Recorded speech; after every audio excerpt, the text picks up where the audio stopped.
For the latest in strategic affairs, subscribe to our YouTube channel. Click the bell icon for updates. This is StratNewsGlobal. I'm Amitabh Brevi. Our guest tonight is Vice Admiral M.S. Pawar, former Deputy Chief of Naval Staff.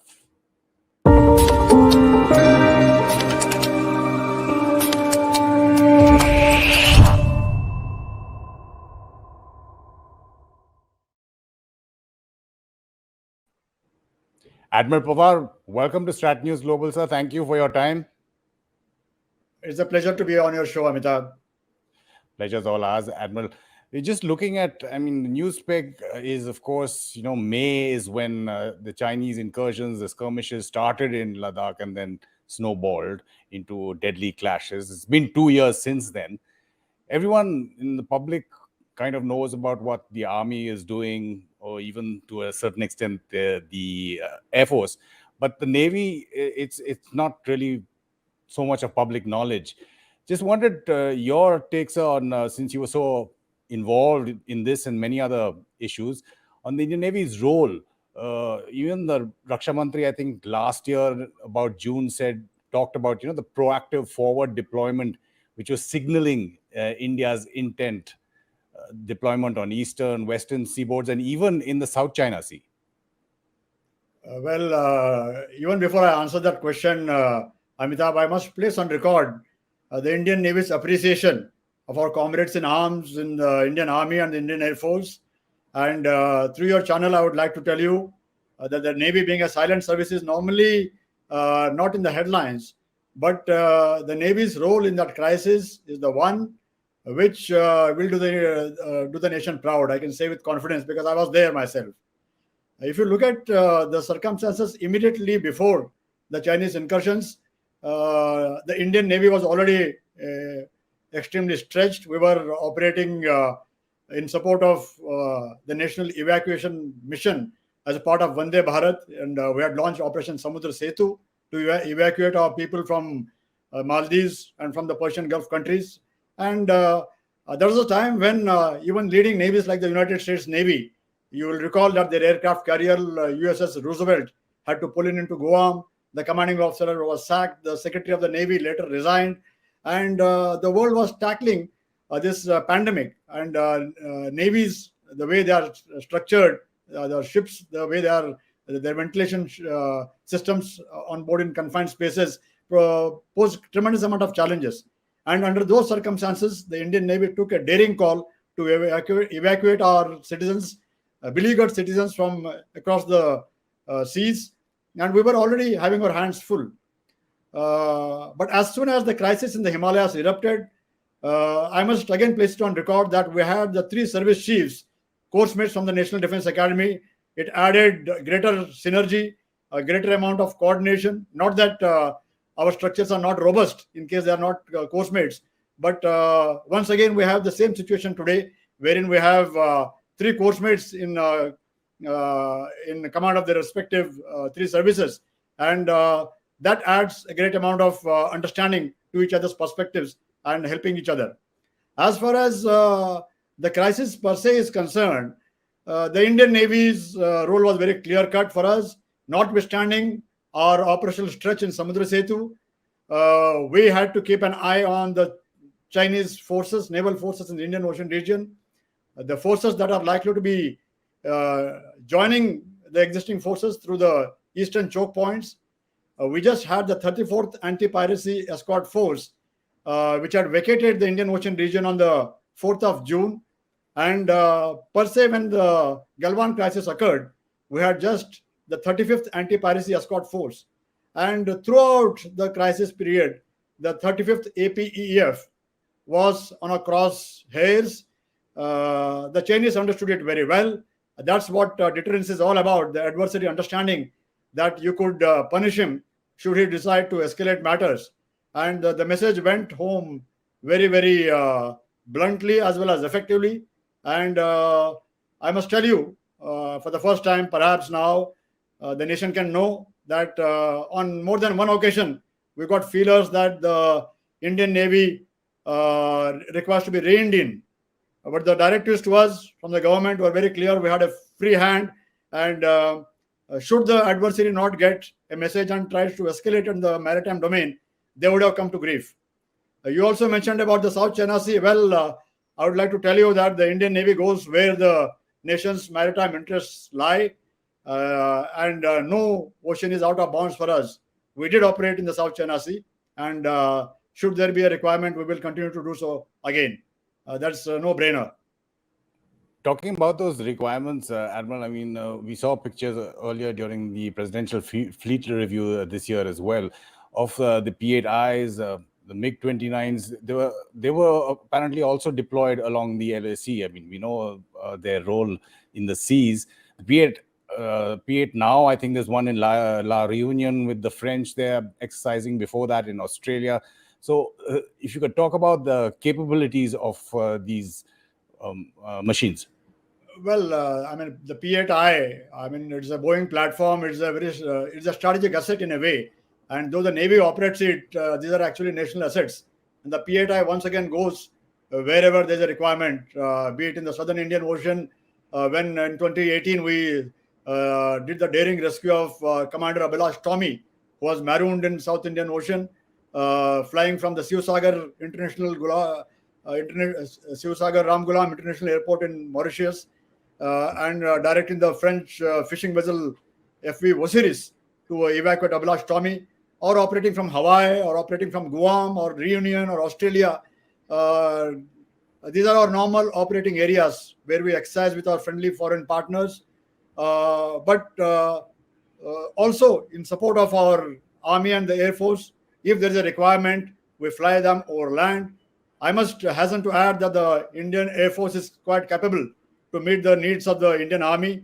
But in the true spirit of jointmanship, if there is a requirement, the P-8I flies on land, and it's a very potent platform with all its world-class payloads, the electro-optical, the radar, the electronic warfare suits, the heights at which it can fly, the kind of onboard processing that it's got, and perhaps some of the best trained tactical operators and pilots that we have got.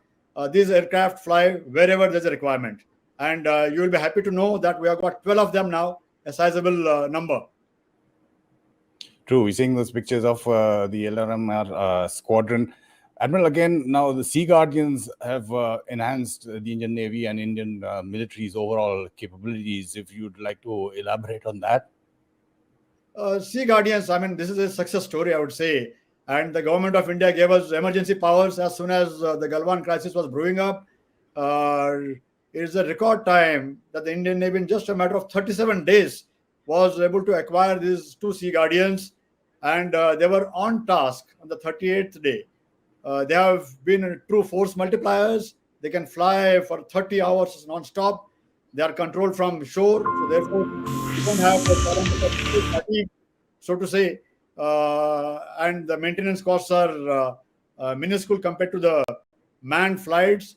They are a real force multiplier. They can fly across our entire swath of the area of responsibility, from the eastern choke points of Sunda, Lombok, and Malacca, of course, to the western waters right up to Babal Mandeb.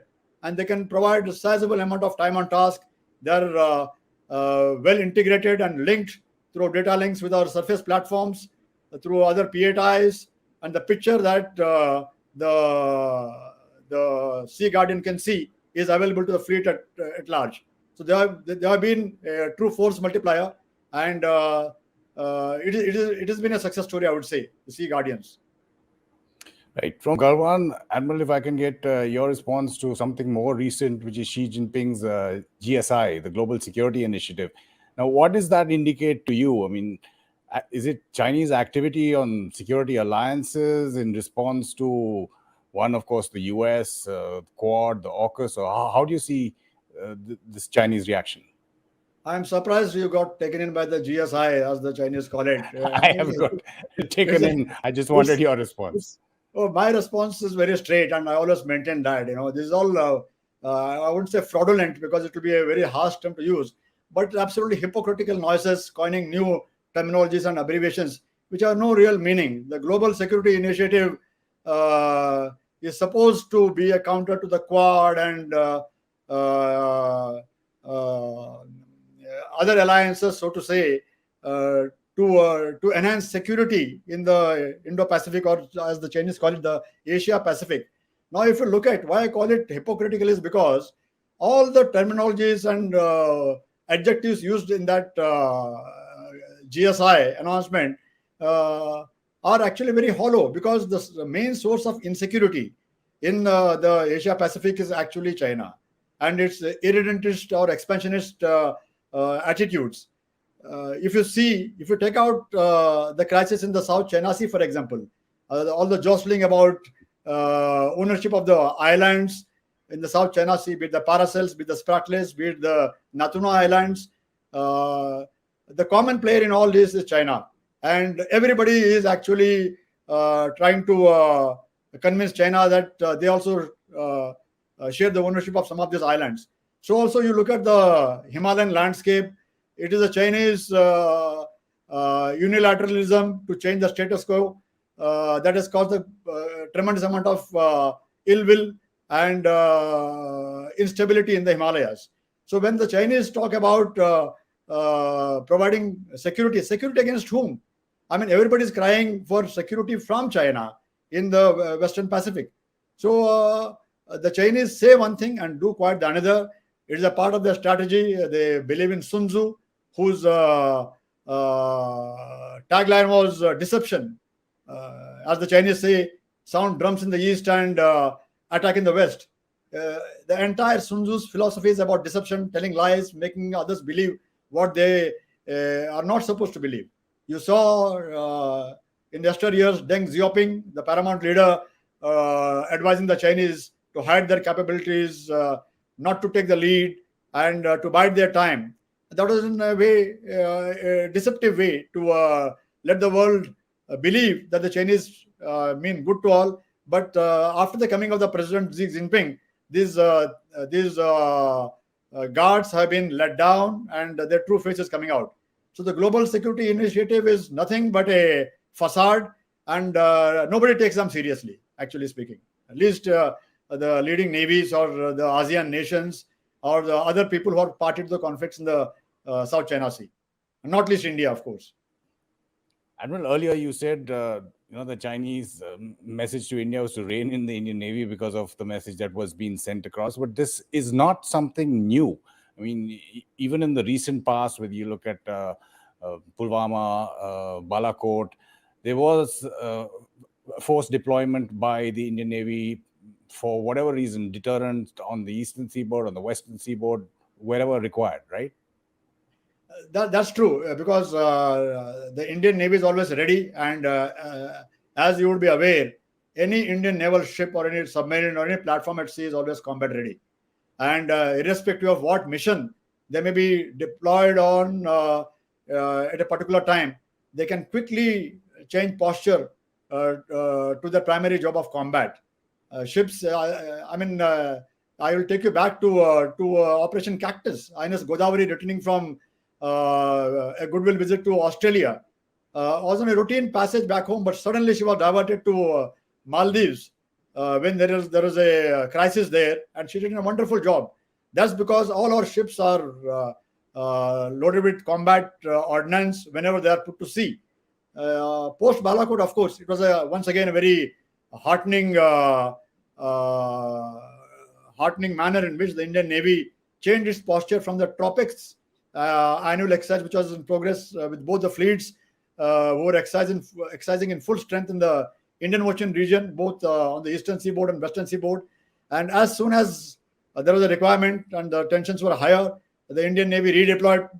If you recall, even before the Indian Navy's strength per se bore onto the Northern Arabian Sea, we had INS Trikhand, which was deployed in the anti-piracy patrols, fully combat ready. She was moved up.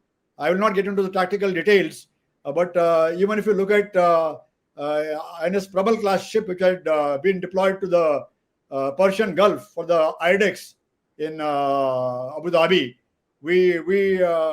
that platform, though small in size, was combat ready, and it helped tie down as many as 3 to 4 Pakistani units. But once again, it was the posturing of the Indian Navy.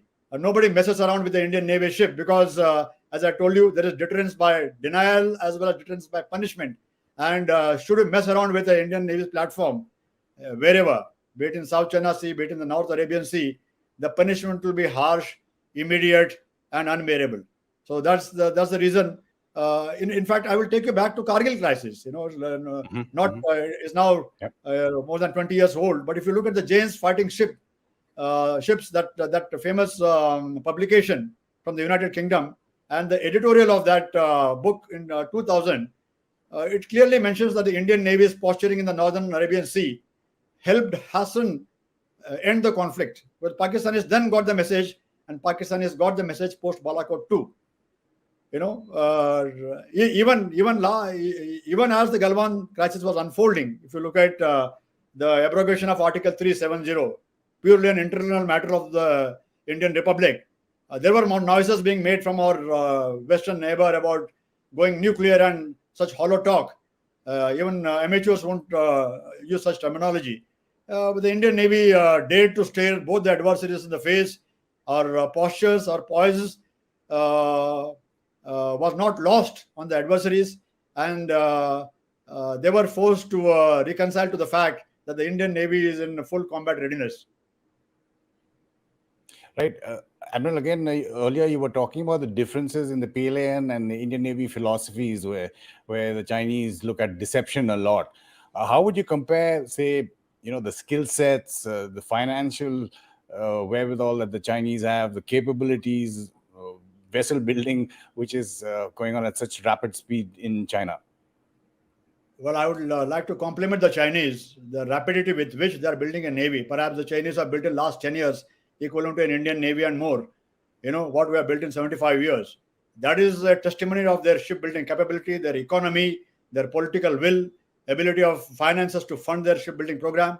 But let it be not lost on anybody, on your viewers, the Chinese are building a navy to challenge the United States Navy, be it their carrier building program. We are a sideshow as far as they're concerned. But let me also assure you and your viewers that nature has given us tremendous amount of advantage by means of our peninsular geography. The location at which we are located gives us tremendous amount of advantages. And we may not have the numbers of the Chinese, but our outlying island territories, be it the Lakshadweep and Minicoy island groups or the Andaman groups of islands, which sit astride very busy international sea lanes of communication, which perforce have to be used by the Chinese and world at large for the shipping, because the shippers take the most economical, shortest routes. Time for them is money, and they would not like to divert. And fortunately for us, our island territories, our peninsular geography is at a very commanding position, and therefore we can exploit these, and we can challenge the Chinese in our area of interest. And we always give battle. Any general, as in the army, chooses a very favorable ground to give battle. So also the Indian Navy, notwithstanding our global reach, we will choose where to fight, how to fight, what territories to use. You talked about the crew skill sets, and you also earlier mentioned about our PATI being in the Reunion Islands. If you look at the number of countries, navies we exercise with, perhaps we would be after the United States Navy, we would be the one which exercises with the maximum number of navies in the world. And it's not for no reason, because we benefit tremendously. Other navies benefit tremendously. Other navies seek to exercise with us because they accept and acknowledge our superior skill sets. They gain a lot, and that's why they exercise with us. As far as the Chinese Navy is concerned, they may have the money, they may have the hardware, but even when I retired, in my retirement message, I said that I was very proud to be the deputy chief of the most professional navy in the world. They are not hollow words. Given our constraints, our finances, our resources that we have got, we get the maximum bang for the buck. Our people are world class, notch above the rest. The Chinese, on the other hand, are conscripts, so to say the least. At least 35 to 40% of their people are conscripts. Whereas if you look at the recruitment rallies, there is, my to join the Indian Navy. We even for 10th class pass people to join our, which is the minimum qualification to join the Navy, some branches, we get 12th class people and even graduates with 80% and above. We are a very professional Navy. Our crew sets are acknowledged by the world. We also train a large number of friendly foreign navies, both in operational sea training as well as in our training establishments. Tens of thousands of foreign naval personnel we have trained. We continue to do so, and gratis, most of it. And that's where we do the capacity building and the capability enhancement of our neighbors in consonance with Prime Minister's mantra of Sagar, which is security and growth in the region. So we are a world-class human resource. No questions asked about it. Just to digress, you would have seen a couple of days back USS George Washington having had certain spate of suicides because of living conditions. I mean, look at our men. Our ships, when they go into refit, our crews live under extremely challenging circumstances, without air conditioning, without toilets. But have you ever heard of misconduct or discipline issues or low morale on account of living conditions? Far from it. Our people are very adaptable, and that's where our leadership, the officers, the senior sailors who form a very crucial bridge between the ship's companies, they help maintain high morale. And when Napoleon said that in any war, 75% of success is dependent upon the morale, and only 25% is attributable to technology. Give a monkey the most advanced technology is of no use. Give a well-trained Indian naval guy even basic technology, we will come out winners. You mentioned the islands, Admiral. If you want to just talk more about the Andaman Nicobar Islands, the Lakshadweep, the synergy between the three arms of our military services, it's been called, unsinkable aircraft carriers, island geography. Well, I mean, long before anyone called them, I would like to take you back to a gentleman called Veer Savarkar, who is pretty defamed on a matter of great political differences. But in his book, seminal book, Maji Janmathep in Marathi, he has called it the Gibraltar of the East, the Andamans. And the Chinese have done us a great favor, actually, by needling us in the Himalayas. They opened our eyes. We knew it was coming when George Fernandez, many decades ago, talked about the greater contest going to be in the Himalayas. We see it all coming true now. The point is that we have got the Andaman and Nicobar Command, now a full-fledged command to look after the security of our eastern islands. And the Chinese did a good thing. They prodded us, and now today, heretofore, we had not actually fully armed the islands. Today we have got new generation BrahMos missiles keeping the Chinese at bay.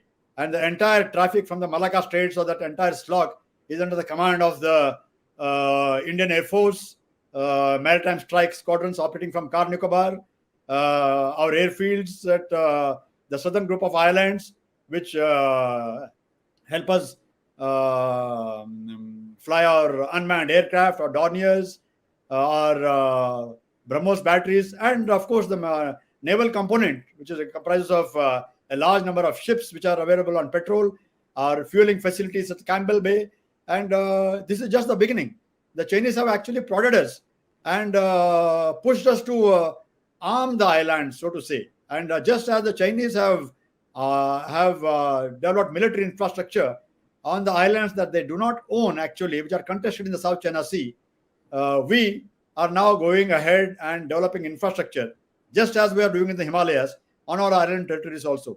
So also on the western flank, the Lakshadweep and Minicoy Islands, our aircraft routinely fly, and we have got great coordination with the Sri Lankan Navy, the Maldives Coast Guard. We do a number of operations in support of narcotics and illegal activities which take place in those areas, and we have had some great successes. So the islands actually are a springboard, and they also give us a great amount of exclusive economic zone, the continental shelves associated with it, a great amount of economic potential, and therefore the Indian Navy looks at these islands as great strategic assets. Sure. You mentioned earlier, Admiral, that apart from the US, India was probably the second in terms of its bilateral or multilateral exercises. and that those were not just joyrides; they had a very significant purpose. I mean, Malabar now with Australia has joined for a few years, where they have Milan, you have bilateral exercise with all hues and sizes of navies.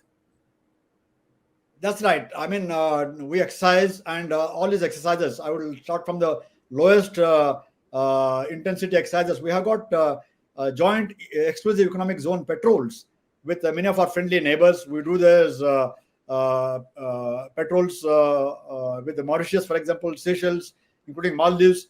And at all times when we do the easier surveillance of those countries, we have an element of their own coast guards or the navies on board our platforms, be it in the on board the aircraft or on board the ships. We also do coordinated patrols with our neighbors, like the Indo patrols with Indonesia, with Myanmar, with Thailand, with our brothers in Bangladesh, with Sri Lanka. As we speak, you would have seen news of ships of the first training squadron engaged in port visits to Jeddah in Saudi Arabia.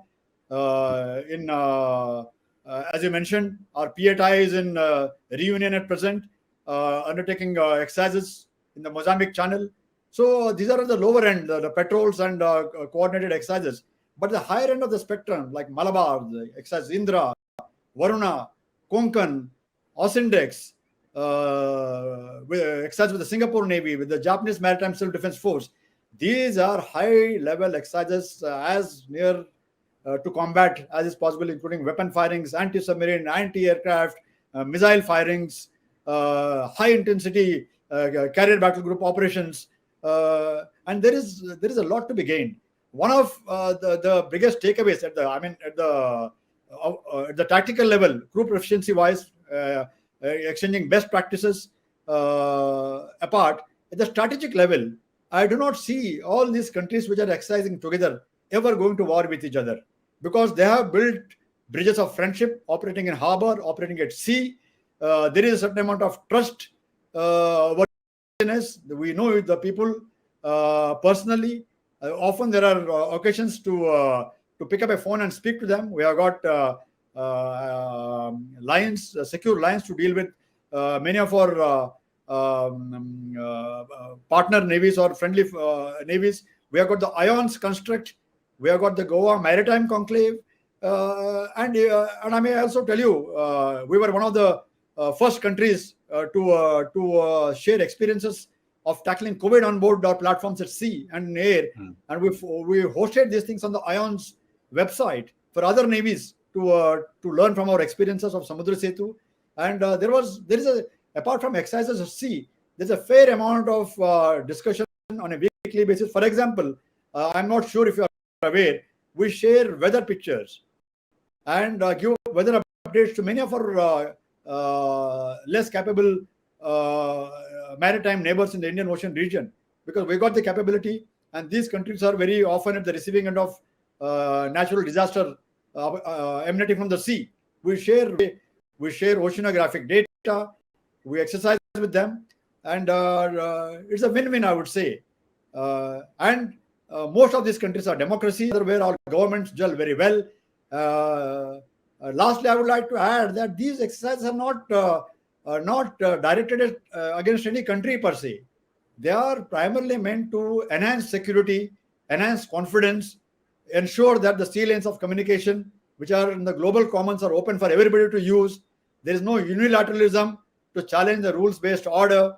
All these exercises send out a signal to the world at large, and it's achieving their purpose, because there many countries take note of these.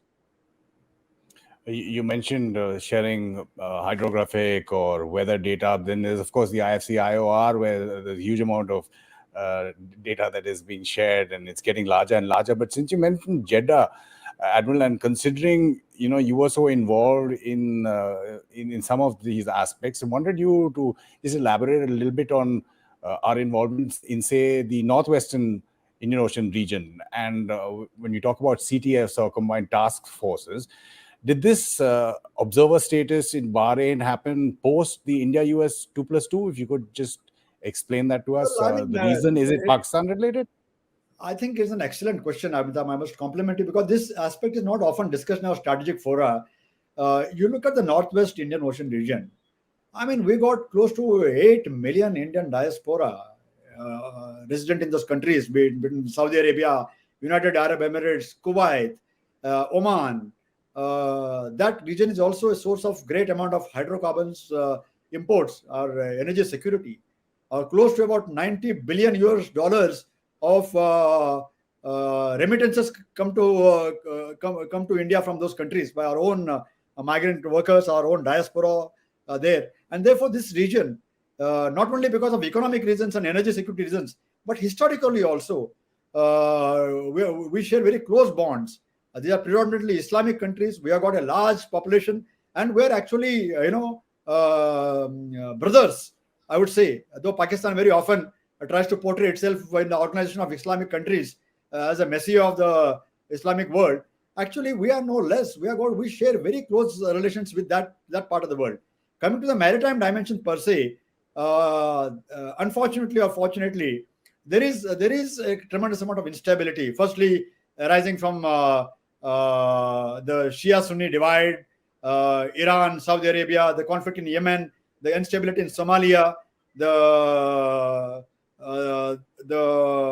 aspects of seaborne terrorism, narcotics trade, human trafficking.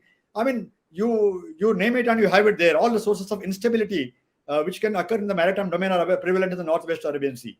And at any time, we have close to 120 odd ships on a daily basis of multiple nations operating in that area.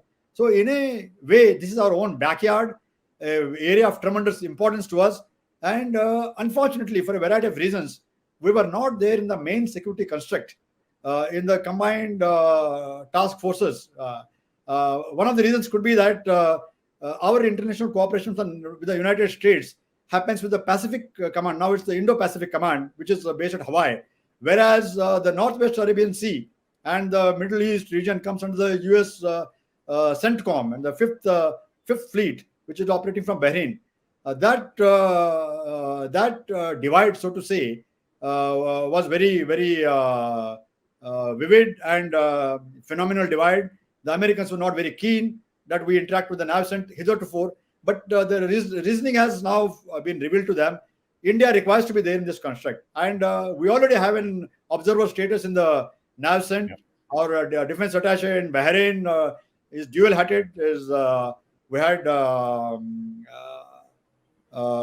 We now have approval to become a part of the CTF 150. In this small region, we have got CTF 150, 151, 152, and now recently 153, the Combined Task Force, which has recently been started just last month to cater specifically for the Red Sea, the Bab el-Mandeb, and the Gulf of Aden. We have Task Force CTF 152, which caters for the Persian Gulf, north of Hormuz. CTF 150, which is presently commanded by Pakistan Navy, which caters for the maritime security operations in the Northwest Arabian Sea, particularly the seas of Muscat and the south of Hormuz, and off the Makaran coast in the Western Arabian Sea. And we got the CTF 151, which caters for anti-piracy patrols. We, of course, have been a part of the anti-piracy patrol constructs independently since 2008, just as the Chinese have been. And I think India is gaining entry into the CTF 150 or any of the combined task forces will be a shot in the arm for the overall security of the region, because we are next door neighbors. We got the capability. You would be aware that we are already in that area as a part of Operation Sankalp since 2019, and we have escorted a large number of our merchant marine through those unstable waters. And it's not only our own merchant marine. A large percentage of the world seafarers come from India. And whichever flag they are on, if an Indian naval ship is around, they are always reassured that help is at hand for sure, should there be a crisis. So I think we are deeply conscious of our responsibilities in that region. And it's a good thing. It's a good initiative. We work very closely with the Ministry of External Affairs, I'm not too sure, because all the mission sagas, you just saw the national deputy NSA, Mr. Mistry was in Yes. in Africa. Mozambique a couple of days back. I mean, the diplomacy is backed by a strong naval force, or that is not that rapprochement or that engagement with Mozambique has not come out of the blue. If you recall, 2019, when the ships of the first training squadron under the command of that Shaura Chakra winner, Captain Varun Singh, was on passage to Durban, and the Indian Navy diverted these ships to the port of Beira Cyclone. in Mozambique. For about a week, the Indian naval ships were the only platforms which are providing assistance in that part of the world, and it was not lost onto the Mozambique government. The defense minister himself was present there. That living in this area, the preferred security partner, the help is always at hand from the preferred security partner, which is India. And it's not we. It is something like a sex appeal. It's not we saying that we are very sexy or we are the preferred security partner. It is our friendly foreign neighbors who trust us, who know that we come with help without any strings attached. We are not looking for debt trap diplomacy or ulterior motives. It is pure nirapeksha maitri, as they say, in true to our Vasudeva Kutumbakam principles. We have no ulterior motives. So also for the Northwest Arabian Sea and that part of the world wherein we are engaging more deeply just now. Since you mentioned Mozambique, Admiral, I mean, there'll be a lot of focus on whether it's narcotics or whether it's gun running in that Mozambique channel, and also in the AFPAC region, which the Indian Navy, along with other institutions, will be keeping a close eye and making big hauls of narcotics. Well, I mean, we are fortunate that that is not only the Indian Navy, but the whole world is keeping an eye on the AFPAC region, because that is the source of much of the narcotics, which is polluting the populations of the world, youth, and there is a sort of a hash highway. That's the terminology, the infamous, not a very pleasant terminology to be used, which emanates from the Makaran coast. Remember when the narcotics travel from the AFPAC region to the Makaran coast, they are traveling through the territory of Pakistan, largely the Western Pakistan, and a part of course, Iran for that matter, but largely to Pakistan. And from the Makaran coast, the narcotics primarily head westwards to through the Bab el Mandeb to the Suez and to Europe. Therefore, thenceforth, but a large percentage goes to the unstable and weak capacity countries on the east coast of Africa, like Kenya, Tanzania, Mozambique in particular. And that's one of the reasons why we have got this combined task forces operating there, and be it the Atlanta by the EU NAVFOR, be it the combined task forces, be it the Indian Navy. The whole world is looking at intercepting this illegal narcotics trade, which in turn, this trade in turn funds terrorism, gun running. You see this narcotics being dropped by unmanned drones across the Punjab border in Kashmir, recently closer home. And therefore, it is very important that Indian Navy does what is doing. We help our less endowed neighbors like Maldives, Sri Lanka. We do joint operations because lately a certain percentage of the narcotics find their way to Maldives and Sri Lanka, not to mention even towards India. And we have had some tremendous successes in coordination with the Narcotics Control Bureau, our intelligence agencies, the Coast Guard, the customs departments. We have had thousands of crores of narcotics being intercepted within our EEZ, outside our EEZ, and of course, there is a great amount of coordination which occurs between our maritime surveillance assets. For example, the Joint Interagency Task Force, which is located in Hawaii, and the one in NAVCENT in Bahrain, we are one-to-one with them through the IFC IWAR. We have got the international liaison officers in the IFC IWAR.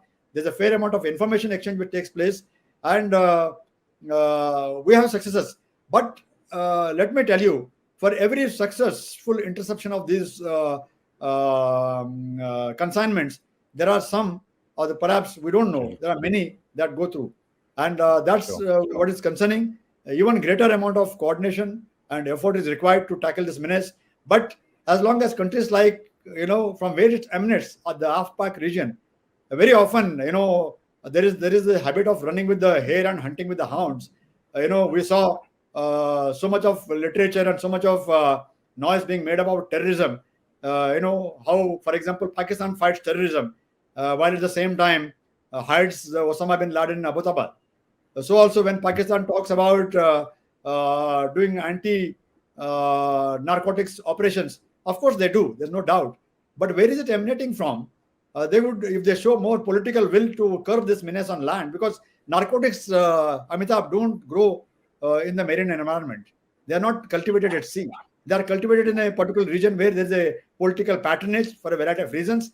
And if there's a political will, the world would be a safer place, I would say. No, the Indian Ocean region, Admiral, I mean, is so vast. Whether it's the Indo-Pacific, when you look from the Malacca Straits, you're talking about the South China Sea, all the way to the Indian Peninsula, and then further to the east coast of Africa. Is the Indian Navy, considering its relative strength, which is not as big as other navies, is it overstretched in terms of either human resources or the wear and tear that these machines are going through? You mentioned COVID, there's anti-piracy, there are deployments, there are multilateral exercises, there are visits across the globe. Well, that's a very probing question, I would say. But now that I've retired, I can tell you, yes, of course, we're overstretched.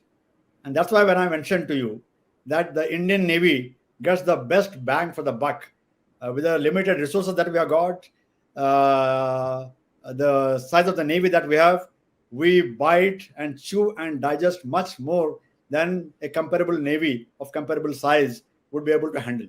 And that's one of the reasons when I told you that we have got this, one of the best human resources in the and best leaderships any Navy can boast of, keep the morale high. So just give you an example. If you look at the Indian Navy, right from the time in the last just 3 years, we had the Balakot after the cowardly Pulwama terrorist attacks, and we were stood to, actually. We were stood to, and our posturing, the way our ships were deployed. Soon thereafter, we had in 2019 the abrogation of Article 370, and once again we were stood to throughout that period. Mission Operation Samudra Setu, and then we had Galwan. And at the peak of the southwesterly monsoons, most navies don't dare to operate in the stormy and the mountainous seas that prevalent in the Arabian Sea during the monsoons. But it is to the credit of the Indian Navy that, and more so to our maintainers and our logistics chains, that they kept these platforms going. Monsoon times are normally the times for sort of rest, recuperation, maintenance, catching up with leave and things like that. But the Indian Navy was right there. Our carrier battle group was, running amok, I would say, in the Central Arabian Sea, keeping an eye on the movement of the Chinese. We had the entire choke points to the entrance, which provide entrance to the Indian Ocean in the east under surveillance to keep an eye on any Chinese platforms that would seek to venture into the IWAR. Thankfully for them, they did not. And we are stretched. But then the Indian Navy is a mature Navy. We have got our planned preventive maintenance. It is not necessary that we got to put our ships into assisted maintenance periods or into refits. We adopt a philosophy of maintenance on the task when you are mission deployed. Every ship has got multiple systems. We can keep one diesel alternator or one weapon system down and do quick maintenance. All this maintenance, keeping our ships ready at short notice, comes from tremendous amount of confidence and our morale, and our training standards. So we are stretched, no doubt, but we are up to it. And as far as the strength of our platforms is concerned, yes, we would love to have a Navy commensurate with our maritime aspirations. 90% of our trade by by volume comes from the sea. 100% of our energy imports come by sea. Our 5 trillion economy dreams can happen only in case our seas are secure. But as Chanakya in Arthashastra said, Arthaha Muloho Dandaha. And that's also the motto of the Income Tax Department of India. Economy and finance is the foundation of a strong military. And as our economy grows, inshallah, we will have even a stronger navy, thanks to the Atmanirbharta push. I would like to tell your viewers that almost 68% of our orders, our capital budget goes to indigenous domestic industry. And it's only in areas that we don't have the capability, we are forced to look outwards. But that also shall pass. Ye bhi din jayenge, I would say. And thanks to our domestic industry, the MSMEs, the renewed vigor with which we are approaching Atmanirbharta, we will have a navy which will not be stretched. But then every navy is stretched. You look at China, the most powerful navy in the world, the US Navy, they are stretched. The European navies are stretched. And that's why one of the chief of naval operations about 12 years back from the United States said they're looking at a 1,000-ship navy. Not because the United States can build a 1,000-ship navy, but in partnerships with friendly nations, cooperating, coordinating their patrols, etc., we could bring order to a large swath of the global commons, even if you yourself don't do it. And that's where our partnerships are exercised with foreign navies, or coordinations or cooperations, initiatives like the IFC IWAR help in to reduce this stretch. Vice Admiral M.S. Pawar, thank you so much for that extremely comprehensive and wide-ranging interview. I'm sure our viewers will be extremely beholden to you for your experience and your expertise. Thank you very much, Amitabh. And I must compliment you because the Navy, being a silent service, is often out of the mind of the public.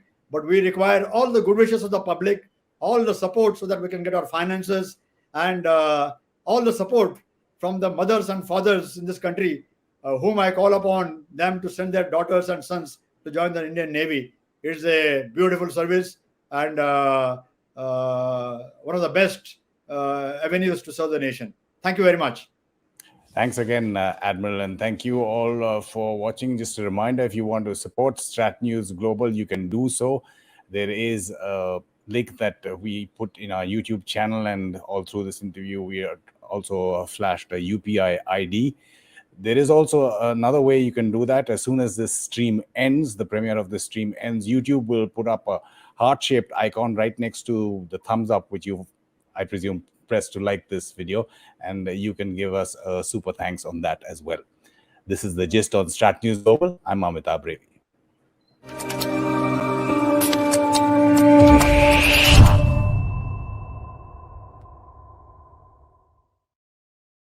For the latest in strategic affairs, subscribe to our YouTube channel. Click the bell icon for updates. Hello and welcome. You're on StratNewsGlobal. I'm Nitin Gokhale. It's been almost a year since the Galwan clash between Indian and Chinese soldiers took place in the high altitude region of Ladakh.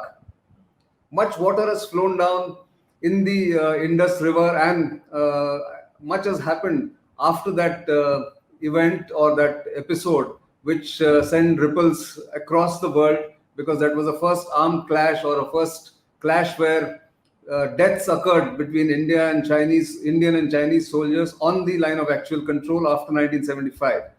So what has changed? What has not? What is the way forward? Is the discussion in this special series, Galwan, 1 year on, we are doing on StratNewsGlobal.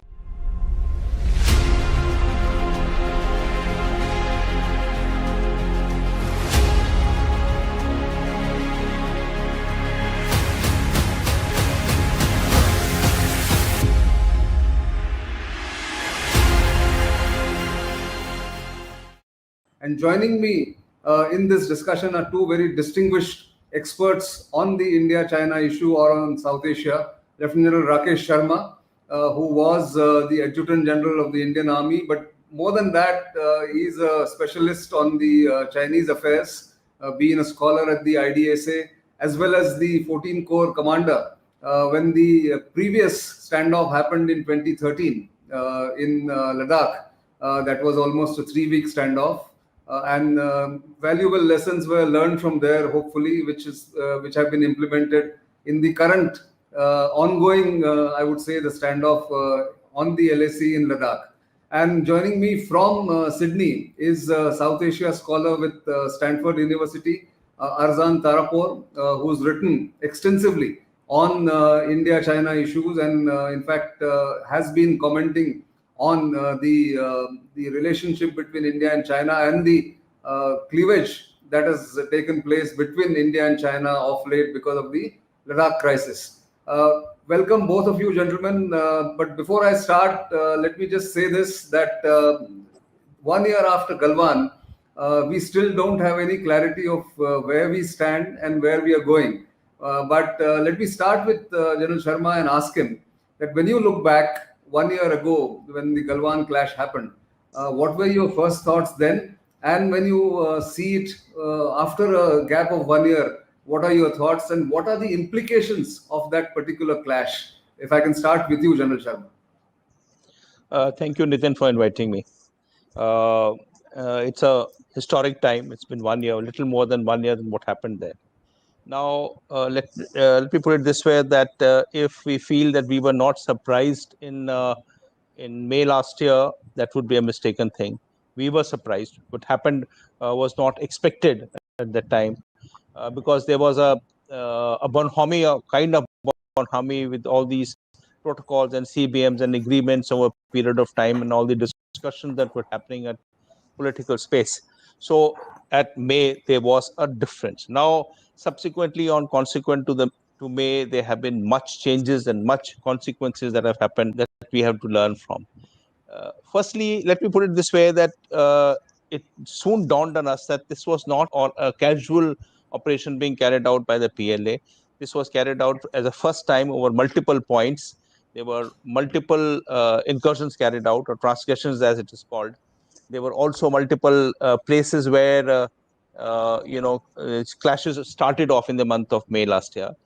There was first time also that he brought 2 divisions here. Now, naturally, he's got training areas close to Shahidullah, which is called 30 Barracks or something, is the road between Kunlun Mountain and Karakoram. He has a training area, but he brought these divisions, placed them into this area, which hasn't been done earlier. So it was the first time that this was carried out.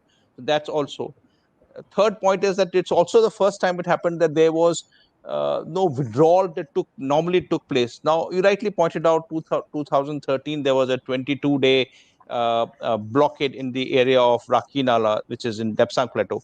And but it finally amicably sorted out and it moved ahead. And in between, there were a number of other incidents that took place at various places, but the banner drill came through and the BPMs took place and it was sorted out. This is the third issue where this time the clash happened and they did not go back. So that was a dramatic shift into what was happening over a long period of time. And then the fourth major, Chinese started constructing defenses, a kind of things that we've not seen earlier, Sengers, on finger 4, finger 5, which everybody knows now. He started developing some kind of defensive structure. We have not seen defensive structures being made by the Chinese ever in a history of last 60, 70 years. So there was a transformative thing that happened. And the last issue I want to raise is Galwan. Now, Galwan happened. There was a major incident. We were wanting to check as to whether Chinese have withdrawn or not, consequent to discussions at the CO level. But there was a clash in which we lost 20 soldiers. And it also gives out some other facts. Now, I'd say that did Chinese mean action? Did it come for war? Here, I wish to go back to my what I've been writing and speaking, that Chinese certainly did not come for war. They did not come for a full conventional war. They came for a purpose. Like you said, it's not been actually brought out, but I'll take a shy at. He came, despite what happened in Galwan, they were still only bludgeons. There was no firing or troops that took place. Similar things on the line of control, they would have been firing in large number of casualties, but it didn't happen there. There was no trigger of a kind. happened on the central sector, nothing happened on the eastern sector. It was narrowly related only to areas of the Aksai chain. Not so much of forces shifted toward Demchok or Chumar. There was no armor seen in those areas. So it was narrowly stated. So there was a distinct focus to what China was carrying out. So it was not war that they were aiming at. He didn't have extraordinary reserves to carry out an operation of this kind. And then I would state that, afterwards, 1959 line has been spoken hundreds of times, and people say Chinese wanted 59 line, and Chinese spokespersons have also been talking about 59 line. But finally, Chinese, when they came and did the transgressions in a surreptitious manner, they did not reach 1959 line everywhere. They came, maybe in Fingers area, they came to 59 line, but they did not reach in the Chishur area. They did not reach the 59 line even in Depsang area or Chumar or Demchok. So you can't even say it's the 59 line. So I'll, discuss this issue further, but to suffice it to say, for me, it was a question of just intimidation, coercion. It is just a question of putting us under tremendous amount of pressure into Ladakh areas and elsewhere as we did. And that was the major aim that he brought across. Whether the end state when the Chinese wanted got achieved or not is discussable issue. But he wanted to bring himself to a position which is not like 59 line totally, but wherever he came, he stood there and he stood firm there. We have learned a large number of lessons and we can discuss as we progress here. Yes, we will do that. But Arzan, you heard General Sharma give a nice complete what militarily the Chinese wanted to do. But let me expand the discussion a little bit and take you to your own recent paper that you have written. The Chinese, and there has been a limited disengagement on the South Bank and in Pangangso, as we all are aware. And it's an ongoing discussion, and it might have. But to look at the larger picture that you have spoken about, when you look at the costs imposed on both the sides, the Chinese have incurred less cost and it has incurred greater cost, and it will have consequences for India's modernization, is what you have said. If you want to add a little bit, and why do you say that? Because then we will take that further into a discussion. Sure thing. Thank you very much, Nitin, for having me, for raising this argument. People can read about it at length online, but let me briefly summarize the points that I'm making. The point is that essentially the long-term effect of the Ladakh crisis, whatever happens with disengagement, is that it has created at two levels, both an operational level on the ground as well as a political level between Delhi and Beijing, a new status quo. On the ground operationally, it has created a situation where both sides have increased their deployments near the LAC, again, regardless of what happens with the specifics of disengagement, in what we're calling depth areas or rear areas.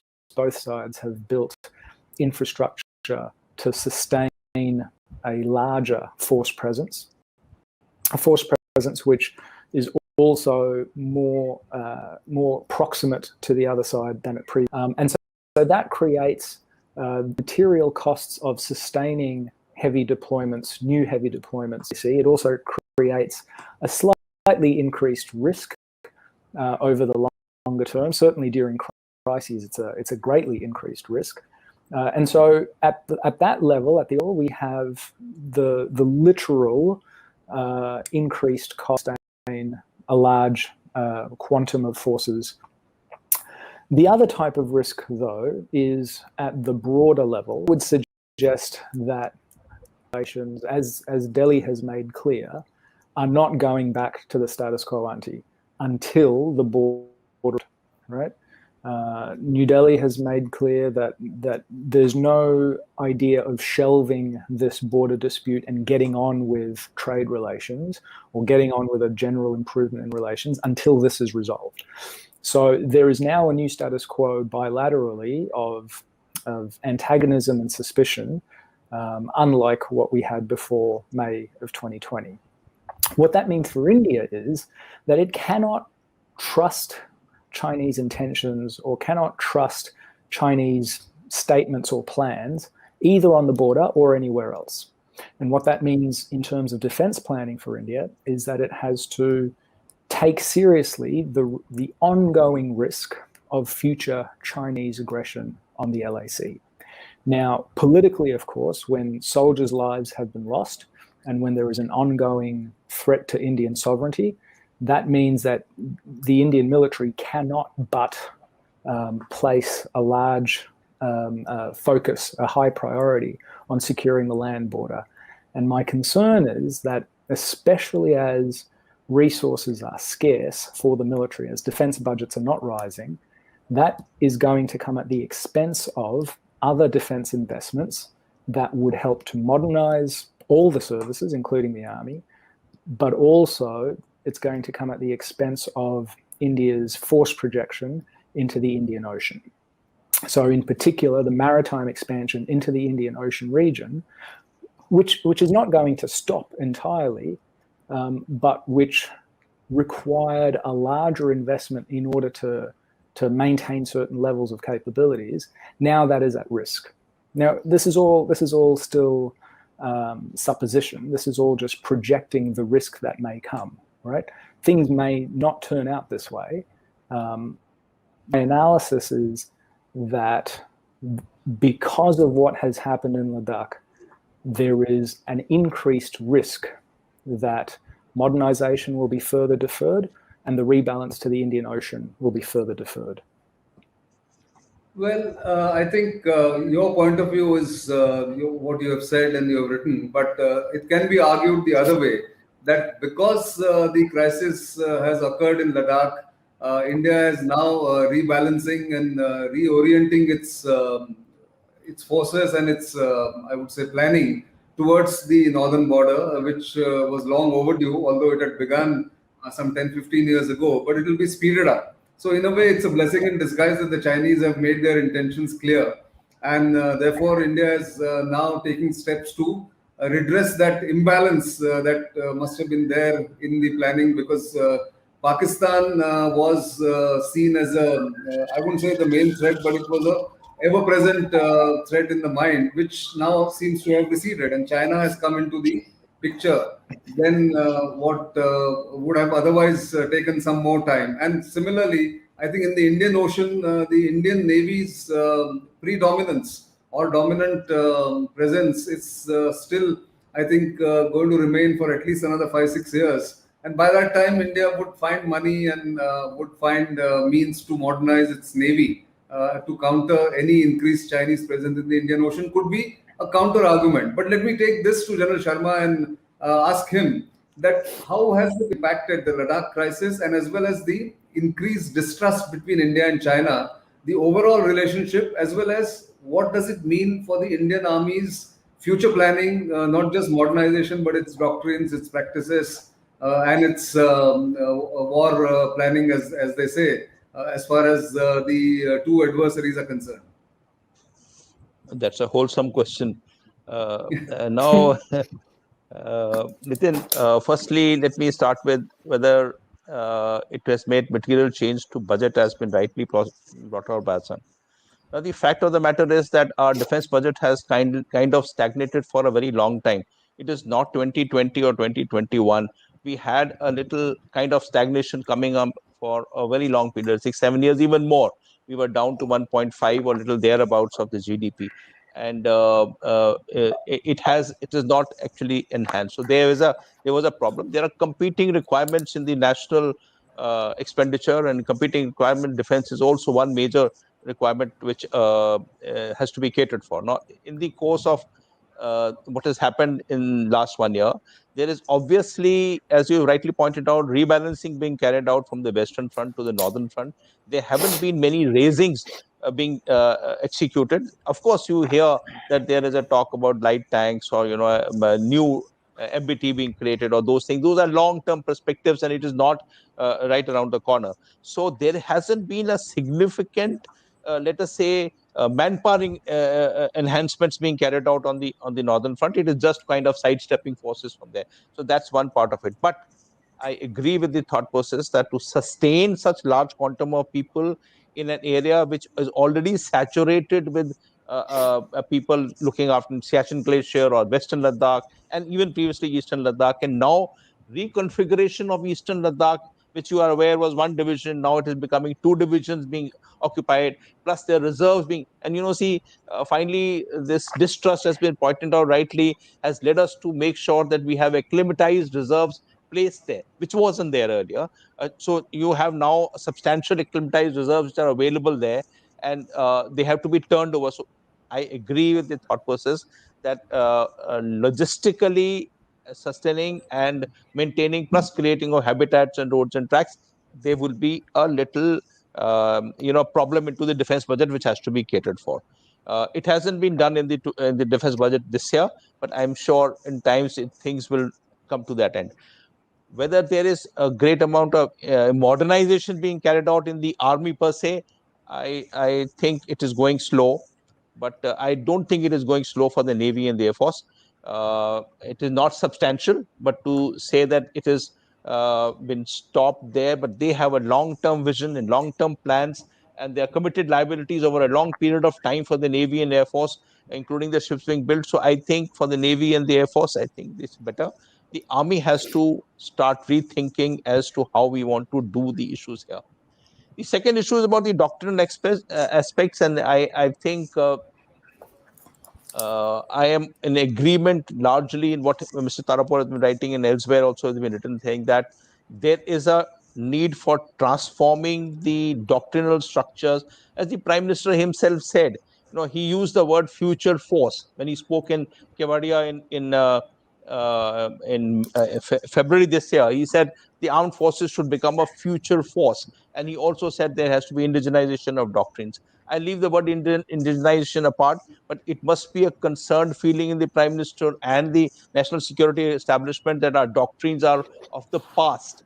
They are just been carried over for a very long period of time and not matched up with the changed character of warfare and the changed kind of adversaries that we have and the kind of wars that the adversaries will fight.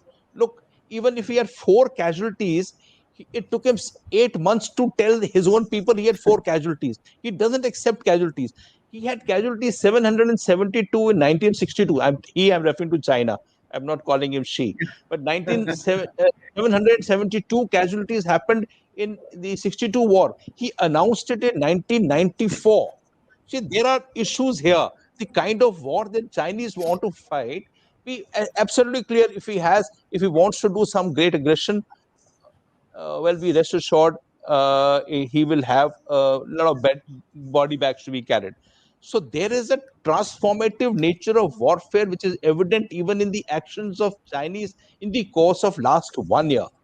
We need to prepare ourselves for a new character of war. And then, of course, I agree that we need to enunciate fresher doctrines, newer doctrines of the kind where we are able to absorb the onslaught which Chinese bring because of the technological force that he's got, and then also able to respond back to the technology in equal measure.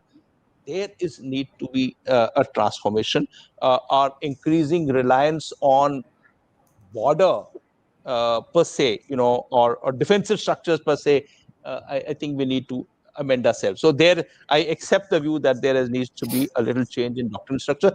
Also, the strategy, the end ways and means, if we don't have the ways, and then we'll have to start thinking as to what ends we want to achieve in the next war in 2030 or 35 in the same timelines the Chinese talk about. So we have to think about what is the compensatory end state we wish to gain in the next wars.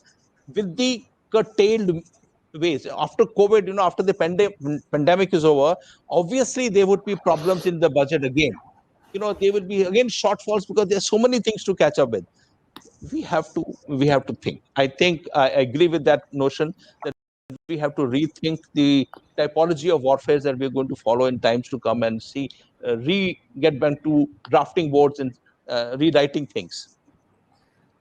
Before I go to Arzan again, one small point about body bags. Galwan, since we are speaking 1 year after Galwan, there is this theory amongst some of the observers in India at least, that the Chinese do not want to accept body bags or are not willing to admit that there are casualties because they're not used to bloodshed. unlike the Indian military, especially the Indian Army. How much of a psychological effect that kind of attitude or that kind of practice, when faced with body bags, will have on the Chinese thinking as far as warfare is concerned? Is that the reason why they are more into standoff warfare, or cyber and electronic warfare that they are indulging in, or is there something more to it?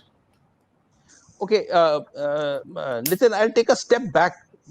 If I learn from 1 year and I go tactically again, I can't differentiate between tactical and strategic realm. It's same. Yeah. At Galwan itself, he started making a buffer, a kind of moratorium on patrolling. It was maybe 2, 3, 4 kilometers, but then it was decided mutually, okay, he goes so many kilometers behind PP14 and we have. Subsequently, when it came to bottleneck, there was again a gap being created in Depsang, where the PLA went about 2 kilometers behind and we came 2 kilometers behind, so there was a gap. Then subsequently, when this 10th round of talks, and we withdrew back from finger 4 and finger 5, where we were face to face, or on the Trishul heights, where or in the Kailash range, we were face to face, we disengaged. All these buffers that have been created over a period of time in last 1 year give rise to the fact that firstly he goes back to 1960, when he said he wanted 20 kilometers buffer. Here he is not 20 kilometers buffer, but there are smaller buffers being created. He does not want to get into any fisticuffs, because we have a changed rules of engagement now, where we are empowered to give a fight, fire a bullet. So next injuries will be actually strongly body bags. We are, as you write, nobody wants casualties, but we have the resilience to accept the casualties. While the China come to see internally, he has more internal security forces than he has. China have such large internal security forces, and why so intrusive kind of surveillance that he carries out? Because there are internal anxieties of a nation which is kind of totalitarian. There are anxieties that China has on its own front. Lest the people get angered and excited. And a small incident also, the Weibo takes off. There is a whole lot of media, social media of China go casualties. Suffice it to say that we should not drag the issue of body bags too far. But that's an issue to remember. The issue to remember is that we have the capacity to take on the high altitude and inflict serious amount of casualties.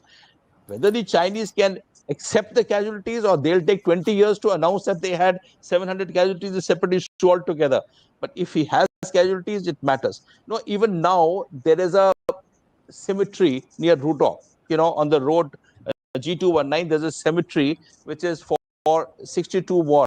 It is closed, it's an enclosed thing, and people do come stop sometime, and travelers and stop there.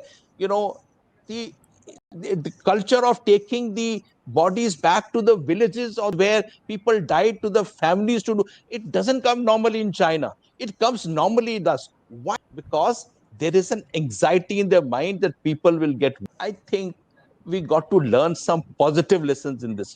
There may be negative lessons to be learned, but I personally, there are positive lessons to be learned. And then also comes to the issue which Mr. Tarapur has been raising. Maybe there is to be a doctrinal change as to how we're going to fight the wars. Absolutely. So on that point, Arzan, coming to you, you also recommend in your paper, and I want a little more expansion of that thought, where you say focus on military strategies of denial rather than punishment, focus on imposing political rather than material cost on China. If you can explain these 2 points, what do you mean by more political cost? Is the body bags question a political cost, or is it something else that you moved from there?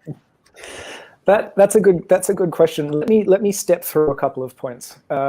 First, just to sort of respond to a couple of things that have been said, I completely agree that Ladakh has been a really important clarifying moment for India, clarifying the nature of the Chinese rivalry, right? Because previously there was a sense that maybe China was a country that India could work constructively with, and there were doubts over the strategic challenge posed by China. And so I think I agree completely that 2020 was a good clarifying moment in highlighting the kind of challenge that China poses. The problem is, it is, as General Sharma alluded to, a problem of ends and means, that while now there is a recognition that China is a priority issue, the means are not sufficient to do everything that India was previously doing, as well as now has to do. And so the challenge is going to be, first and foremost, prioritizing what are the most severe threats, and secondly, planning with a long-term time horizon. So when you say, for example, that the Indian Navy's position is going to be okay for the next 5, 6, let's even say 10 years in the Indian Ocean, maybe that's correct. But the problem is that the delta between the Indian and Chinese military capabilities and the IOR is shrinking so quickly that India is going to have to start taking action now in order to realize those effects 5 to 10 years from now. And so there is an urgency, even though it doesn't seem like that, because even though it seems that the urgent threat is on the land border, there is in fact an urgency to make hard decisions now, because the effects of those decisions won't be felt for another decade or so.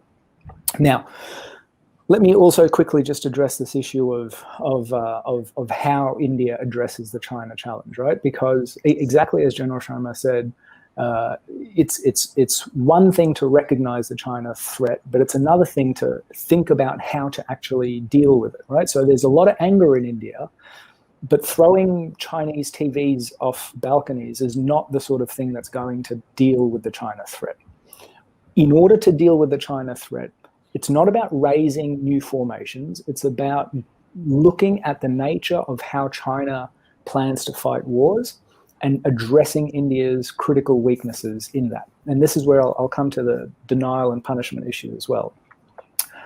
It's not just about how many divisions or corps face China. It's also about domains where India's Chief of Defense Staff has publicly stated India has a big asymmetric disadvantage. I'm talking about cyber, right? Where General Rawat has said, this is something that India may never catch up to China on, but this is something where, considering China's approach to warfighting, which is a much more holistic approach to warfighting than simply conventional military operations, as we saw with the Ladakh crisis, with probable Chinese cyber operations against Indian civilian cyber infrastructure, India is going to face a challenge. Should it come to conflict with China, India is going to face a challenge unlike it faced in '62. Even though India is stronger than it was in '62, so is China. And the way that China is going to fight a war, it's not going to be measured by which side piles up body bags more quickly than the other. It's going to be measured by which side can defeat the system of the other side more quickly. And this is something that goes well beyond conventional military operations. Finally, let me just address your question about denial and punishment. The root of that argument is that in deterrence thinking, there are two ways to deter an adversary. You either absorb their attack and then punish them or threaten to punish them in order to deter that attack from happening in the first place, or you make that attack either impossible to execute or too costly to execute to be worth it. Indian doctrine to date has focused on punishment, the idea that India can and will absorb an initial attack by the aggressor, but that the threat of strike corps, even those that are redirected from the Pakistan front to the China front, will deter the adversary from misadventure. I mean, as we've seen in 2020, that did not deter the PLA from coming across and encamping across the LAC. And my concern is that the type of that China may have are not the types of objectives that will be deterred by punishment. So what India needs to do instead is to stop these incursions from happening in the first place, or make them so costly that they prove to be not worth it. And so, for example, what we saw with the occupation of the Kailash Heights was an act of denial. The Indian forces denied further ingress by the PLA and essentially created a cost upon China to say that that there is now leverage that India could trade away in disengagement talks. The other issue is the political versus material costs. The point that I was making in the paper was that the increased militarization of the LAC is something that the much bigger and much better resourced PLA can absorb much more easily than the Indian military can. The costs can be easily absorbed comparatively. The political cost is that China faced the prospect of a deterioration, a long-term permanent deterioration in India-China relations. Now, India very astutely sort of brandished that threat, saying that the trading relationship with us, this big Indian market, may come to an end if this crisis is not resolved. And it's that type of political threat that seems to have had more of an effect on decision makers in Beijing than the cost of militarizing the LAC, which is something that they wanted to do anyway. So it was a combination of the threats that India made during the crisis, as well as concurrent pressures on China that were happening at the same time, but unrelated to India, that helped to convince Beijing to perhaps change tack and disengage in the end. Indeed, in fact, that's the correct perspective from both of you. That there is much more much more to India-China spat at the moment, or the kind of deterioration in the relationship that has happened. Because militarization of LAC is one part, but India has cleverly expanded the ambit of the war of attrition with China by bringing in trade, bringing in technology, denying Huawei, for instance, any competition in 5G networks that are going to come in. Now, these are the costs that the Chinese would really not like to incur, while they can absorb the cost of higher militarization of the LAC. So I think there is much more work to be done on both sides. India has made it clear that it will not talk to China on other issues. The border and the current crisis cannot be brushed aside just to keep the other parts of relationship going. I think that's the start point for China to recognize where this relationship would go. And I think on that note, I must thank both of you for very insightful and very erudite and informed take on what's happening on the LAC and between India and China militarily. There are other aspects of the relationship which we will be talking to other experts and other observers of India-China relationship and the geopolitical context in which the current crisis is situated. But thank you, both of you, for joining me and kicking off this series, Galwan 1 Year On. Thank you very much, and we do hope to come back to you on many more occasions like this when we have a crisis or we don't have a crisis. But thanks again for joining. Thank you. Thank you very much. And viewers, so do keep watching StratNewsGlobal. You know where to reach us. You know our YouTube channel. Do subscribe to it. You know our social media handles. And of course, keep sending us feedback on both our website as well as on the YouTube channel. You are on StratNewsGlobal, and this is a special series on Galwan 1 Year On. I'm Nitin Gokhale.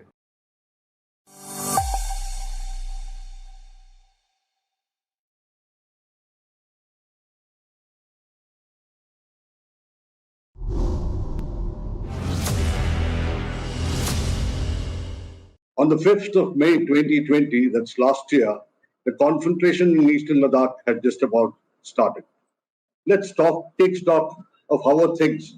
How is the army pivoting its strength for an offensive defense posture against the Chinese along the northern and northeastern front? But before that, let me take you back a bit in time. Wuhan and Muhammadapuram were the two pillars on which we thought we were building a new relationship.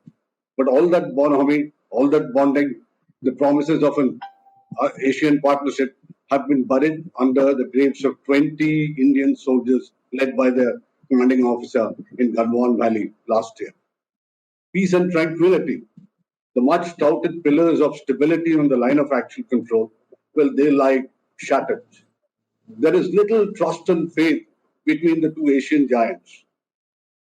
Faced with an unprecedented threat along the northern borders, the army deployment so far, more heavy westwards towards Pakistan, is pivoting on its axis to face the new threat in the north and northeast. Formations, even with deeper offensive capabilities like the strike force, are being retasked.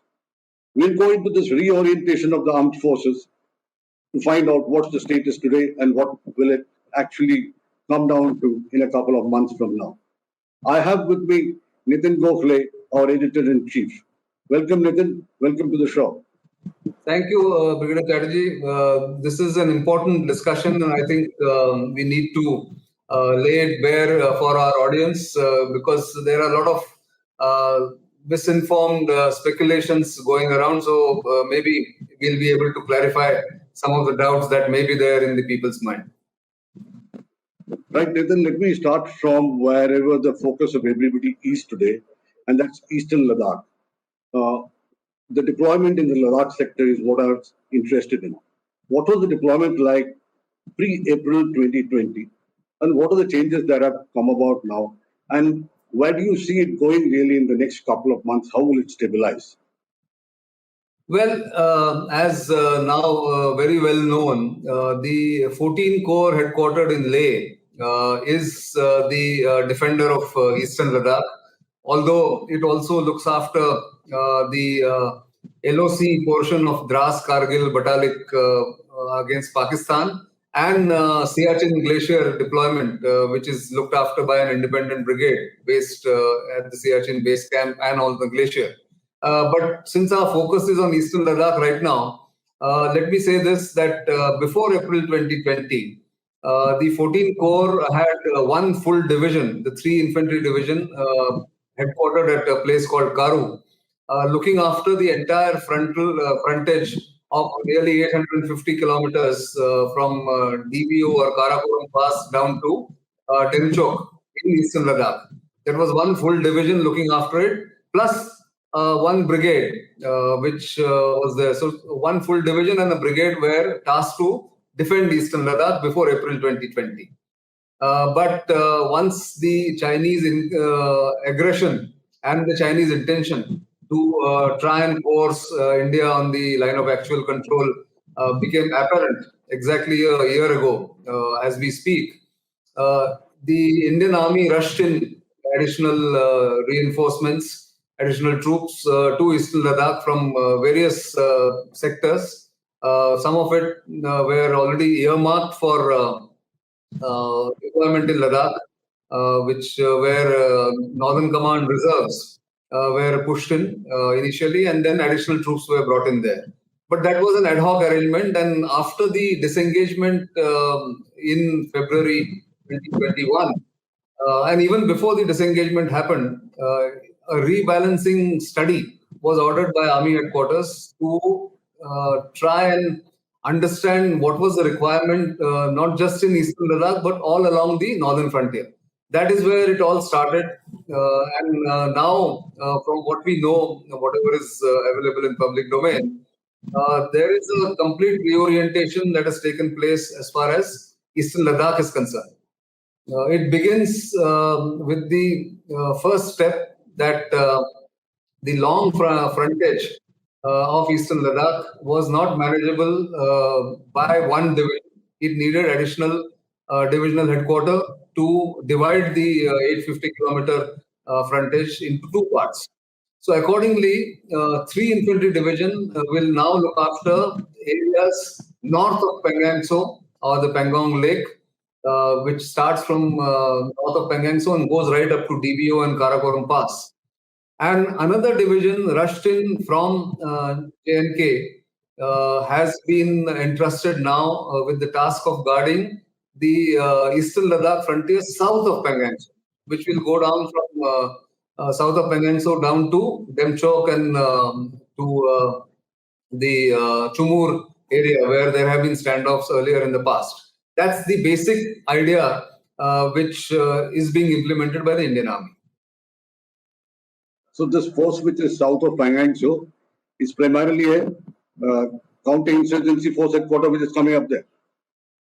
Well, it was a counter-insurgency force in J&K. It will obviously undergo different equipment profile now, or will be given a different equipment and will be given orientation and training.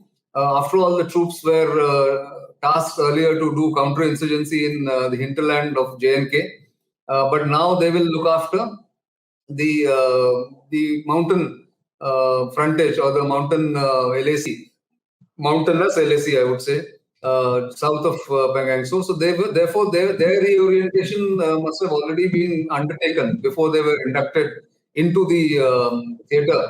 But clearly, this is meant to be an addition to the firepower of 14 Corps, and that will be the basic strength of 14 Corps to look after Eastern Ladakh, as we know as of now.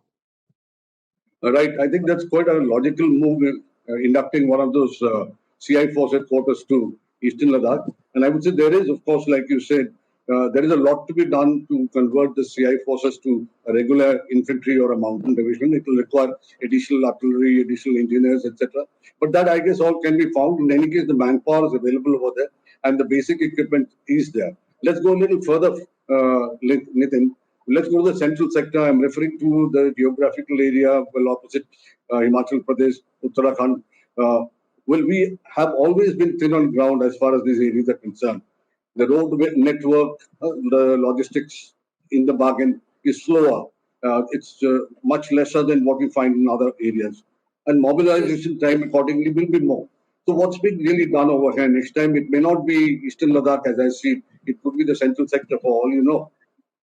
True. But before I get to central sector, I just want to add one more point to the Ladakh deployment, that while the two divisions that I mentioned, north and south of Pangangso, will constitute the main force guarding the Eastern Ladakh frontier, there will always be at least 2 or 3 brigades drawn from various other formations tasked to look after the Eastern Ladakh frontier, always exercising and acclimatizing themselves in that area, so that when any contingency arises, they would be available for immediate deployment.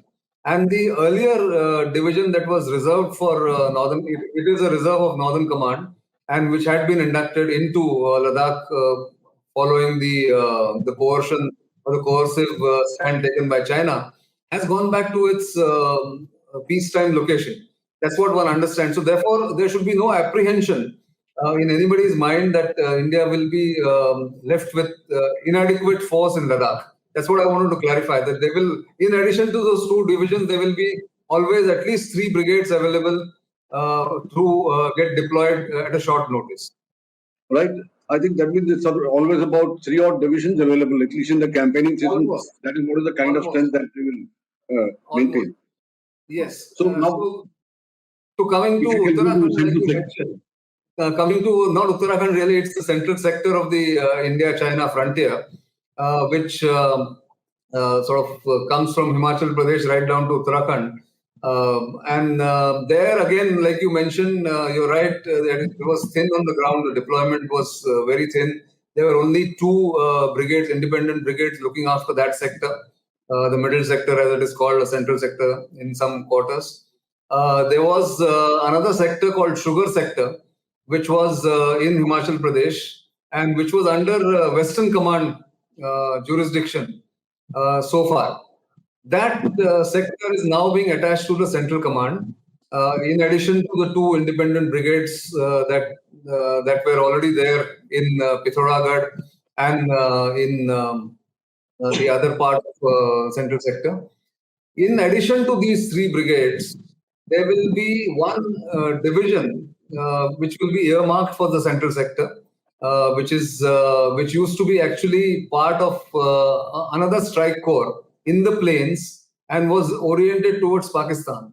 That division has been converted into a mountain division and will be looking after the weakly held central sector, so far weakly held. But now with this reorientation, there will be two division strength of troops available in the central sector. One constituting the newly converted mountain division, and the three independent brigades or three brigades that I mentioned earlier, which will mean two divisions looking after the central sector. That's the orientation for the central sector. Right. I think the two divisions there makes a lot of difference. In fact, it's more than a 10% kind of increase over there. Let's go to the eastern sector. Sikkim, Arunachal, and opposite this areas. This is a sector we are very well off, as I see, in certain areas at least, with patches, of course, in between where we need to beef up. We've also the problem of the tri-junction with Bhutan in this area, and that's been a hotspot a couple of years back. So what's being thought of as far as this sector is concerned in terms of making it more impenetrable, I would say? I think you put it very rightly that next time the balloon goes up, next time the Chinese try and be aggressive, may not be in Ladakh at all. It could be in central sector or in the far-flung eastern Himachal Pradesh or eastern Himalayas, which means the LAC or the boundary with China in Arunachal Pradesh or Sikkim. While Sikkim is very well taken care of by the Siliguri-based 33 Corps, which also looks after that flashpoint that you mentioned at Dolam at the tri-junction of Sikkim, Bhutan, and Tibet. The Arunachal Pradesh frontier is looked after by two existing corps, that is 4 Corps based in Tezpur and 3 Corps based in Dimapur, which looks after what is called rest of Arunachal Pradesh or Eastern Arunachal Pradesh, while the 4 Corps looks after Western Arunachal Pradesh. Now, in addition to that, given the proclivity of the Chinese to come and create mischief or come and plonk themselves aggressively along the LAC or the McMahon line in Arunachal Pradesh, the 17th Mountain Strike Corps, which is headquartered in Panagarh, and which was initially supposed to be a swing formation, which would be able to deploy itself or its elements to either eastern or the northern sector or the western sector, as they call it on the LAC. It has now been earmarked only for the Eastern Command of the Army, which means it will remain in the Eastern Theatre and will be the offensive formation that is required for the Eastern Command. And I wanted to sort of say this, I forgot to say this in the first segment, that for Ladakh, the one strike corps, which is based in Mathura, will be the offensive element, which its elements will be constantly exercising and orienting themselves in Eastern Ladakh. So that formation, the one strike corps, while its headquarters will continue to remain in Mathura, it will look after the needs of offensive operations in Eastern Ladakh. So you have one offensive formation for Eastern Ladakh earmarked, and another offensive formation, the 17th Mountain Strike Corps, earmarked for Eastern Command or the Eastern Theatre. That is the new rebalancing that has been already undertaken, and I think it's under implementation right now. Right, I think that's a very important point that you brought out. It's, if you have to win a war, you've got to take the battle to the enemy's territory. Otherwise, you can keep defending somewhere or the other. You'll lose a little bit of ground, and then there is nothing to leverage once the battle is over and the negotiations start. So it's, it's very good news that we have one corps now being reoriented to the mountains, and well, it will be there for Eastern Ladakh, and then you have the new independent strike corps as such available in the eastern sector for any major operations that they want. But let's finish this discussion as far as just being and the Chinese are concerned, Indians and the Chinese are concerned. And let's go a little further on the map. Well, they have been having this kind of an aggressive posture all over, whether it is other neighboring countries, whether it's Myanmar, Laos, or whether it is along the South China Sea. So this is an extension of the kind of behavior that you find as the new normal for China. And that should also help us in a bit in terms of explaining our case to the world. But what do you have to say about this kind of an aggressive posturing everywhere? I think the Chinese have, under President Xi Jinping, have made no bones of the fact that they are in an aggressive mood. They have different reasons for doing this in different sectors. For instance, with India, perhaps they had 2 or 3 messages to send to India. One is that you cannot depend on your friends or partners like the United States to solve your problems with us. 2, they wanted to tell India that we can create problems for you if you continue to build your strength aggressively in the maritime domain. And 3, it wanted to assert itself by saying that we are the preeminent power in Asia, and therefore watch out. That is the message with as far as India is concerned, and therefore they did what they did last year, although without achieving what they wanted to achieve fully. But at least they sort of let everybody know their intention, and which is a good thing as far as India is concerned. Similar posture they have adopted in South China Sea for a long time, in fact for many years now, that they are aggressive against Philippines, they are aggressive against Vietnam, they send the maritime militia, they ram the boats of the opposing navies, they also threaten small countries like Taiwan, which they anyway say is part of United China or One China, under the One China policy. They keep sending their fighter aircraft into the ADIZ of Taiwan. And with Japan, they continue to create problems at the Senkaku and Diaoyu Islands. So across East Asia and Southeast Asia, they have been showing the same posture. With India, they were a little more restrained earlier. But now even those gloves are off, and that is why India also needs to take care of itself. And this is a message that was conveyed, I think, through their aggressive design, that India will have to tackle its own problems when it comes to land boundary. In the maritime domain, they might get some help from the Australians, Japanese, Americans. But on the land boundary, India will have to fend for itself, and not just defend itself, but also show aggressive intent. But the most interesting part is that they are even trying to bully the smallest nation in their neighborhood, perhaps, and that is Bhutan. They have held 24 rounds of talks on the boundary between China and Bhutan. And the last experts group meeting, which took place between April 6th and 9th in Kunming, the Chinese were overtly aggressive. Their central concern with Bhutan is to get their way in Doklam. But Bhutan has stood firm. It has kept India's security considerations in mind and have not agreed to any of the new proposals or a new framework that the Chinese have proposed in the talks that they are holding with Bhutan. That's a plus for India. But how long the Bhutanese can hold on is a moot question. And therefore, India will have to keep an alternative ready in case the Chinese become more aggressive there. And we'll have to think of some other steps and joint efforts with Bhutan to keep China at bay there. But that's a clear indication that Xi Jinping is not giving up on his dream of being the preeminent power in Asia. Right.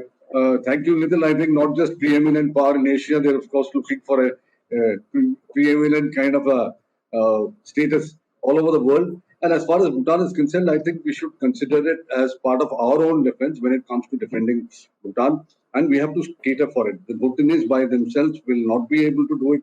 And the Chinese have quite a lot of areas over there where they have territorial claims. So the battle could be spread not just at the tri-junction, but it could be even further east, I would say. And the Bhutanese, they definitely will not be able to resist that. Thanks, Nitin. Thanks for being with us. And I'm sure our viewers have enjoyed this particular session. We've tried to lay out absolutely threadbare as much as the information is available in the open domain. And should you have enjoyed it, kindly like us. Kindly let us know if you want us to conduct similar discussions. And thank you so much. Thank you, Nitin.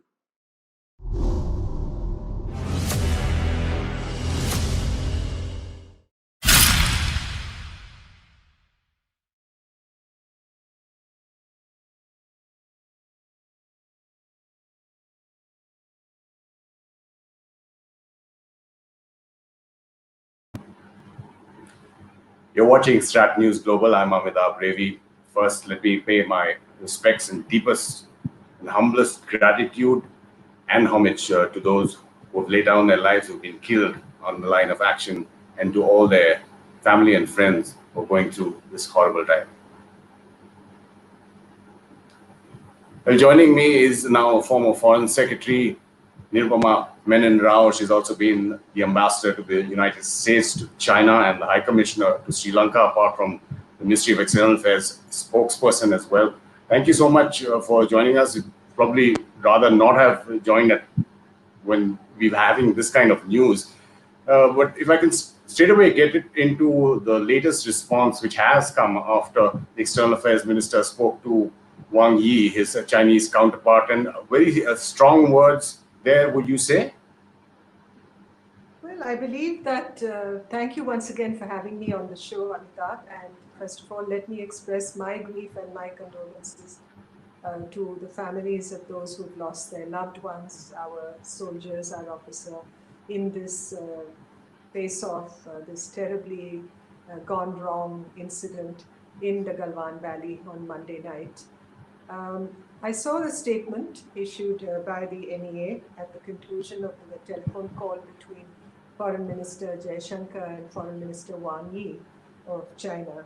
And first of all, let me say it is a good development that the two foreign ministers have spoken. And it was necessary that contact and communication be established in the wake of this incident, because we need to talk this over. We need to establish that communication and contact, because if those channels are terminated or cut off, then the consequences are even more serious, especially at this very, very critical juncture. So the statement, of course, is strong. Obviously, we have expressed our deepest concern, our discontent, our opposition, firm opposition. Protest. Is reacted the way the Chinese took action on the ground, and it was extremely necessary that we communicate that message to China in a firm and conclusive manner, so that the message is not garbled or lost in any way. So I'm glad that the two foreign ministers have spoken. The Chinese statement by the PLA a couple of more than 24 hours ago was also very strongly worded, and in fact it left no room, I believe, for much conciliation. The tone and the tenor was so combative.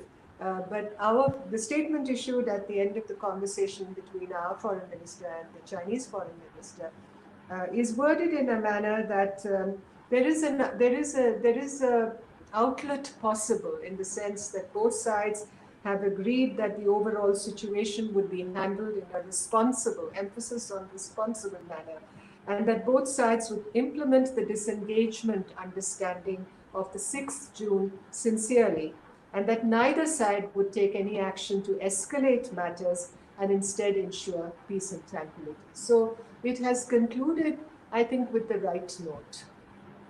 It is an opening there, but just again looking at the points that were raised, or the readout that's come from the Ministry of External Affairs, and the points that the External Affairs Minister raised with Mr. Wang Yi, when they clearly say that it reflected an intent to change the facts on the ground in violation of all the agreements. They're referring to the June 6th military commanders meet, and the ground commanders were also meeting, and they were erecting a structure in the Galwan Valley on our side of the LAC. Going on to say that this was it was premeditated and planned action from the Chinese side that resulted in the clashes and then the casualties. Obviously, it was premeditated and planned, the way the Chinese came at our small group that went to check as to whether the disengagement had taken place. And I'm reminded in many ways, when you read the tea leaves on this, if you recall, in March of 1969, the Soviet and Chinese forces clashed on the Ussuri River over an island, the Damansky Island, as you know. And, when you look at the way that incident happened and the way this Galwan Valley incident happened, there are very eerie similarities between the two incidents. The manner in which the Soviet contingent that went to check on the situation in the vicinity of the island, the way it was attacked by a Chinese group of Chinese soldiers, the way in which they were killed. Some of them were tortured before they were killed. And it sort of brought back the memory of that incident when you compare it with what happened day before yesterday in Galwan. There are so many similarities, and you're dealing with the same adversary, obviously, the way in which the Chinese take actions which are totally out of conformity with civilized modes of behavior. I think is brought home to you very vividly. Since you're bringing up history and what happened in the Sino then Soviet clashes, and you're saying there's no doubt that it was premeditated. So, and it's not going to be on the local level. They may have been triggering factors. So, how do you see it in the larger picture? If that's what China did, as you pointed out, against the Soviet Union, and now here. So, is this their playbook? Are they going by their playbook? It's definitely the playbook of the new China today also. The China that speaks of a Chinese dream, as Xi Jinping likes to call it. But a China that is no longer saying it will lie low and bide its time, as Deng Xiaoping exhorted his cadres to do. This is a China that has abandoned the theory of peaceful rise. I mean, the peaceful has gone out of the rise, let's put it that way. And they want to be powerful. They want to be numero uno in the world. They want to occupy a vacuum that is, in a sense, more and more in evidence with the potential, retreat of the United States from, many of the theaters around us. So this is the China that we are dealing with. It's, this is the adversary that we have to contend with today. So what you see on the border, or what you see on the line of actual control between our two countries today, is essentially an extrapolation also of the attitude that you see at the national level as far as China is concerned. So I have to, underscore that particular aspect, which we must always keep in mind, keep that perspective, that this is not the China that you were dealing with when Rajiv Gandhi went to Beijing in December of 1988 and shook hands with Deng Xiaoping, and Deng told Mr. Gandhi that the Asian century would be incomplete without India and China, or China and India. Today the Chinese don't talk on those terms. The entire language of their diplomacy has changed. You have the wolf warriors, the so-called Chinese diplomats, who are essentially, as Zhou Enlai said long ago, they are really People's Liberation Army soldiers with a little cultural veneer attached to them. Sometimes with the tweets, you're not even sure about that. It's soft outside, but very hard line inside. Now, when you're saying China's military and economic prowess, which is being exemplified in issues like this, in clashes like this, deadly clashes like this, why now? Why now? Well, the situation, first of all, let me say that this is a line of actual control that has been prone to transgressions of such sort. You've seen action of this nature where either side has accused the other of transgression. Many pockets along the line of actual control, all along the so-called the border areas, let's say, between India and China. So there's a history of such action in the past, but it has never got out of hand for the last 45 years. Even on the Doklam Plateau, we had a standoff that lasted for more than 70 days. Incidentally, yesterday, June 16th, was the third year anniversary of the beginning of the Doklam problem, as you know. But we managed to maintain a regimen of peace along these areas. We had protocols, we call them mechanisms in place, border peace and tranquility agreements that maintained the peace and tranquility in these areas. There'd never been a face-off of this nature. Some people say not a single shot was fired, which is a fact. We didn't have that kind of altercation, or violent altercation leading to bloodshed, loss of lives. But what happened day before yesterday, I mean, it chills you to the bone, literally, because, the loss of lives, the manner in which the lives were lost, I mean, it far outscales, let me say, in proportion, even what happened before 1962, in the lead up to 1962. In October 1959, you had the Konkala incident. October 20th, 1959. In fact, it is commemorated as Police Day, Indian Police Day, in fact, in this country. So when we lost 9 lives at Konkala. 3 people went to see what the Chinese were doing, just as 3 people went from there day before yesterday. They went to the Konkala Pass and they were accosted by the Chinese and taken prisoner. Nobody was killed. They were taken prisoner. And then when more reinforcements came, that's when the firing started, and 9 people lost their lives. 1 Chinese and 9 of our policemen lost their lives. So even Konkala, which is in many ways is considered as a turning point in India-China relations before 1962, it kind of just aggravated the situation, it raised the temperature, it caused a great deal of consternation in parliament, within the media, among Indian people. And this incident far outscales that, which is why it's so worrisome. In a sense, whatever we did between India and China, forget the informal summits, but going back to 1988 onwards, was in a sense buried in the Galwan Valley day before yesterday. You've used that tweet, bad moon rising in India-China relations, and we've pinched that, so to speak, to put it as our title for this discussion as well. But as you pointed out at the beginning of this chat, there is an opening that has been left, but with emotions so high, we've seen what's happening, and yes, the media, of course, plays a part in that as well. But how should the government be dealing with this? Should it, in terms of one, domestically, and then dealing with China itself, should there be, more communication from the highest level, which has been pointed out is not there, or is that not being done purposely because there's such sensitive other communication lines that are open between India and China? How does it really work? I think the emphasis is on communication with a capital C, as it were. And I'm afraid that I'll be frank about it, that from our side, we need to ginger up much more on this front.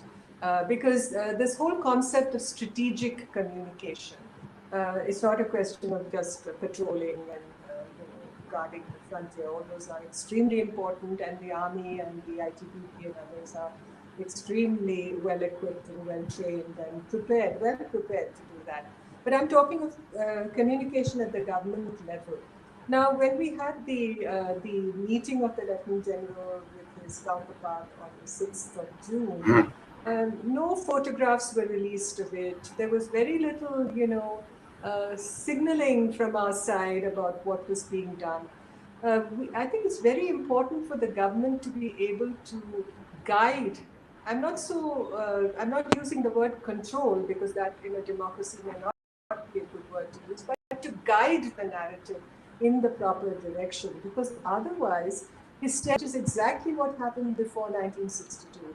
The then Prime Minister Nehru's hands were completely tied. However much we may fault him for steps taken in the early 1950s, the whole friendship with China, narrative, let's say, that is pursued. However much we may fault him, his hands were completely tied after Konkala, if you ask me, because the temper, the national zeitgeist, as it were, was so arraigned against China. Not to cede an inch, not to negotiate, to here we stand and here we will remain attitude. Now, it's very important that we don't go into that, a repetition of that as a fallout to what has happened. I know that tempers are high, people are most sorrowful about what happened, but burning effigies of Xi Jinping and all, I mean, that's not going to give us much leeway on this problem with China. It's all very well to beat our breasts and say that we will repay, we will not cede an inch, but ultimately how our diplomatic settlements arrived at through negotiation, through a spirit of adjustment, through a spirit of give and take. Now, if we don't have that in our DNA, then I'm afraid, there are more disasters lying ahead for us, because there is an asymmetry of power between us and China. Let's be candid and frank about it and honest about it. It's time that we need to build up on our strength, to develop our comprehensive national strength, to deal with the numerous issues and challenges that we have to see addressed before we can really join the global high table, which incidentally China has been able to do so far. So let's be very realistic, clear-eyed, cool and calculating about what we need to do. It's going to be a challenging time for us.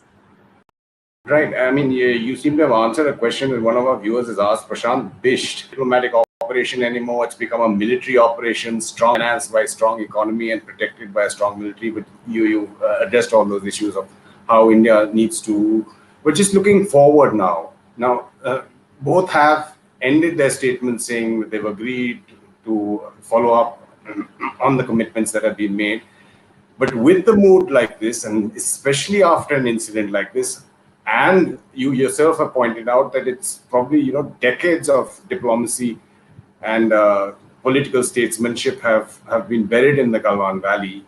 How do you navigate that path now going forward?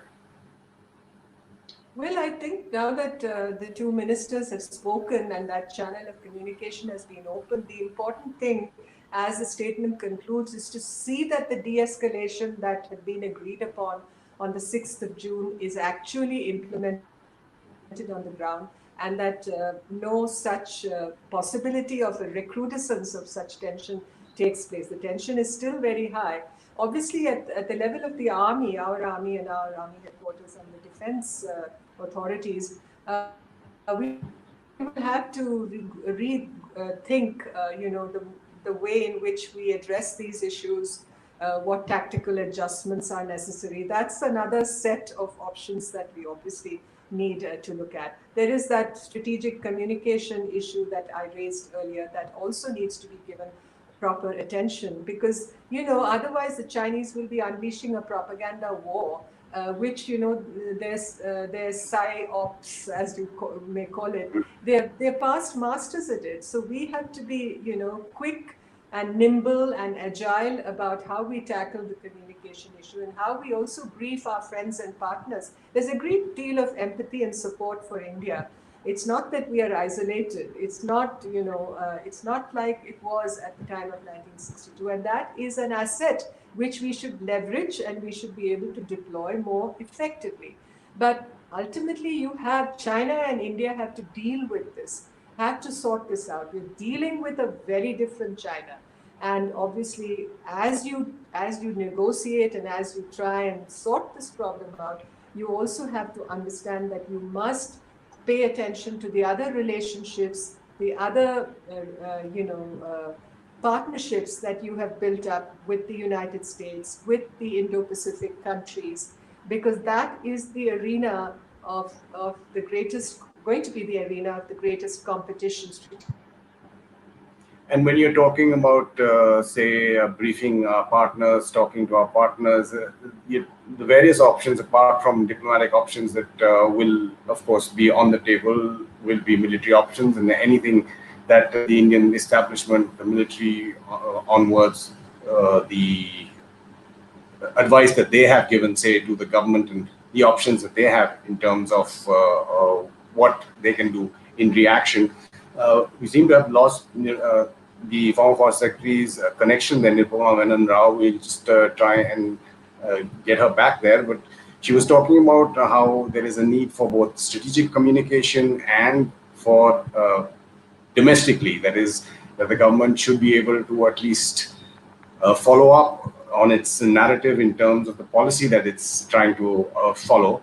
And Ms. Rao was also trying to point out that she thinks that our partners and various countries across the world, including, say, the US, and we've seen how the strategic depth that India is trying to project has worked out in various manifestations.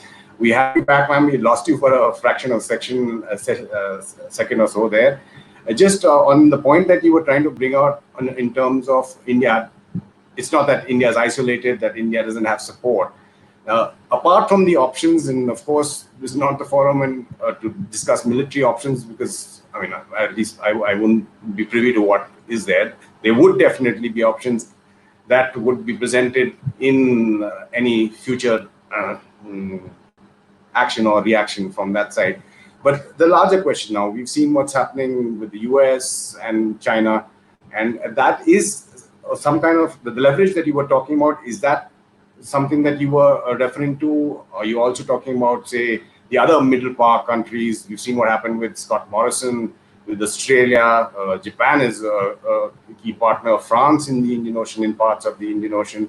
The G7 is there's a proposal to make the G11. You're talking about all these in totality? Yeah, absolutely. I'm thinking of the fact that all across the board, people are, countries, governments, leaders are concerned about China. I'm not just talking of President Trump's reaction to China. It's not just, his own approach, which of course dovetails very well within the US realization that competition has come to stay in the relationship between the US and China. But as I said, as far as the other countries are concerned, you mentioned Australia, there's Japan, there's Vietnam, there are many Southeast Asian countries which are relatively, they take a low profile and they don't speak out very much against China, but there are latent concerns even there. And then there is Europe. We don't talk too much about Europe, but the European community recently labeled China as a systemic rival. So this is the ambiance in which, all this, the setting in which all this has taken place. And we should be able to take the strategic advantage of this in order to build those coalitions. I'm not saying we need people to fight our battles for us, not really, but there is a global stage on which, the Chinese have to learn what their behavior entails and what their new aggressiveness brings to the global table. It violates rules of conduct. It violates codes of behavior. It goes against the grain of international law. I mean, I'm not just talking of the India-China situation, but look at the South China Sea, look at the disputes, look at the way they've built those artificial islands and even set up missile bases there. So this certainly is not the international order, particularly in a post-COVID-19 we want to see. We don't want this kind of anomie, this chaos, this instability, this, it can't be the law of the jungle, which the Chinese seem to be propagating. You started off this discussion by saying that the Chinese had taken out the peaceful from peaceful rise. And you pointed out so many instances across the globe. It's not just India there. But with your depth of knowledge of the Chinese, and the Chinese do that so well in terms of knowing their adversary, why now, when it seems that there's so many fronts that are being opened? COVID itself has not, nobody's come out of that. Now, if you have India, you have the East China Sea, you have the South China Sea. Australia, again, there's been a battle of words today. Each China and Australia accusing each other of deception. The US, we've not even factored them in. What's going through the Chinese mindset, despite their knowing that they're moving to numero uno, to open up so many fronts? What's the thinking behind it? Well, one has to look within China too, in order to find perhaps some explanations for Chinese behavior. Now, you have a leader, Xi Jinping, who came to power in 2013, 2014, and he sees himself as the supreme leader. He's given himself, an indefinite extension as the top person. There's no term limit as far as he's concerned. He's tried to weed out all his opponents, through this anti-corruption drive. So what has been left behind as a result? You have this leader who essentially is somebody who grew up with very little cosmopolitan exposure. He grew up during the Cultural Revolution. He was sent to Shanxi province. He's, of course, a princeling. His father was one of the first generation Chinese Communist Party leaders. So that's the kind of background he has. He is not out to charm the world. He's made it very clear. You look at him. He has that. It was Orville Shell says he has that Mona Lisa look. Actually, he hardly smiles. It's very enigmatic. So this is the kind of leadership a top leader you're dealing with. And about the other echelons of leadership, my friends in China speak about the deterioration in the quality of Chinese leadership also at the lower levels, through the anti-corruption drive. And there's a climate of fear, the follow the leader kind of approach. So this is what you're dealing with. So whatever happens on the border between India and China, or whatever happens in other parts of the world, obviously comes with the sanction of the top leadership. It's not just, some local level commander, or there may be a local level commander who wants to please the top leadership and takes a certain line, as may have happened here. Because it's been said that the commander of the Western Theatre Command, the Chinese General Chao Chi, who leads it, is somebody who had served in Tibet for 20 years and who's now also a member of the Central Committee of the party. He has, ambitions, highly ambitious, sets his sights on perhaps even ultimately an elevation to the CMC, the Central Military Commission. We don't know. Everything is so opaque in the Chinese. But you're dealing with this kind of... And since you brought up Tibet, I just wanted to ask on India's policy. Now that we are in a situation like this, what do we do? Is there any change that is required? Tibet, Xinjiang, the Uyghurs, Hong Kong, not much said there from the Indian government or the MEA as well in terms of a worldwide voice, or Taiwan. Those also issues that have to be more vocalized, or even if not vocalized publicly, at least worked on? I don't think we can have any frontal sort of changes like that. We have to move with circumspection and with due deliberation, I believe, on these issues. Now, on Tibet, I mean, we gave away, our case on Tibet in the early 1950s, and since then, for some years, even after 1988, the Chinese would insist that we put in every joint communique or joint statement our position of Tibet, that it's an autonomous region of China. And in fact, in 2003, we were saying it's a part of China. So that's where we are coming from now. But I think the whole question of Tibet is likely to acquire front and center when, the question of the next Dalai Lama comes. Correct. Still don't know when that, and I wish the 14th, His Holiness, of course, a long and healthy life. But what happens then? But we should be prepared. We are not a very risk-taking establishment when it comes to, I think, foreign policy. I mean, we haven't really, for instance, spoken out on Hong Kong. We're a democracy. We should be proud of our democratic values, our constitutional ideals, and our embrace of diversity, which is really the idea of India. So India as a leading power, which is how we describe ourselves, we should be able to speak out a little more on these issues. If we see a violation of human rights in countries like Hong Kong, if freedom of expression is suppressed, for instance, on Taiwan, we should be able to inject a little more content and substance into our relationship with Taiwan. Why not? It's not a question of abandoning the one China policy, but still to be able to have some leverage on these issues. So I hope that we'll be able to, it's not just a question of, the national mood now is to show muscle and to sock it to them. That's all very well, but I think there are other ways also to express our considered position and our very integral beliefs on these issues. Former Secretary Nirupam Menon Rao, Ambassador Rao, thank you so much. It was an absolute pleasure talking to you. Thank you, Amitabh. And again, we end with our respects, gratitude, and grief for all those who have died, who've given their today for our tomorrow. You're watching StratNewsGlobal. I'm Amitabh Devi.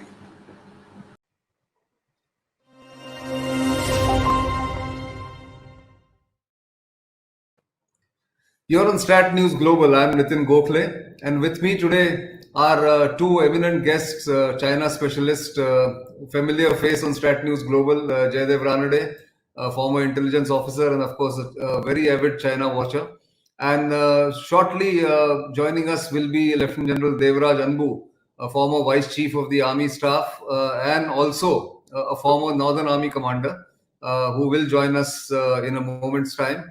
But before I come back to them for discussion, I would want to update our viewers about the current state of negotiations between the Chinese and the Indian side, which happened on 15 July at Chushul, the fourth round of Corps Commanders talk.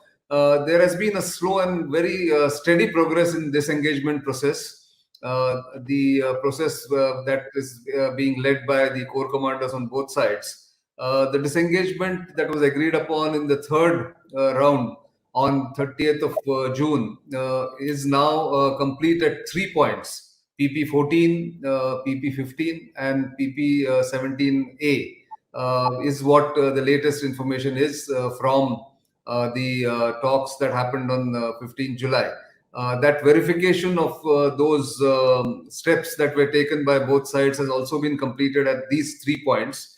But on the 15 July, and remember the talks went on for 15 hours.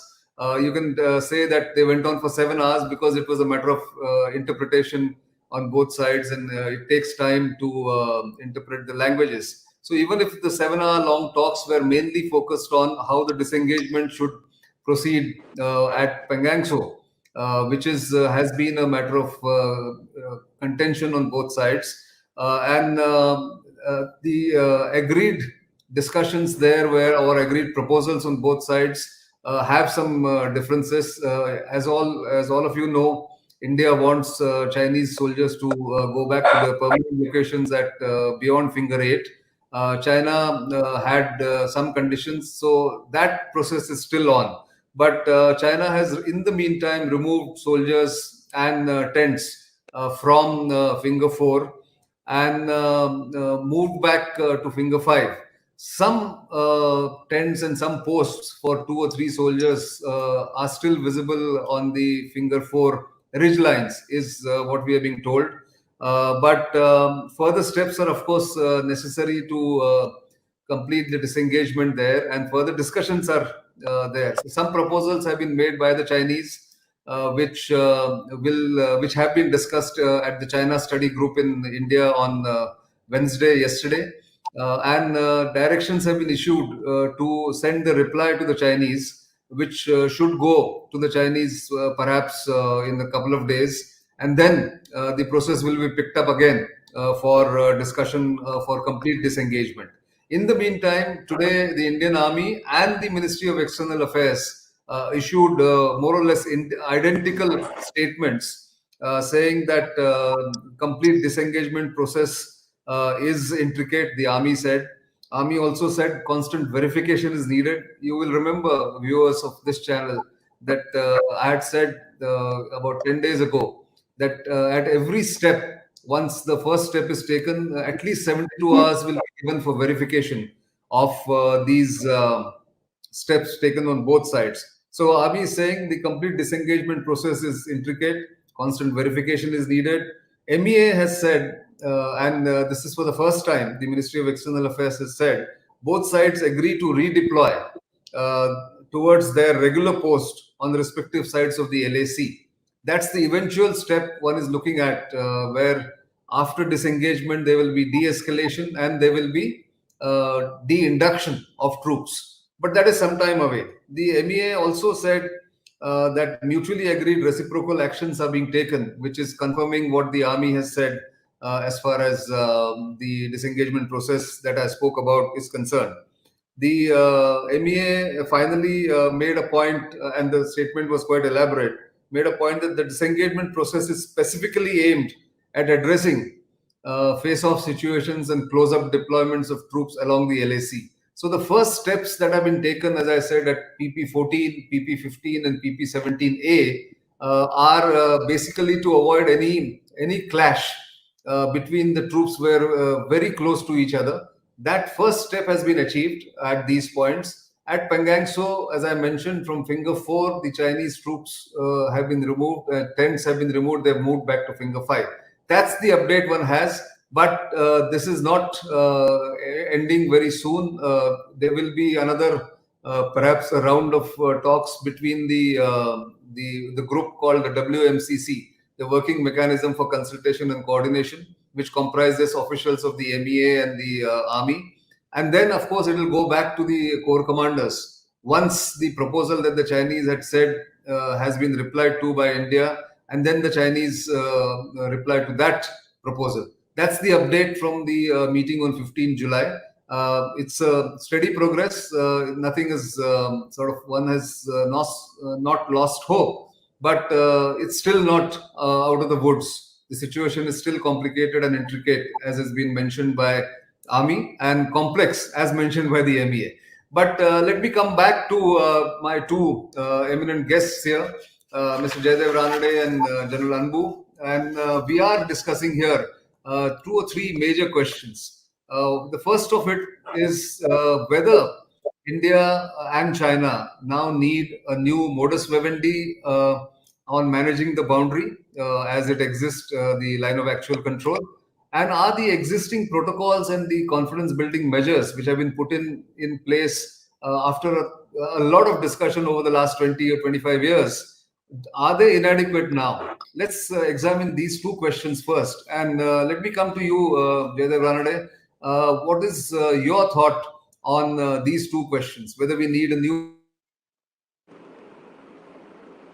completely new method to solve the boundary issue or take it forward?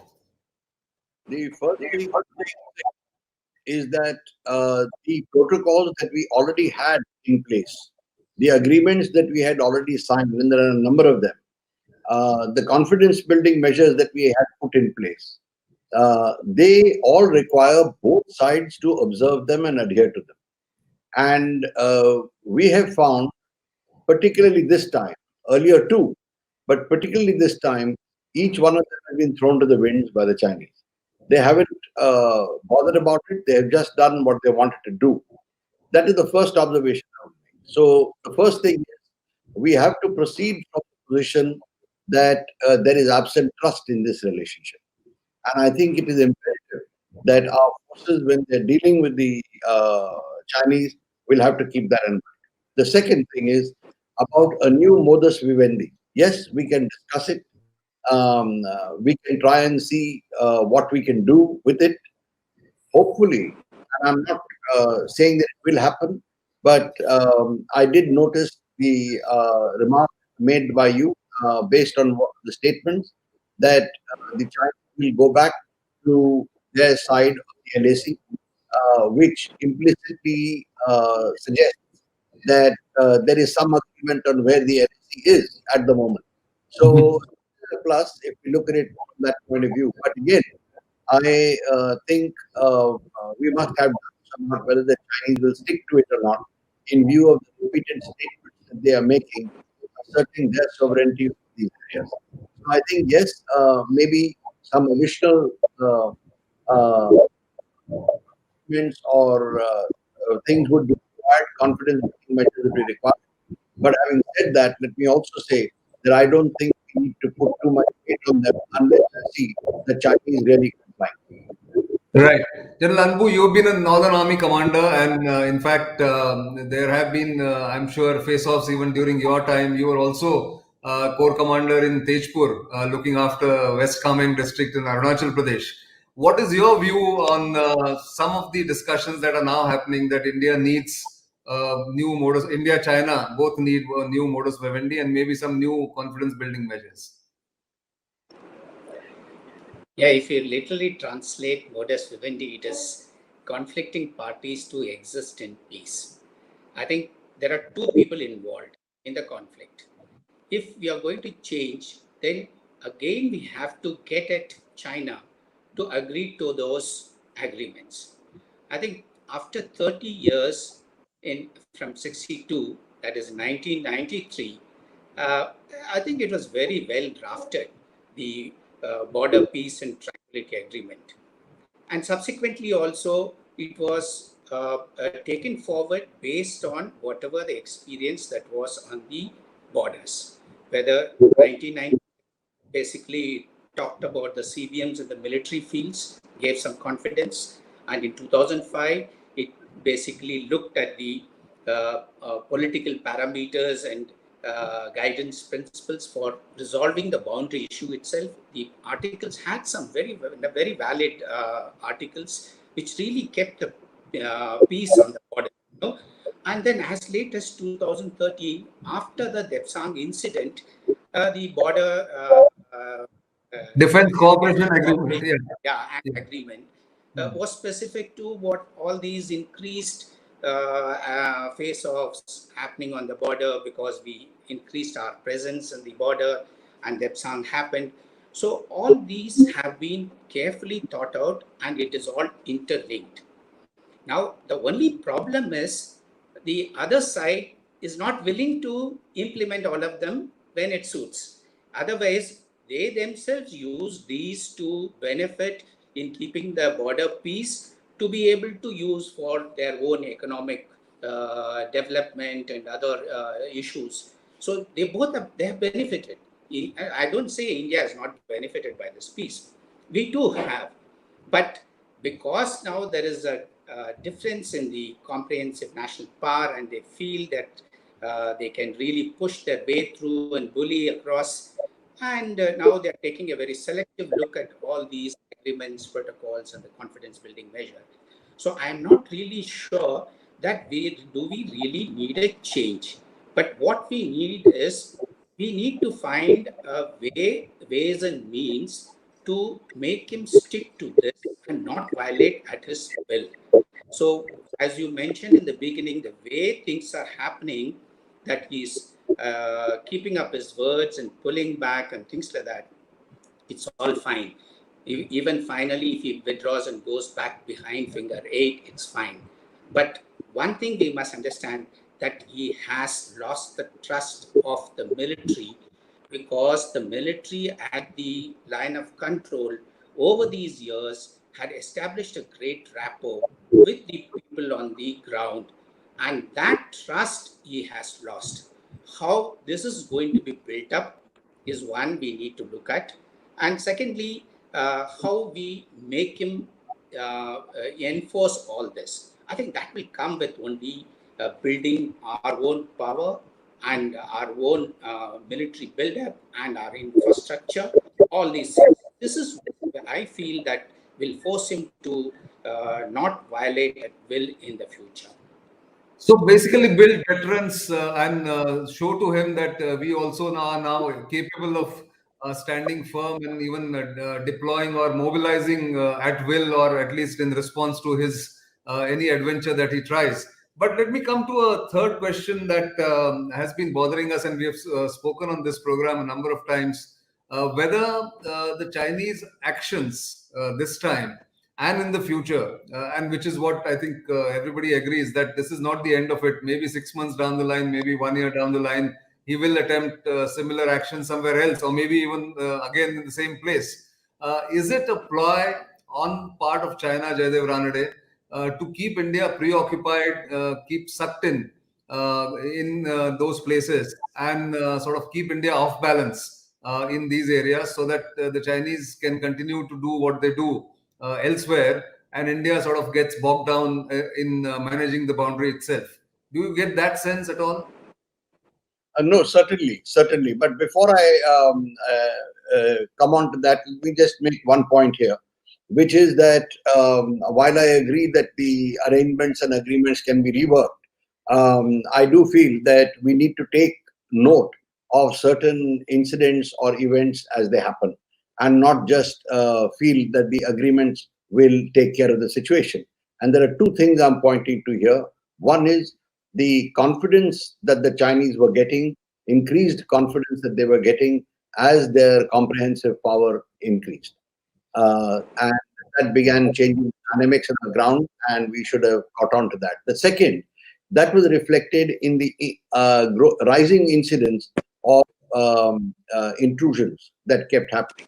We may call them intrusions, we may call them transgressions. I think today now we should be quite honest enough to call them intrusions. They were doing probings or testing, whatever it is. The numbers had gone up quite a lot.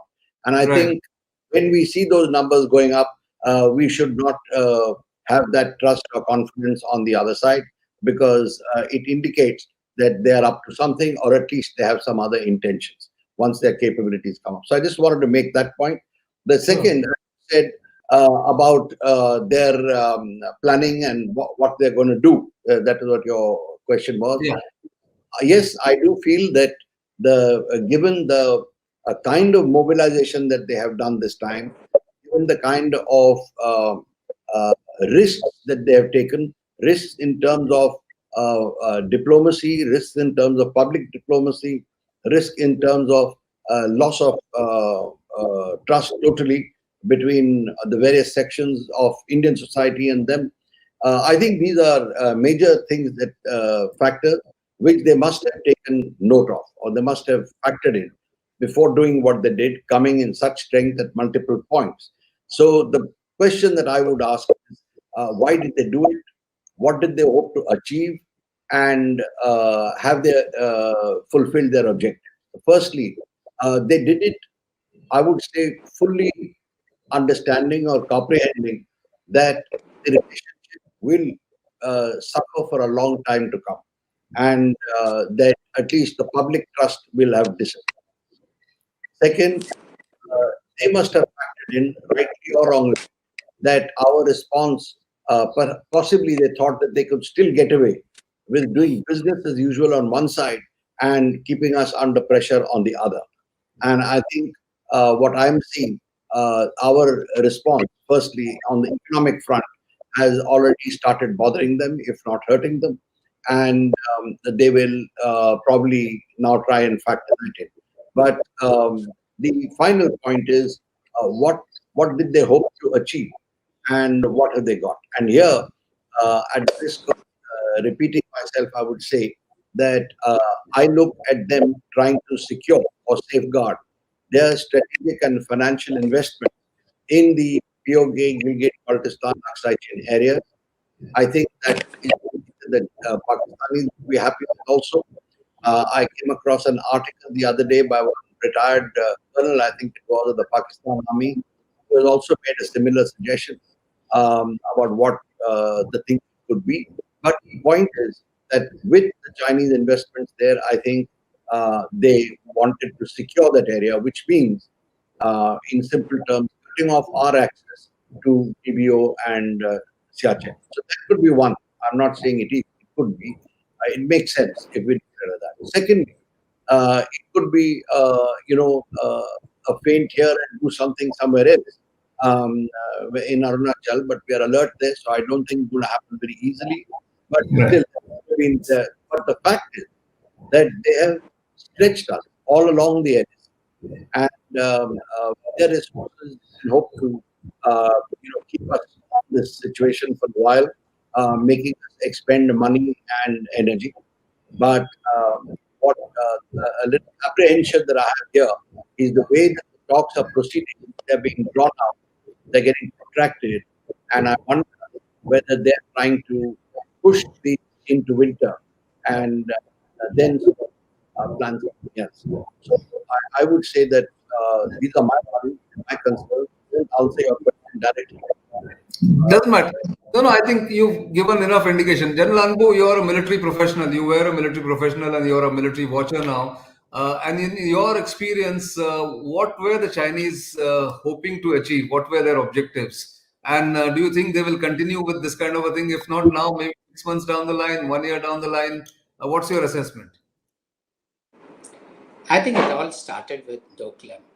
I think Doklam, the way the things ended, I think they felt that they have been done by India.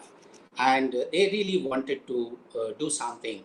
And it was quite expected that the obvious place would be, that's where they can really do something. And going by the reports, one can make out that it was very well planned, rehearsed, and came with the intention to put down India by these small actions in 3-4 places. But unfortunately, the execution did not go well, and they totally underestimated our soldiers and the capability of the Indian Army to defend the borders.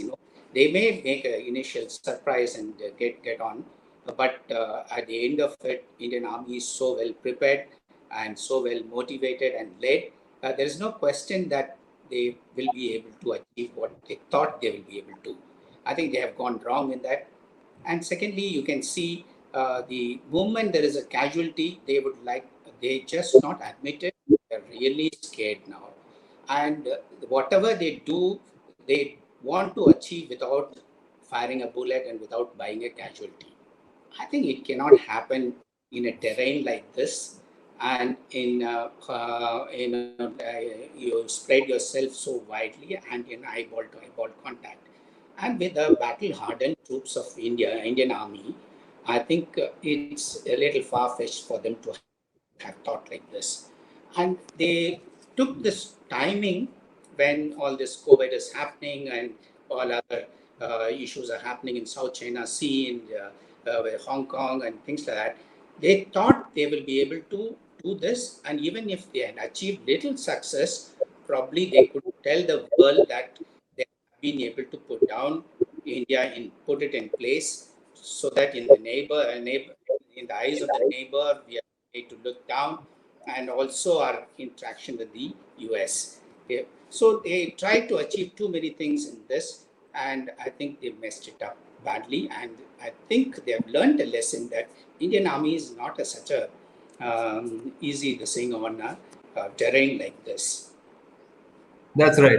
In fact, that's the next question that I have. That having done all this and sort of gone or miscalculated their moves despite such massive mobilization for the first time after so many years, Jaidev Ranade, what is your sense going forward? What are the challenges that we must look at? Should we be sort of strengthening our intelligence ISR capabilities, not just intelligence, but surveillance and reconnaissance capabilities? Should we be also strengthening our infrastructure faster in the border areas, which anyway we are doing at some pace, but maybe sort of speed up the development? And was there a planning on their part that by sucking in Indian forces much nearer the LAC, they will bleed us economically? To do that, what would you say? I mean, how to avoid those traps that may have been there underlying in that planning that the Chinese had? Well, this is the first point. Sounds very simplistic. It is to say that we have to anticipate what is likely to happen. And here, what you said about ISR capabilities are the key. In today's date, and given the terrain that we are going to be operating in, if it's especially in the high mountains, we do need spies in the sky, particularly to be able to monitor them. I mean, it takes a minimum of, I would say, at least a month or 20 days for them to get organized and come to where they did. So we should have been able to pick it up much earlier from whatever we have. The second thing related to this is just having these inputs is one part, but you need people who are able to understand these inputs and draw a picture as to what is happening. So I'm not making any comments on that, but I think we need a specialized set of people who are doing that on all ends. You need them at the initial processing end. You need them at the consumption end, that is the armed forces or whoever. So, and there are a lot of various sources where they come from, but this needs to be done.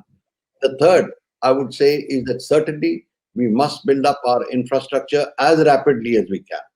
And for two purposes. One, for improving the logistics of the armed forces, but equally important, and I stress equally, is to build up the economic standards of the people living in the border areas. I think that is also very important.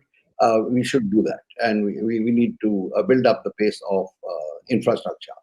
The third is, of course, the army will, and when I say army, I mean all three services, will have itemized what they need on priority.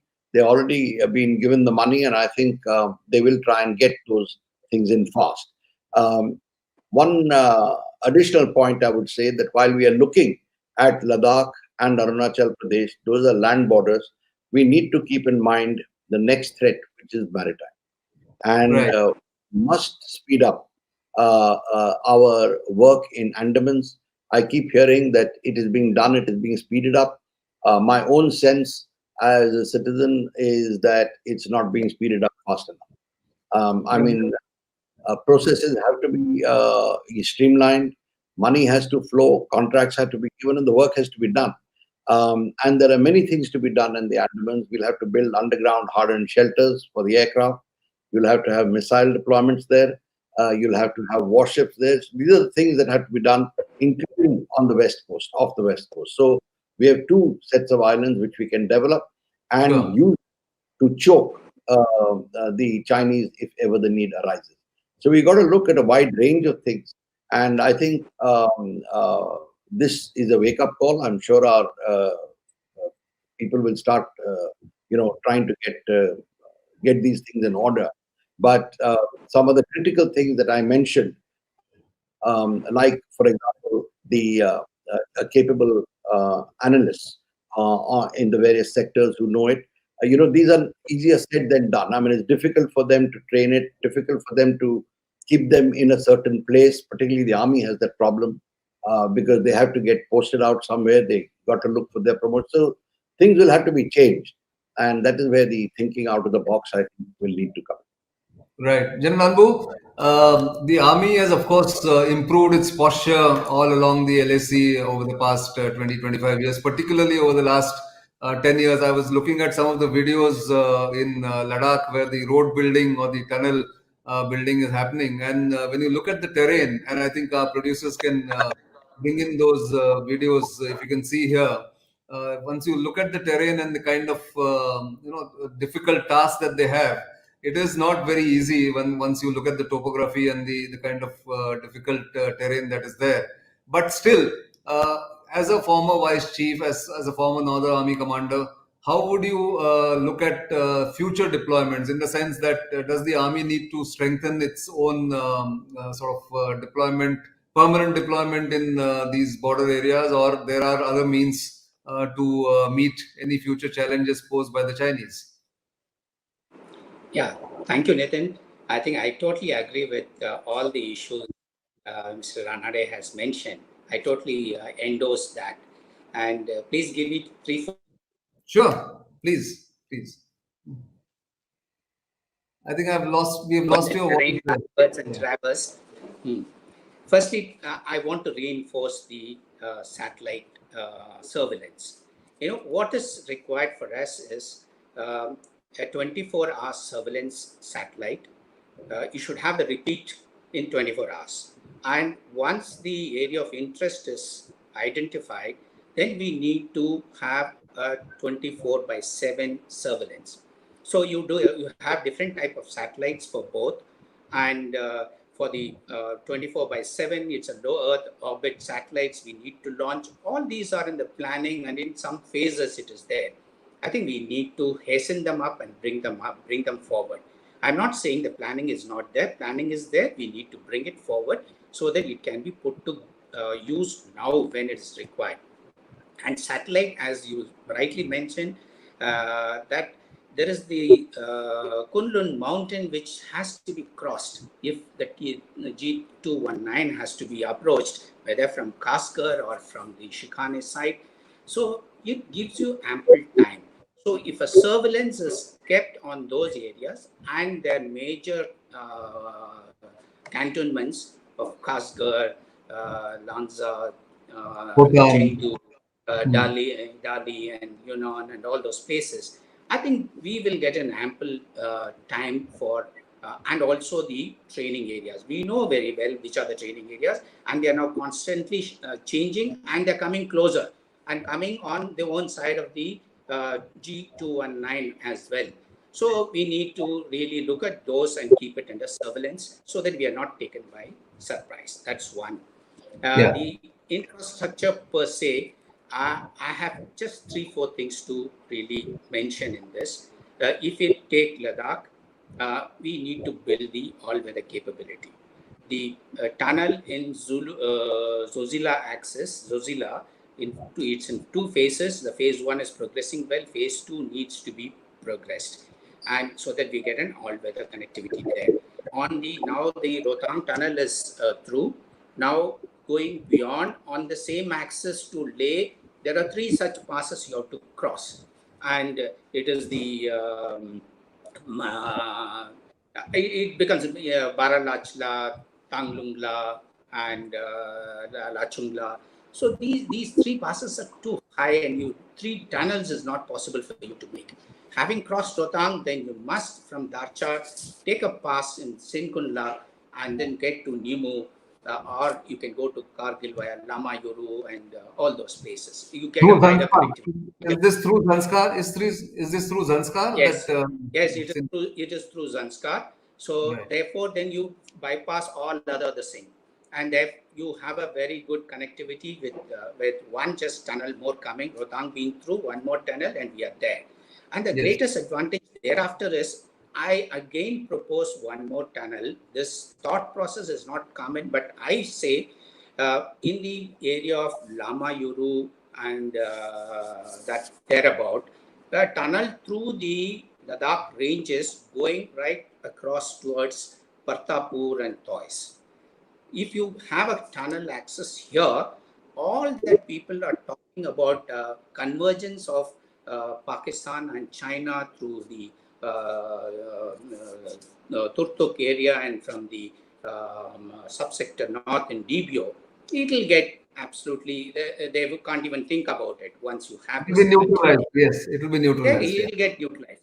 And it is not a difficult thing. There is a track already existing. It's a mountain which is feasible to do a tunneling. I think we need to do that as far as. Then third is we need to build the infrastructure in the forward areas. And apart from connectivity, defense-related infrastructure, which is your defense works, like your storage for your strategic ammunition, your missile, your RT ammunition, and your MEC forces ammunition, and FOL. All these you need to really. Lot of them are going on. We need to do it, and we need to disperse it. And the next point we need to do is, in this area, to survive the first attack, we need to disperse ourselves and camouflage. I think this is one aspect we need to do from now onwards. Now, otherwise, we'll be, when the balloon goes up, then you're going to be caught in the open. That is one thing I think to look at. And some equipments. See, we have air defense weapons, your ATGMs for the ATGMs, electronic warfare, all are based for the planes. We need to have custom made for the mountains. It's going to be small, valley-based, and looking at the threat-based approaches. So therefore, air defense system, electronic warfare, your SDR communication, and ATGM based on very mobile special vehicles. This is the need of the hour. It can easily take on any threat of mechanized threat in subsector north or in north sector. Yeah. The Tabang, Ball, and Bumla. So it can easily take on all those. We need to develop some disruptive capabilities, because after all, we are in defense, and if he's going to bring with such phenomenal weapons and things like that, we need to have drone swarms. We need to invest on it. We do it when we are SOS. You do it when absolutely you are threatened from an unexpected thing. You do it. Electromagnetic pulse, cyber, laser against the UAVs, and even for our own surveillance, we need to look at some small UAVs and drones for surveillance at the battalion level around. It is being done. All these are being done. Quite a few are in the pipeline, but it needs to be hastened up, and the urgency needs to be felt at all levels. And There's another point I just wanted to make. It's the functioning of the CSG. I've seen there's one weak link in this. MEA is actually spearheading. They are capable. They know everything. They're doing it. But to match up to them, when they deal with the army or the ITBP, then ours is routed through the MOD or through the MHG. And these two links are very weak. So either we strengthen or we form something where we interact and then keep somebody else informed and the decisions are taken. Last couple of years, I can tell you that they have been functioning very, meeting very often and taking very quick decision. But we have neglected for a long time, and the effect we are seeing now. I think it needs to be a little more proactive. Go on the ground. You must go go to the place frequently, meet with a field commander there. Then you get an idea, and we are able to really give directions. Otherwise, we'll 76 directions of those PP, limit of PPs and things like that will continue to haunt us. I think we need to really look at this particular aspect. And ITBP, and nobody's saying that we place it under command for the army, but functionally, I feel when such things happen, operationally, they must be under the army. There are a lot of different views on this, but it's a very considered. There's no parochialism, no the same. But functionally, if it is placed operationally under the army, I think we will reap much more dividends. We may save a lot of resources that we are looking for.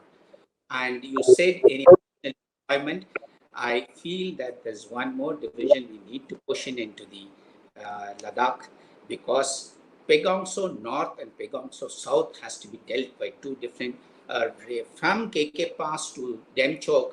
It's a very long span of control for one division to really take care. I think we need to build the infrastructure for them to be placed there and look at it very closely. I can tell you, even these agreements don't work and we have to shelve it and they go back. So we will be able to take care. Rest of the place, we are very well off. We're the central sector, Sikkim, Tawang, and in the east, we are very well off. Even if these agreements had to go for a toss with one more division permanently placed, and with these sort of equipment and other things getting in, we are very well off to take. And you covered the infrastructure in the rear background, and I saw that in the Tawang sector you covered. Similarly, everywhere the backbone communication has come up very well. I must say in the last 8 to 10 years, the improvements have been phenomenal. So we are not really wanting. Just give a year or two, even those Sela tunnel would come up and those bypasses would come up in Tawang, and we will be very well off. But for what I just mentioned, if we Point can well do taken. Point well taken, Anbu. I think structural reform.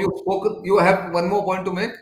Yeah, just one more point. Mr. Kanade mentioned about the data and all being kept. I think the historical knowledge of the activities happening on the post and at the various levels must be held there and made known.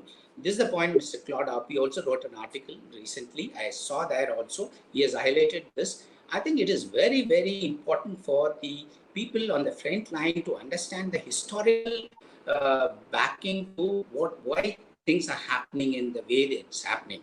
Then you are in a better position to take decisions and act immediately. Right.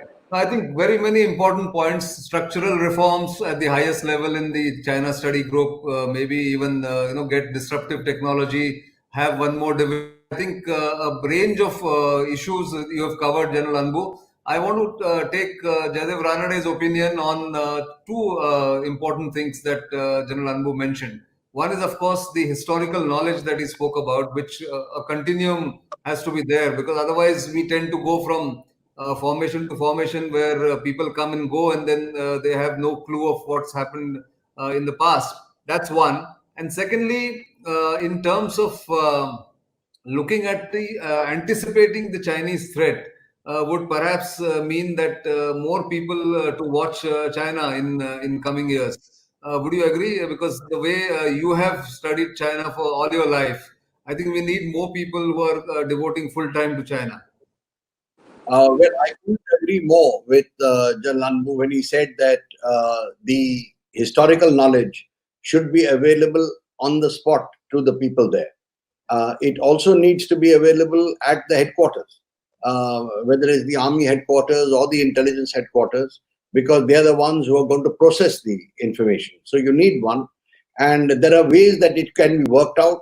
I think once it is decided that we need to have this kind of thing, then these various organizations can develop a structure where they would have to do it, and even if it means tweaking the existing structure. In fact, not tweaking, they'll do more than that. But that is possible. Second, as far as having a competent analyst for looking at this, we would need a dedicated group only for China. Similarly, you would need a dedicated group for Pakistan. These are our two main problem areas. And I think it is possible again to have them. But I will make two, I'll point to two, I'll give two cautionary notes. One, it should not become a routine function in the sense that the information comes, they process it, they send it, like the way it often happens. I mean, Nanmu will know what I mean. The second point is that he made a reference to the CSG. Now, I happen to have participated in many of those meetings when I was there, and the army was always present. In fact, we used to have it in the army ops room in those days. I suppose it's still the case. It still, I think, happens there. But Yeah. he made a very valid point that if their proposals, I mean, it's okay, you meet there and you have your discussions, but if the proposals or the reports go through MOD or MHA, I think that is infructuous. I will make two points here. One, I don't think they can really contribute to whatever decision or view is being expressed. I mean, I've seen that over the years. The second is that the army must have a direct input. It's a different matter. It may be accepted or not accepted, but they must have a direct input, because then they'll become players on the table and be able to push their point of view.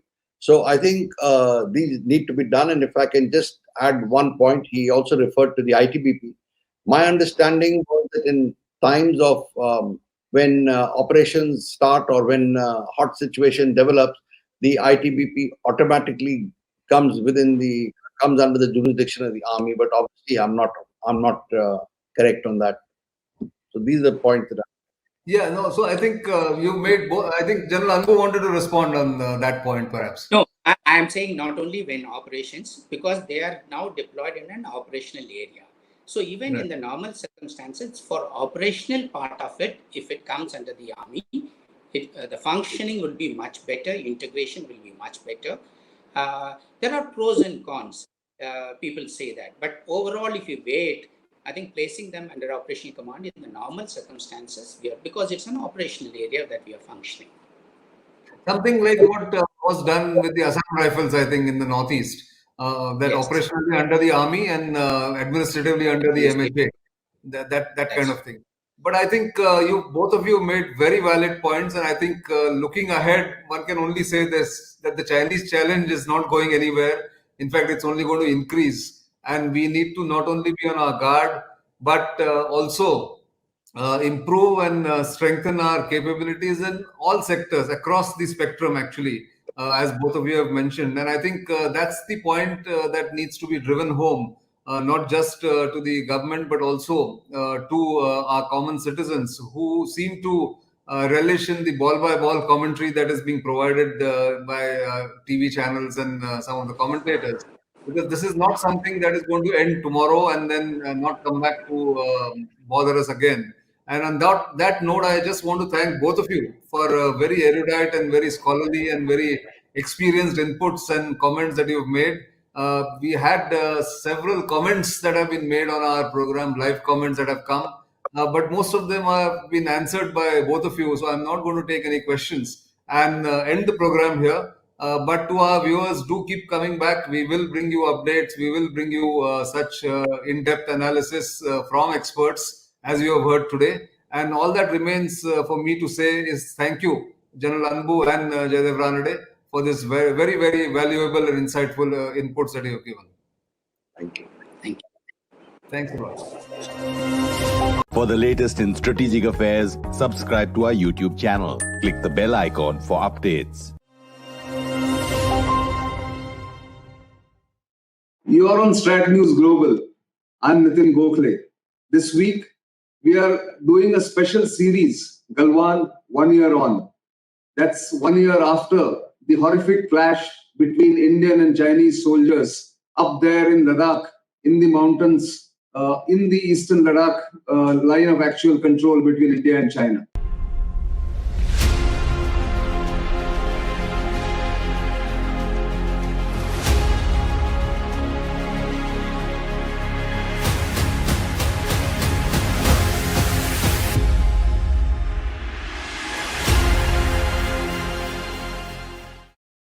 Since then, many things have developed, many things have happened, negotiations have happened, and a partial disengagement has taken place at some places along the line of actual control between India and China in Eastern Ladakh. But tensions have not abated, and China's aggressive behavior elsewhere across the globe, whether with the US or Europe or in South China Sea, doesn't seem to slow down at all. It seems that China has decided it wants to take on the world. Whether it's ready, whether it's going to end up in something that we don't know or can't predict. To discuss all that, I have a very special guest with me, joining me from the United States, old friend Gordon G. Chang, a long-time China observer, author, analyst, and of course someone who has very strong views on the authoritarian Chinese regime. Gordon, welcome to this program. Oh, well, thank you so much, Nitin. Gordon, as I mentioned in my opening remarks, the Chinese aggression or belligerent behavior, not only with India, but elsewhere in South China Sea or otherwise, doesn't seem to slow down despite the pandemic, or maybe because of the pandemic. So how do you see the Chinese, looking at international relations right now? What are their priorities? What is their foreign policy based on? Your opening thoughts. As you pointed out, China is taking on everybody at the same time. And this is really worrisome because this shows it's not being strategic. When a country is not being strategic, when it undercuts its own interest, you know something is wrong at the center of their politics. And I think that's what it shows right now. We don't know exactly what's going on in Beijing, but we can be sure that there is certainly very troublesome developments.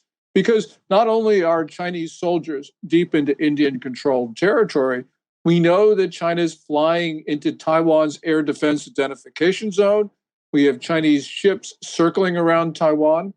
Chinese ships are going into Japanese territorial water in the East China Sea, the Senkakus. China is pushing out everywhere, and so we've got to be extremely concerned.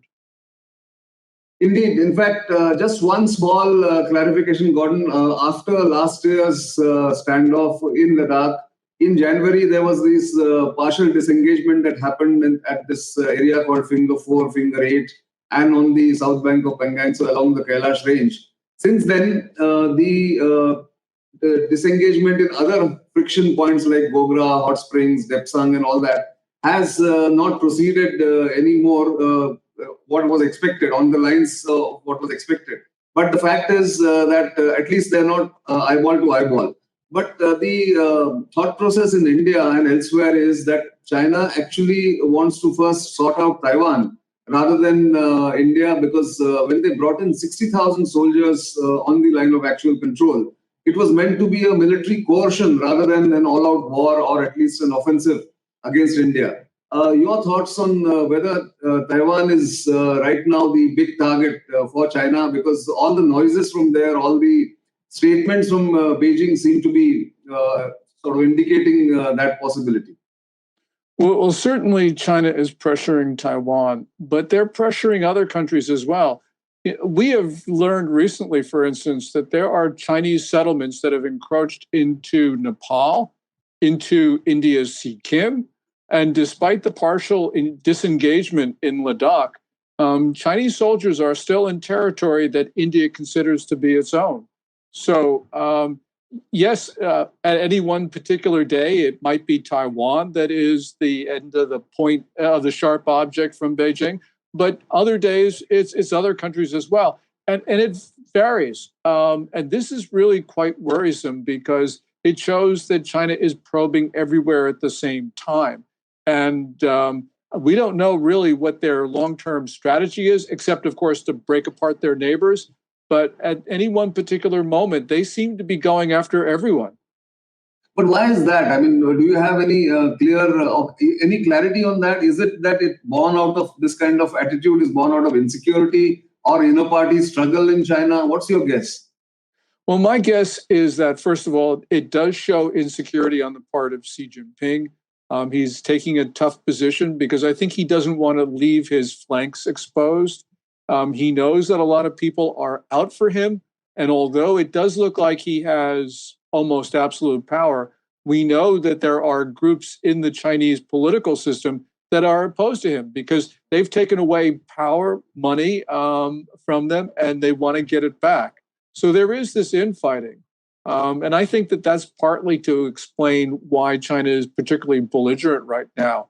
It is a very unpredictable system. And just one other thing, and that is we know that from the very beginning of Xi Jinping's rule, he made certain flag officers, certain generals and certain admirals the core of his political support. And I think that they are pushing him in a very difficult direction. Now, I think he's an aggressor on his own, but nonetheless, you have the Chinese military backing up his very aggressive vision for China. What about China and the United States relations? Under President Biden, is it anything different? Do you discern any new direction that the US administration is taking, or is it going soft on China? What's your assessment of the first 6 months now, or five and a half months? Yeah, Biden seems to be continuing most, but not all of President Trump's policies toward China. And there have been some distressing things the Biden administration has done. So, for instance, in recent days, we have seen Biden lift the ban on TikTok and WeChat. President Trump tried to ban them. The Biden administration is going back on that. So that's not good. And that shows, that I think, a failure of political will. The great thing that India did was to ban TikTok. That certainly hurt the Chinese app, and it also hurt China itself. So India has shown some very resolute measures. And I wish my country would be as strong as India was in that regard. Well, I'm sure they could take some cue because India has also barred Huawei from participating in the trials for 5G, for instance. And that has created some kind of discomfort in Beijing. They have issued statements that this is not a good practice. But I think India has also decided, as you are aware, statements have been made by India's External Affairs Minister, amongst others, that the tension on the border cannot be de-linked from the overall relationship, whereas the Chinese want to put the border issue on the back burner or on the side and discuss other issues. Is India's attitude something that the world looks at either grudgingly accepting India's stand, or what's the thought across the globe, or even amongst analysts like you? Has India done well, or India wants to do more, or should do more? Well, I think it's both. I think India has done well in terms of cutting links with Huawei, as you point out, with WeChat, with the 259 other Chinese apps. So that's a good thing. But China, I think China understands that it can still get what it wants from India. We've heard the Chinese ambassador on, I think it was the 8th of this month, talk to India and basically said, well, let's put this aside because the border, we can just sort of put it over there and we can go on and have good relations. Well, no, you can't. When you have invaders' troops on your soil, you can't have good relations with them. And I hope that Modi won't fall for that. I'd like to see Modi do more. I can understand why he's not. But nonetheless, right now, India has to understand that China is an enemy. It wants to break apart India. It is, I mentioned, in Sikkim, it's in Ladakh, and you can't have good relations when they are trying to take your territory. Indeed, in fact, China is also confronting and pressurizing tiny Bhutan, which is more or less India's greatest and strongest friend in the region. It also has security considerations tied up with India, as you know, what happened in Doklam in 2017. But like you said, Prime Minister Modi has a difficult choice, given that the pandemic has also ravaged the economy. It's not in good shape. And yet India has to stand up to China. In fact, as we speak this month, exactly 35 years ago, there was a similar but a smaller confrontation in Arunachal Pradesh, in Sundarangchu and Wangdung area, where India had again taken a tough stand that time. And it took almost 9 years to resolve, at least the clarifying the line. So India does have that experience, but how do other countries like Australia, Japan, United States, especially the Quad grouping, how can they help India? I mean, what's your thought on that? Well, I think it's been very good. We've seen Quad members exercise together their militaries, and we need to see more of that. And I think we need to see statements from the United States really talking about the Quad. It was very good that President Biden participated in that Quad meeting, that virtual Quad meeting.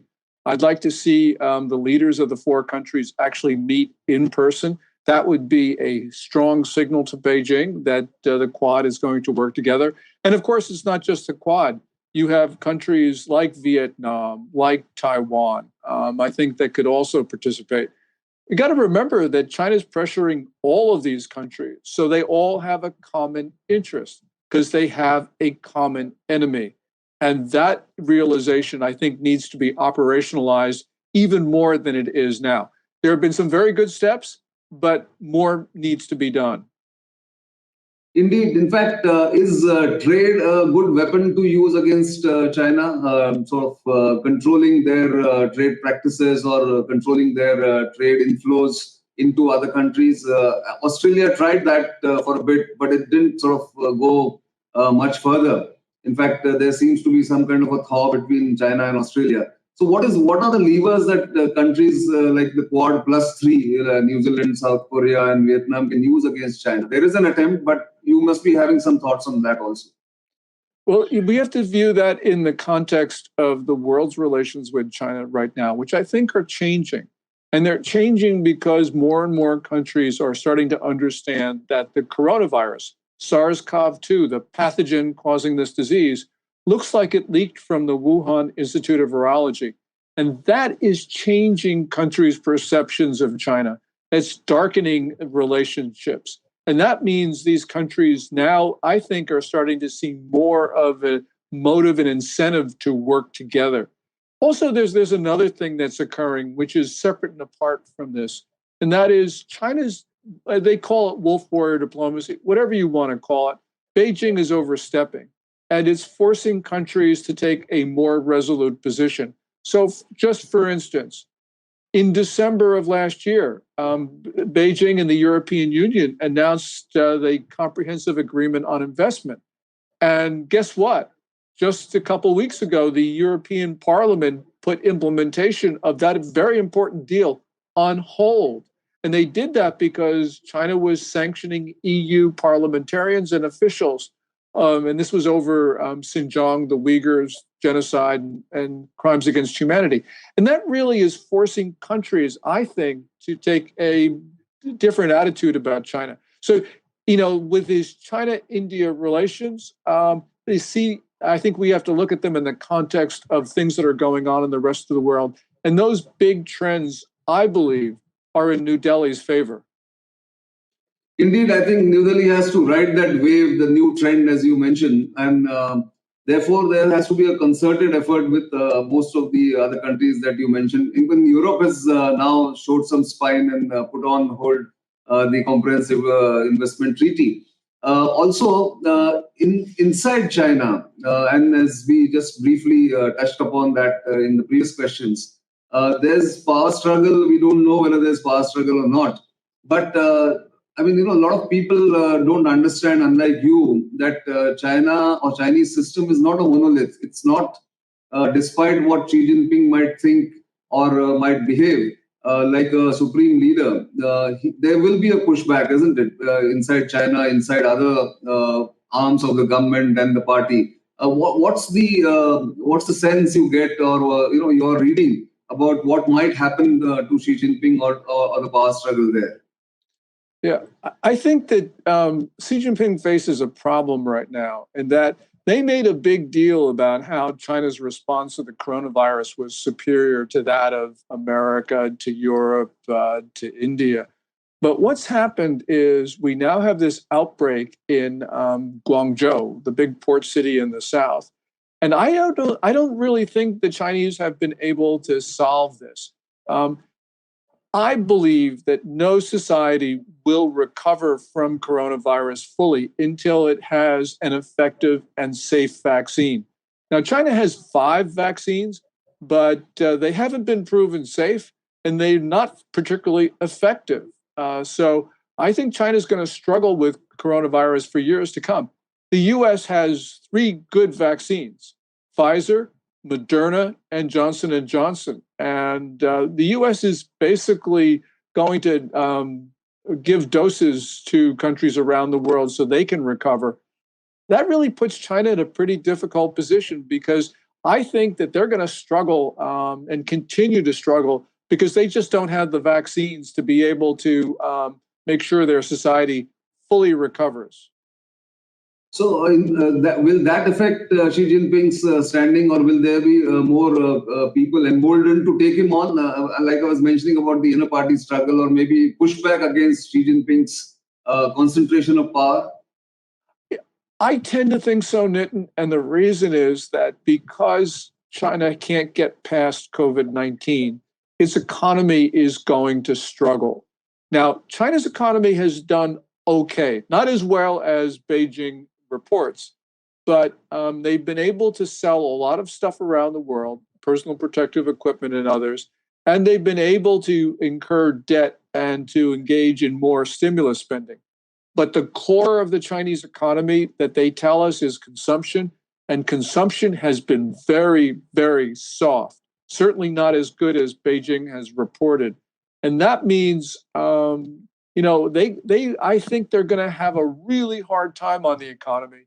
And with a very soft economy, it really means that there's going to be problems throughout China, because the Communist Party has based its legitimacy on the continual delivery of prosperity, and they're not going to be able to deliver prosperity for quite some time. So I think Xi Jinping has got to be very concerned, which means he's probably going to be pretty belligerent, because the way out of a domestic crisis is to cause a foreign one.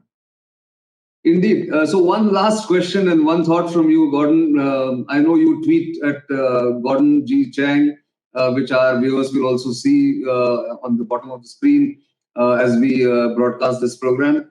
But one last thought from you about China's recent decision to allow couples to have a third child, from a second child to a third child within 5 years. It's clearly there's some crisis brewing, a population crisis there.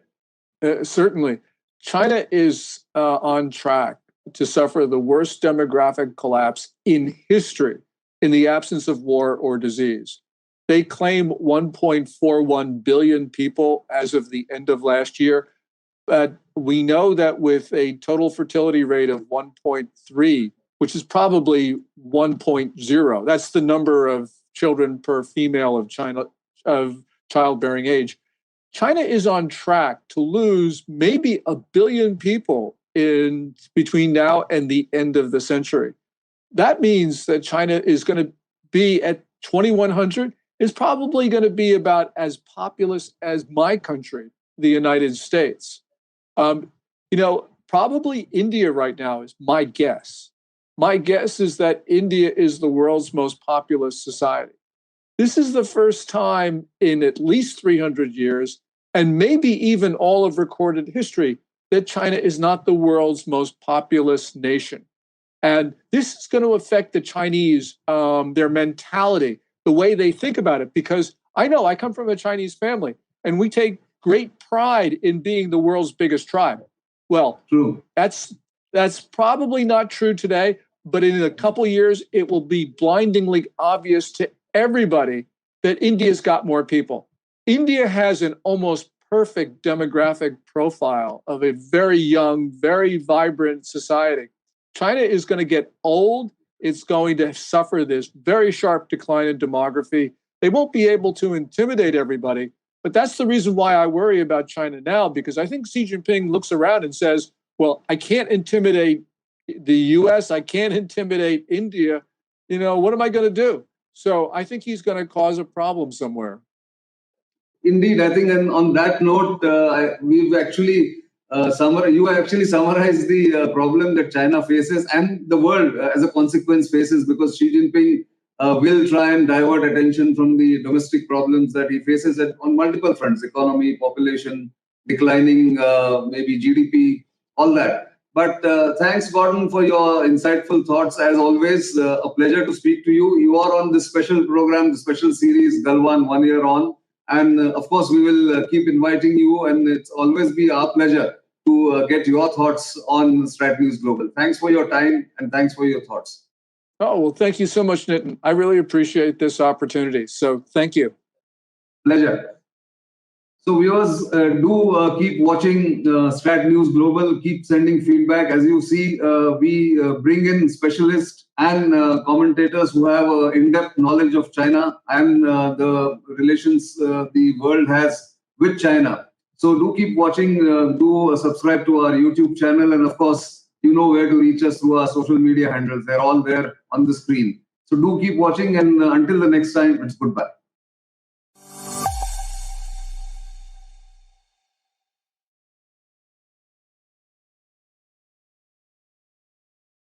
For the latest in strategic affairs, subscribe to our YouTube channel. Click the bell icon for updates. New year, but old problems. The India-China standoff along the line of actual control in Ladakh doesn't seem to end even in 2022. While some disengagement, as all of you know, has taken place at different friction points there, new provocations by China seems to indicate that the standoff or a permanent face-off is likely to be a regular feature in Ladakh and elsewhere. That's the topic of this week's Simply Nitin. I am Nitin Gokhale.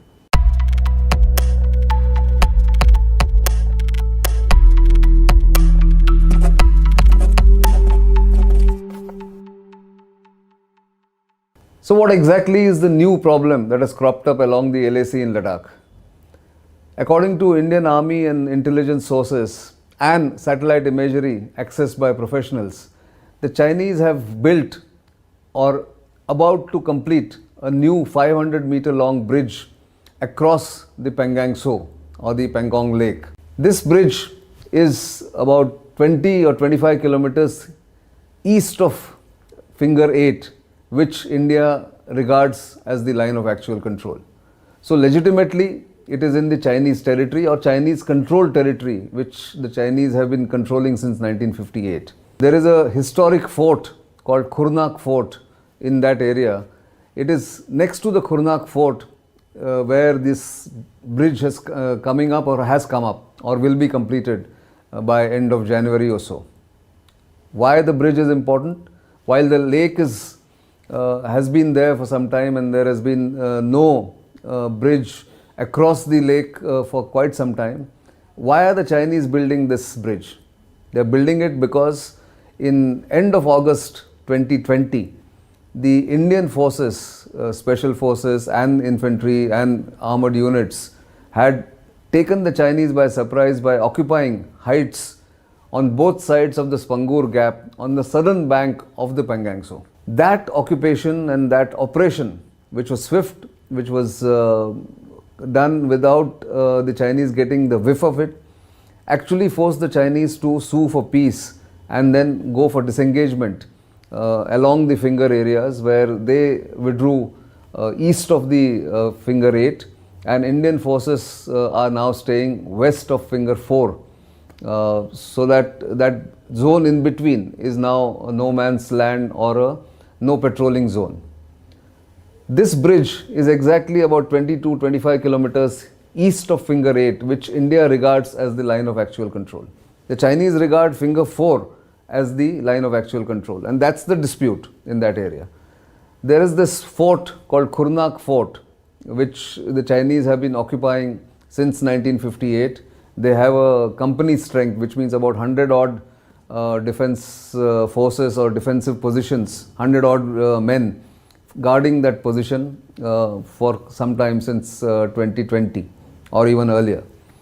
Now, the area east of the LAC, which is in Aksai Chin, east of the Finger 8 actually, the Aksai Chin area has been under Chinese occupation since 1958-59, when they first built that road across the Aksai Chin, connecting Xinjiang to Tibet, and later, of course, leading to the war in 1962 and creeping forward towards the western side of Aksai Chin and coming closer to the Ladakh ranges.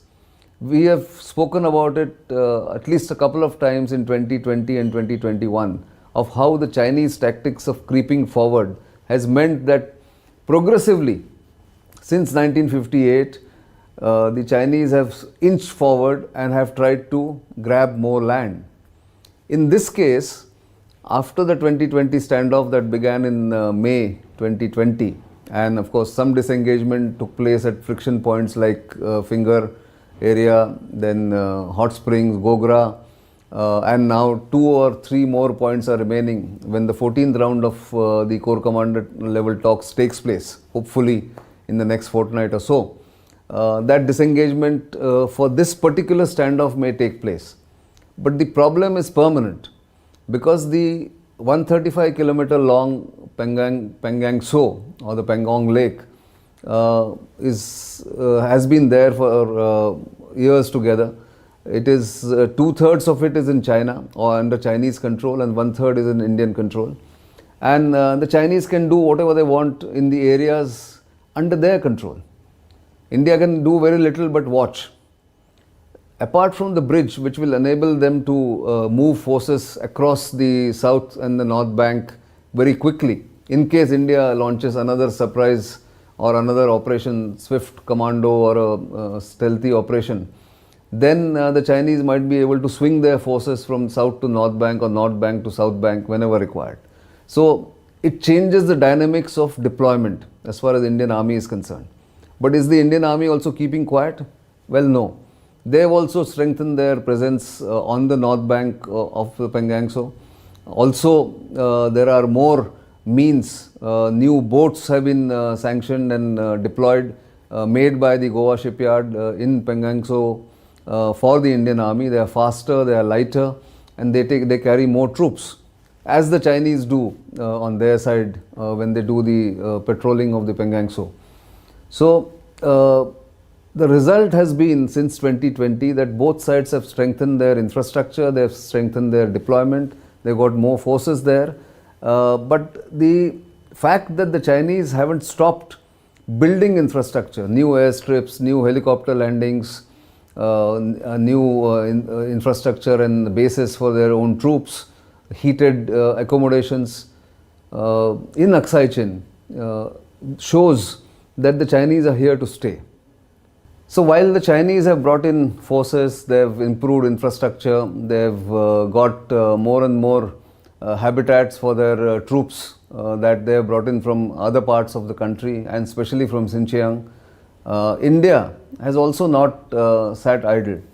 It has completed many projects meant for habitation infrastructure of storing missiles, tanks, also getting more ammunition and clothing for the troops during harsh winter, and of course more troops. So right now the assessment is that at least 50 to 60,000 troops are ranged against each other on their own sides, but looking at each other very warily in Ladakh and in Aksai Chin. The Chinese are in Aksai Chin, Indian troops are in Ladakh, and this improvement in infrastructure will go on, because the Chinese seem to have decided that they want to stay here permanently and keep India under pressure. That's what they think. India welcomes this because if you see some of the propaganda videos from the Chinese side, they are silly, they are childish, they are puerile in fact. They have to prove all this because they are there for the first time in so many years, in 60 or 70 years. Indian soldiers on the other hand are used to getting deployed on high altitude either in Siachen or in Jammu and Kashmir and also in Ladakh. So they don't need to show this silly developments or silly acclimatization that troops do because they do it as a routine. And in fact, there was another propaganda video which the Chinese put out saying a flag that was flying over the Tiananmen Square is now being raised on 1st of January in the Galwan Valley, which was the scene of the violent clash in June 2020. Well, Galwan Valley is not just small river valley there, where the river bends, takes a bend in fact. That is the real site of clash, and that has been demilitarized after the talks in 2020 and 2021. So therefore, the Chinese are not there, but they have cleverly got this video done, trying to do psychological operations against Indians, or at least trying to spook Indian citizens and Indian political leaders who immediately jumped into commenting and saying that the Chinese have now reoccupied Galwan. That's not true, because Galwan demilitarization continues to be as it was when it was decided in February 2021. Galwan Valley, most of it was occupied by the Chinese in the 62 war. So the area that we are now speaking about is the Galwan area, which was the scene of the clash, and that is completely demilitarized. Neither Indian nor the Chinese forces are in that area. So, it has to be discounted, this kind of Chinese propaganda. Also, the very fact that the Chinese have to constantly demonstrate that their troops are in high altitude and they dance there and they are well acclimatized, they also eat hot food and they have got good accommodation, shows you that the Chinese are not very sure of how the troops will actually remain there and how long they will remain there, because they are not used to that kind of deployment. As I said, the Indians are far better acclimatized, they are far better used to those conditions. That apart, the Chinese intention is to just keep some of the Indian forces tied down in Ladakh so that the Indian politicians and Indian decision makers remain under pressure. And this is not only in Ladakh that this is happening. It is happening across in Arunachal Pradesh, also opposite Sikkim. We saw what happened post Dolam standoff in 2017, that the Chinese built more infrastructure, they brought in more forces in Chumbi Valley. But that is something that India keeps a watch on, but doesn't have to worry about, because what the Chinese are doing, they are doing in their own area and for their own security.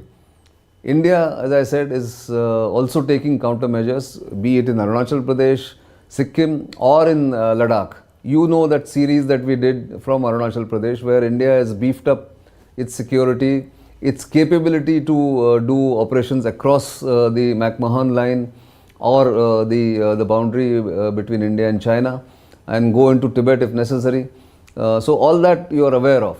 So the new controversy in the new year is nothing but the old Chinese tactic of using information as a weapon and misinformation as a psychological tool to put doubts in the minds of Indians. Don't fall for it, because that is the fifth domain of warfare that the Chinese have adopted. While land, sea, air and space are kinetic operations domains, the information warfare that the Chinese unleash by resorting to disinformation, misinformation, propaganda is something that is easy to implement. They do not want a war. I repeat, I've said this earlier also, that the Chinese want to win without fighting. If they really had to occupy or defeat India in Ladakh or get a decisive victory, they would have to bring in at least 300,000 troops to overcome India's resistance in Ladakh. If India has 60,000, not 6,000, correction, 60,000 troops, it needs at least 5 to 6 times those numbers to win a decisive land battle in Ladakh. That's the ratio you have to have in the mountains when you're fighting or advancing against a well-entrenched, well-defended locality in the mountains. So therefore, a likelihood of a war against India launched by China is remote as far as I am concerned, and therefore this sniping, this kind of propaganda, this kind of misinformation, disinformation will go on. They can build as many bridges as they want, but we will see when the balloon goes up what happens as far as kinetic operations or hand-to-hand or physical operations are concerned. We are aware that the Chinese have better capability in cyber warfare or standoff weapons like missiles. But again, without saying much, I want to say this, that India has taken adequate measures so that the Chinese do not get edge or a decisive victory which they seek. Because Chinese military is 5 times the Indian military, remember? The Chinese economy is 5 times the Indian military, or the Indian economy. And therefore, if they have to win, if they need a victory, they need a decisive victory, which in this case will not be possible at the moment as we stand in 2022. So therefore, these tactics will be adopted by the Chinese aggressively and more often as we go along. So that's all I wanted to share this week. Of course, we've had some discussions over the past 2-3 days on our YouTube channel with experts, with people who know better than me as far as the Chinese psyche and the Chinese plan or possible Chinese plan is concerned. So all that I'm doing is to clarify some of these doubts and give you the idea of the locations where all this is happening. This is of course the second episode in 2022. We'll come up with more in Simply Nitin, but you still haven't given us the kind of boost that we wanted by taking us across the line and increasing our subscribers count on YouTube to at least 100,000. We are, I think, about 95,000 or thereabouts at the moment. Do keep spreading the word. Tell your friends, family, colleagues to subscribe to our YouTube channel. Wait for the bell icon and you will get updates whenever we do new programs and bring you new information. Until the next time, it's goodbye.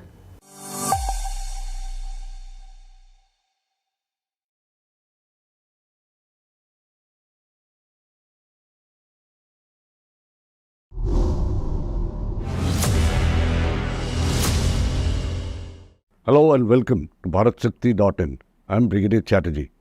We're going to be talking about the Galwan incident 3 years back from now today.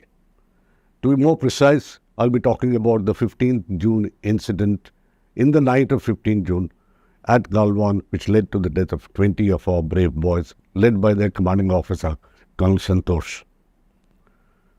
Well, what happened there notwithstanding, what happened beyond that is also a part of the scope of my talk today. And for this talk, I have a guest whom all of you are familiar with. Nitin, welcome home once again. He's the editor-in-chief of Bharat Shakti, of StratNewsGlobal and Interstellar, all three of them. But we always welcome him home once in a while. Well, Nitin. Thank you. In fact, Bharat Shakti is the first website of our comprehensive media house. So obviously, the preference is always for BharatShakti.in. Oh, I would like to see more of it. Well, give us a brief perspective about what led to Galwan and what happened on Galwan on the night of 15th of June. Well, broadly, almost everyone knows what happened in Galwan. Popular narrative is already there that 20 soldiers, Indian soldiers, died bravely fighting the Chinese. Outnumbered Indian soldiers laid down their lives. But what led to Galwan is important. And why, for the first time after 1975, there were deaths on the line of actual control between India and China is important to know. So, around April, end of April 2020, the Chinese, who normally do their exercises or their exercise in Aksai Chin, where their troops come there at the high altitude areas and normally go back towards the end of the summer in July or August or even later. But this time, without going back or without any warning, instead of rotating the troops back to their barracks, the Chinese moved westward towards the LAC in large numbers and then tried to intrude into Indian territories at various points, which are again well known, from PP14 down to Pangangso, north bank of Pangangso, between Finger 4 and Finger 8 and all that. So on May 5th and 6th, there were the first clashes on the north bank of Pangangso between Finger 4 and Finger 8. Visuals are now available all over the social media and the internet. But that led to some alarm in the Indian establishment, and there were phone lines burning between Delhi and Beijing at the highest level. And then they decided that there would be a corps commander level discussion to bring down the temperatures and diffuse the situation. So the first round of that corps commander level talks now, which have gone into 18 rounds in these last 3 years, took place on 6th of June 2020 between the 14 corps commander and the Chinese equivalent or counterpart. So it was decided that wherever the Chinese have tried to intrude and wherever they have been stopped. So in between 5th and 6th of May to 6th June, India had rushed in more troops, more reinforcements, had tried to mirror the deployment of the Chinese along the LAC, because it was seen as an alarming development. So all that also happened. So then in the 6th June meeting, it was decided that wherever the Chinese are deemed to have come across even 10 meters or 15 meters or 20 meters inside the Indian territory, they must go back. So while they were talking, and one of the main ingress from the Chinese side was in the Galwan Valley, at the bend of the river, the Galwan River, and under the shadows of the mountain, they had erected some temporary shelters and even some tents. So that was decided that the tents will be withdrawn or they will be removed from there.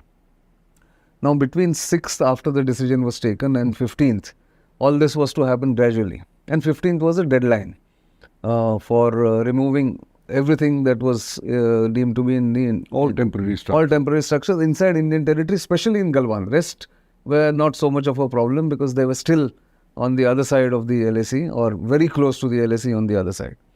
So on that day, particular day, when the Indian authorities under 14 Corps and 3 Div realized that the Chinese tent has not been removed, the commanding officer of 16 BR, which was responsible for that particular area, was told to go and check why the Chinese haven't removed and tell them that this needs to be removed instantly. So he went there, Colonel Santosh Babu, you mentioned, with his half a dozen people, a couple of officers and some other JCO and NCOs to talk to the Chinese. So when he went there, the Chinese were straight away very belligerent and aggressive without even getting into a discussion. And argument ensued.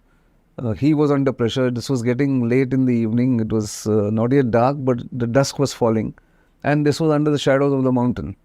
So in that argument, some fisticuffs ensued or sort of broke out.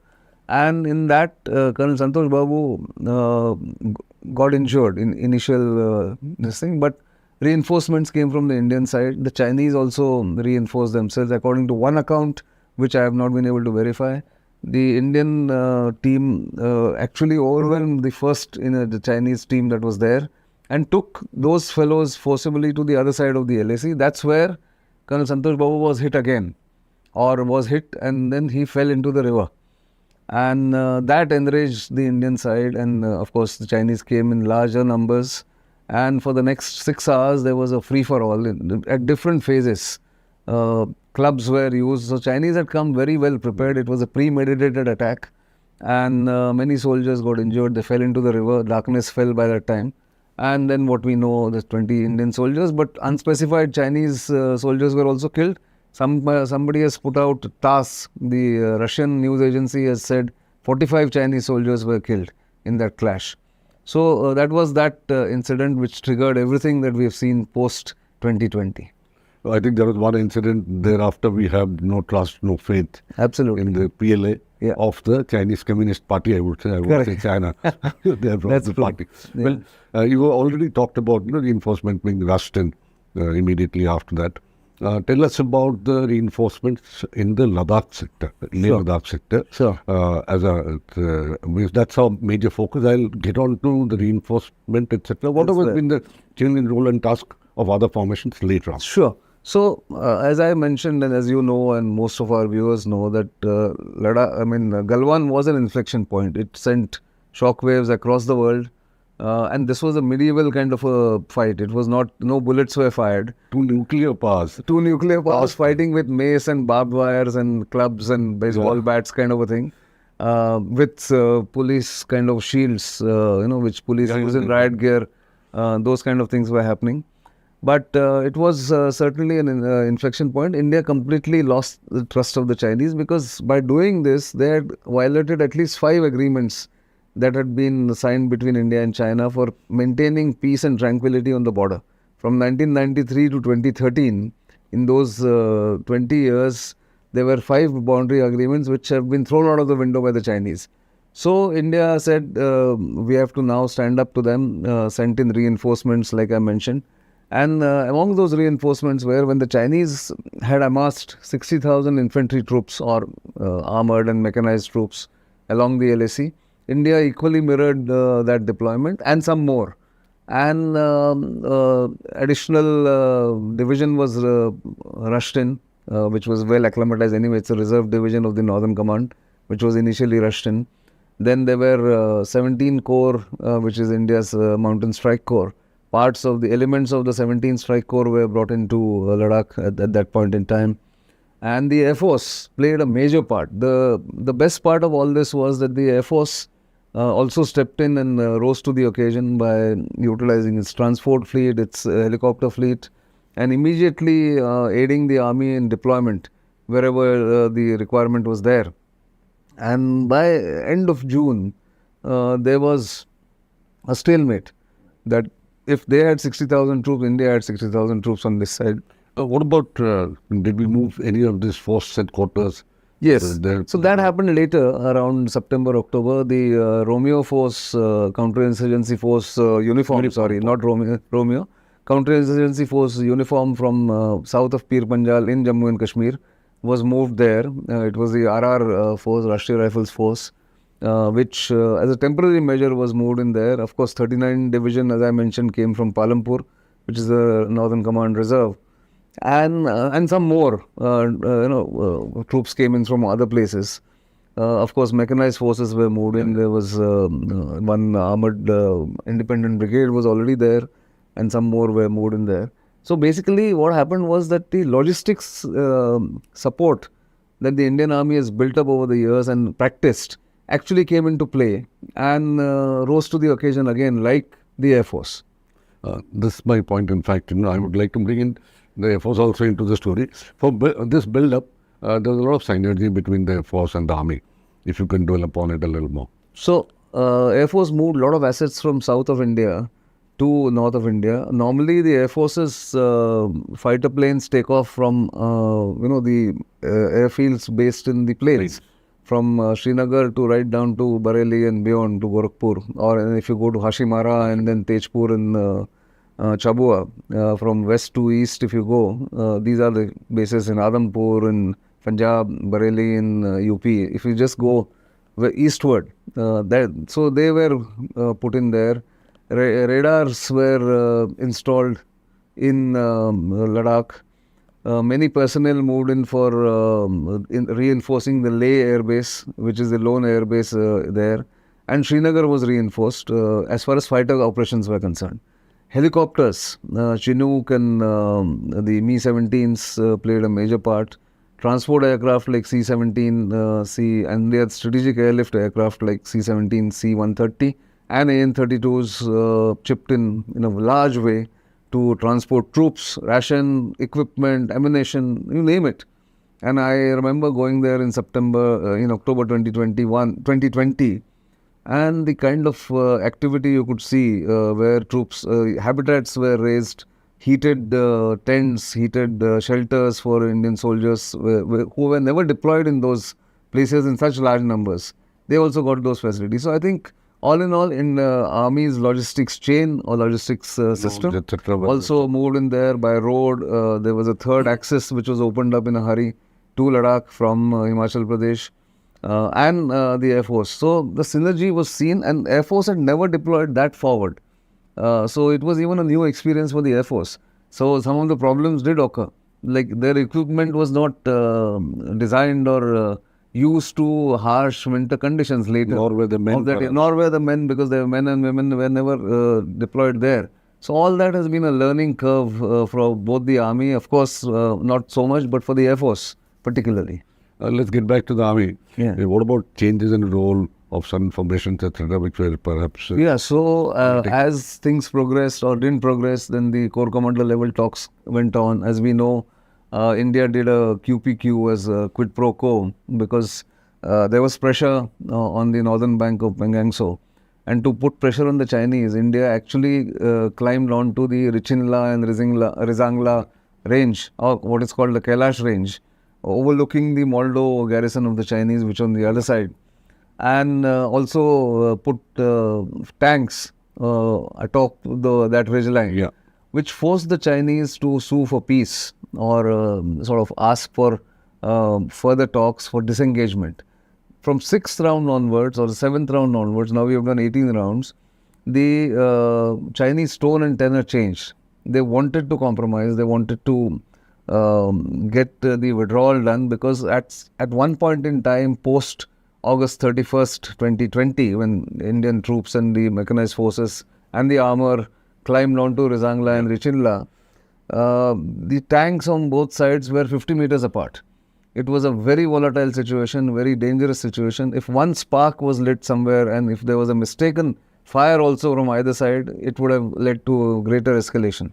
But fortunately, because of these talks and this engagement which went on, they decided by February 2021, the disengagement started, which I'll come to later. But what you asked about reinforcements, so slowly India realized that the Chinese need to be now shown some kind of a deterrence.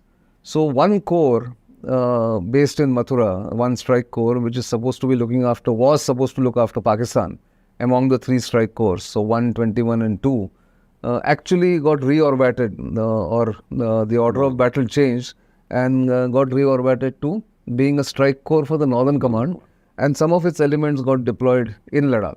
I think that was a major change in India's outlook towards China as far as military deployment is concerned. Right. Well, it cost the government a lot, this kind of a movement, this kind of an infrastructure to be built over. Of course. Any idea about the... So, one conservative figure that has been quoted or that has been talked about by people is that one of the mistakes that the Chinese made by doing what they did in April and May 2020 is to refocus India's attention to the northern borders. What India would have done in, say, a period of 5 or 6 years, from, say, 2020 or even 10 years, got squeezed in or telescoped into a period of 2 years or 3 years.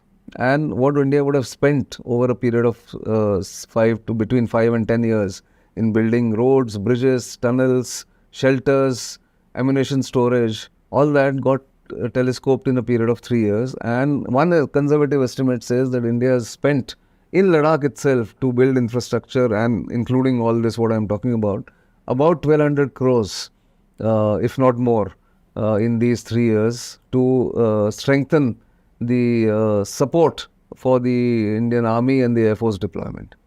The Air Force has possibly not had such a sustained commitment for a long time, building up big forces, logistics, like you said. So what are the lessons that the Air Force really took home? So the Air Force also realized that it needs to have forward storage for their spare parts. Their people need to be acclimatized to harsh, cold conditions in Ladakh. They also need to have a logistics chain. And so therefore the synergy and what we are ultimately India is looking at as the theaterization, perhaps happened without any planning. We did it. And it is done. It has happened in Ladakh at least, or in the Northern Command of the Indian Army and the Western Command of the Indian Air Force are, I think, in so much of sync now that it's going to be difficult to separate them, even if somebody wanted to separate them, really. Okay.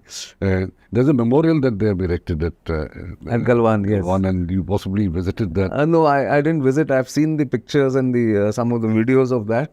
Obviously, it's a tribute to the bravery of those soldiers who sort of fought the Chinese, resisted them. And obviously, I mean, you've been in the army. CO is like father or a god, father-like figure or a god. And if the CO is touched, the fury of the soldiers is going to be tremendous. And that's exactly what happened with the Chinese, to the Chinese really, from by the 16 Bihar and others who were there, other regiments which were there. There was a Punjab battalion. There were some RT units there. There were some air defense units. All these combined and did what they did. In Galwan, of course, losing in the process about 20 soldiers, including the commanding officer of 16 Bihar, Colonel Santosh Babu. They will always be remembered. But as I said, Galwan was an inflection point. It changed the entire outlook of the Indian nation, not just the Indian Army or the Indian Air Force or the decision makers, but people. Now, everyone used to be obsessed with Pakistan and what happened to Pakistan or what Pakistan was doing to India or was trying to provoke India. All that is now, that fury has been directed towards the Chinese. So I think by doing what they did tactically, they have lost India strategically. And actually speaking, I think they did us a favor. Exactly. There was a requirement for us to swivel in. Exactly. Instead of looking west. West, you had to look north, which has happened. Which actually happened. Yes. Right. It's not possible really to anticipate Chinese too much. So it's difficult. I know the questions that I'm trying to put across to you. So what do you expect them to do next? Are you expecting similar things? Or can we say that they have realized that such tactical moves do not play the dividends that are actually? Well, I don't think they've given up on whatever their ultimate aim was. But I mean, they will try and keep India under pressure by keeping those troops permanently or at least semi-permanently located along the LAC in those harsh conditions. So India is also forced to deploy, which means heavy expenditure. And we've seen permanent shelters coming up in Aksai Chin on the other side, in Rodok, in Moldova and beyond. So India is also now has taken all the necessary steps, necessary infrastructure has been built. But my sense is these 18 round of talks, the disengagement when it was put down in writing for the first time, mind you, this is the other thing. In the ninth round when the agreement was arrived at, I think it was the ninth round in February 2021, they put it down in writing. Both sides, corps commanders have actually signed that agreement where they agreed to a 3-step process. Disengagement from all the points, wherever friction points as they are called. Second stage was de-escalation, which means troops will move back to 50, 60, 80 kilometers from both sides. And finally, de-induction of the Chinese forces from the thing. So a 3D formula was evolved.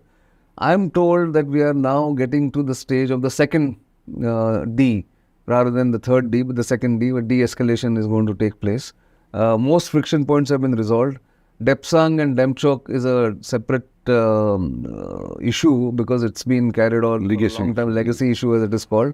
But there also negotiations have taken place. One round of a major general level talk has taken place. One step down, according to some reports, has taken place between the 3-div GOC and his counterpart about Depsang, the plains of Depsang and Demchok. That has taken place between them. So hopefully, once that is resolved, then we get on to the second stage of de-escalation is what the hope is. But we'll see. I mean, this is like going back to Sundaram Chu in the 80s, where it took 9 years for the matter to be resolved between the two countries. But that time, such a scrutiny and such hype and the kind of access because of satellites and all that was not there. So we didn't realize that a similar process was followed at that point in time. So we are at that stage right now. Right. I think we'll wind up on that note. And thank you so much for having joined us. Do come in now and then whenever you find time. Thank you. Thank you for this. Thank you, viewers. Thanks for logging in. Do log in now and then with us and you'll find us discussing interesting stories.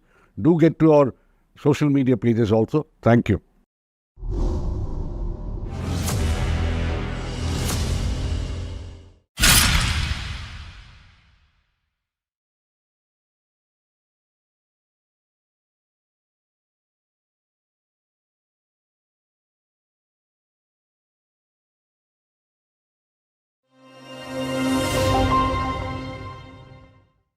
James Palmer, thank you so much for joining us from Washington, D.C. We've seen the second round of core commander meetings between India and China take place, and they took place again. It was at least 11 hours. We don't have details of it, but the only thing that we are told is that India is focusing or sticking to its stand that there has to be a return or restoration to the status quo as of May 2nd, especially in the Finger 4 to Finger 8 area, Pangong Tso. But the fact that it's gone so long, we don't even know whether there's going to be another round again, like tomorrow. But what does that indicate to you in terms of both sides? Well, on the Chinese side, it can mean that they're trying one of the favorite diplomatic tactics of the Chinese, which is basically wearing the other side down. And they may be, for instance, swapping out people, bringing in fresh negotiation teams, forcing you to go through the same points again and again with new people. These are all techniques that the Chinese have been using since the 1960s or later in multiple forms of negotiation. But it also may be that there's problems for the Chinese commanders because, of course, everything they do is going to have to be checked back up at the highest possible level. So the autonomy on the ground is probably pretty low at the moment, especially with everything so sensitive. So if you're the Chinese commander in that situation, there's multiple levels. There's what's best for the country, but there's also what does Xi Jinping think? What does this mean for my career? What are the people around me going to say to my bosses, to the party, and so on? Do any of the underlings want my job and feel might say that I'm not sufficiently nationalistic, especially at this time of like profound domestic political paranoia in China? There's multiple kind of concerns that weigh in on any Chinese negotiator. What do you make of the run-up, and especially the June 15th events, which have not happened in 53 years in terms of the number of people who have been killed? At least India has given out the number of people who have been killed. We don't even know what's happening with the PLA. But reports suggesting that U.S. intelligence is giving stories to the American media that this was actually something that was ordered by General Zhao Zhongyi, the Western Theater Command leader. I think we have to be very careful about those claims because US intelligence at the moment is very leaky for political purposes. We've already seen with the pandemic that there have been leaks of these supposed reports that turned out to be, really nothing more than sort of Wikipedia level material, where some intern has put together, like at DHS has put together a 4-page document claiming that the virus originated, from a Wuhan lab or whatever. And then other sources within the American intelligence community would push back on that. So these kind of single-sourced things, when we don't even know what agency was involved, whether it was a high-level agency like the CIA or a low-level one like DHS, we really can't tell the reliability of that. And it seems unlikely to me that the Chinese would go ahead and order an attack directly. I can see them giving orders which might set up the situation in which this kind of conflict, which seems to have started as a very typical kind of border fight, and I think the thing we have to remember is these situations are incredibly tense. You have these young men on both sides. Often they're a long way from home. They're in this bizarre environment, this very physically strenuous environment. And you come across other people at dusk, and maybe you're not even certain which on, because everything in the Himalayas changes so easily with rocks and water flow and so on. And so these situations seem much more likely to me to erupt from sort of just natural conflicts or low-level conflicts than to be ordered. Now, that said, in past times of heightened political tensions in China, like the Cultural Revolution in 1966 to 1976, of course, we saw deliberate border attacks on the Soviets, partially, we think, in order to bolster people's political positioning at home. So if you look at, for instance, the clash over Zhenbao Island, or Domensky Island, as the Russians call it, that was a very deliberate... 69 on the northern border. Now, this was a situation where you had these kind of low-level clashes, physical clashes for months, but without any casualties or without any serious injuries. You'd had people sort of scuffling and fighting on the ice and so on, and the Chinese side, running over, waving the little red book. But then there was this very deliberate ambush of a Soviet patrol.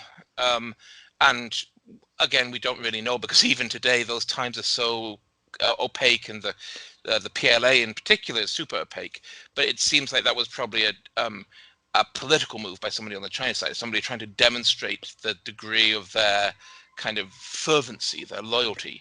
So it's not impossible, but it seems pretty unlikely to me at this point. In the clash itself, I think until we start getting really first-hand accounts, and we won't have first-hand accounts from the Chinese side, except maybe some stuff that sort of filters through social media very indistinctly.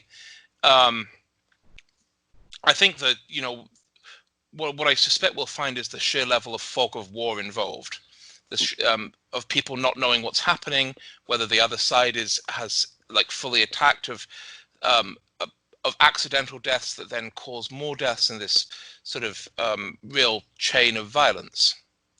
Right. Reports that we get is that the commanding officer was attacked, and then bedlam all hell broke loose. Yeah, but knocked off the cliff possibly.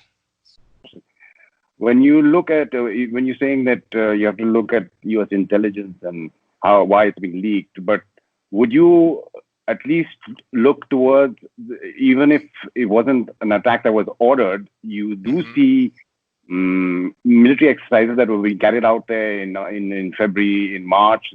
There was a mass movement from those 3 separate exercises, all the way from Karakoram to Tibet, of forces towards the line of actual control. So there was some kind of predetermined attempt to what, would you say?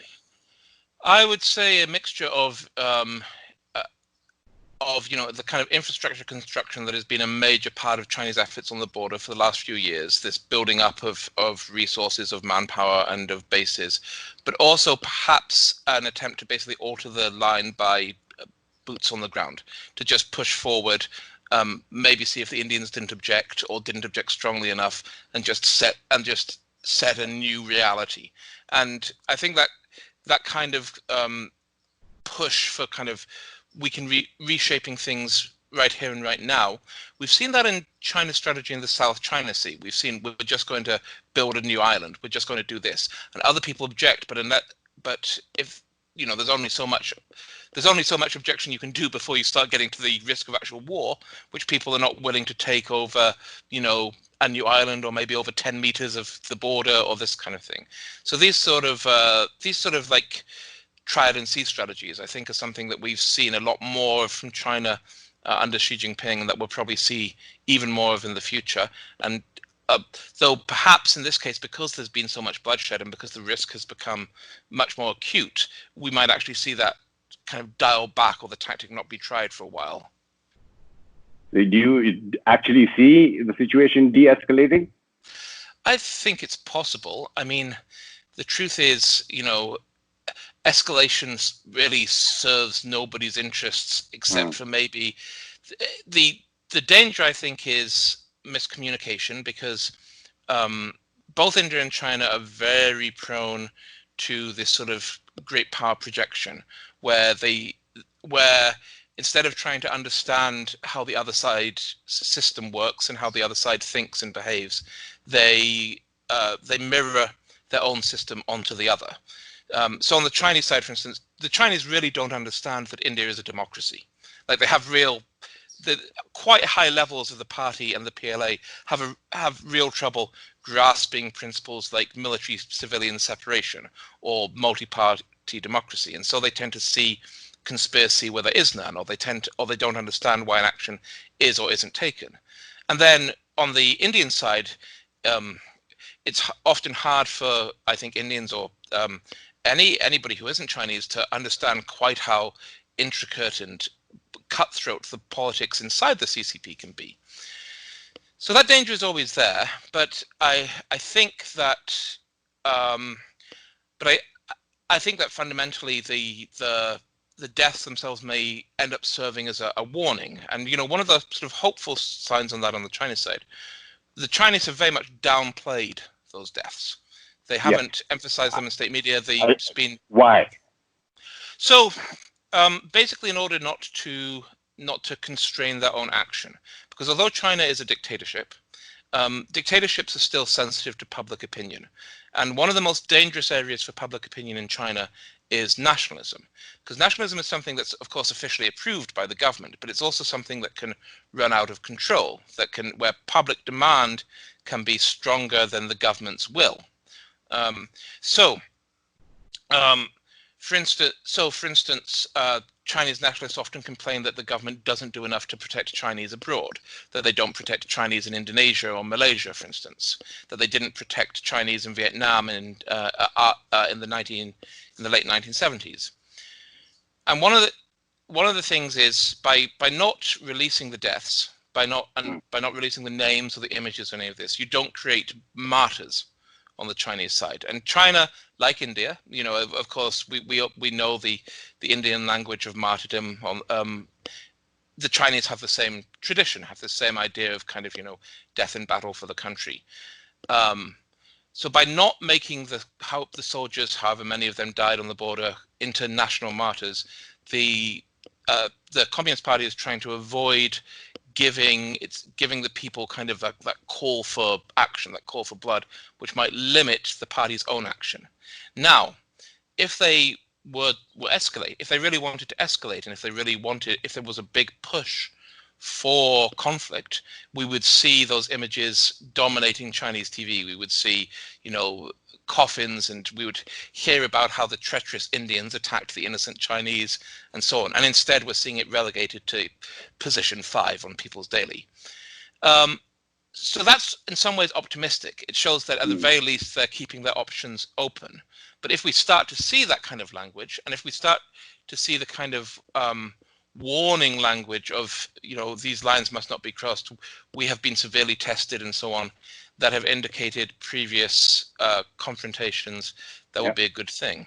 I mean, that would not be a good thing. That would be a bad sign. It would be a bad sign. But then again, if you look forward into how these countries, when you look at the history, the images that they have of themselves, of course, looking at reality as well in terms of the power equations between India and China, whether it's military or economic, loss of faith on both sides, how important that is. So how do you get both to go back and yet not give your domestic audience reason to pillory you for that? I think it's very tough, and I think at some point, the governments just have to bite the bullet and accept a certain domestic beating for it, for the sake of peace. And that's harder for the Indian side because it can't control the media. It can't stop these images coming out. It can't stop the criticisms if it pulls back.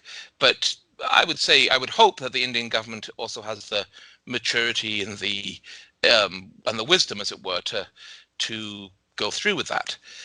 I think one of the other things that we sometimes forget on the Chinese side is it's been a very long time since China fought a war, and it may not really be ready for one.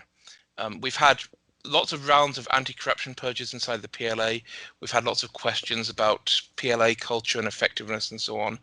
I really wonder if it turns out that they suffered more casualties in this clash. That doesn't really mean anything because this was a very weird skirmish. It's not as if any actual war is going to be fought, with boards and sticks. But I do wonder if there might have been some kind of, are we ready, kind of second guessing.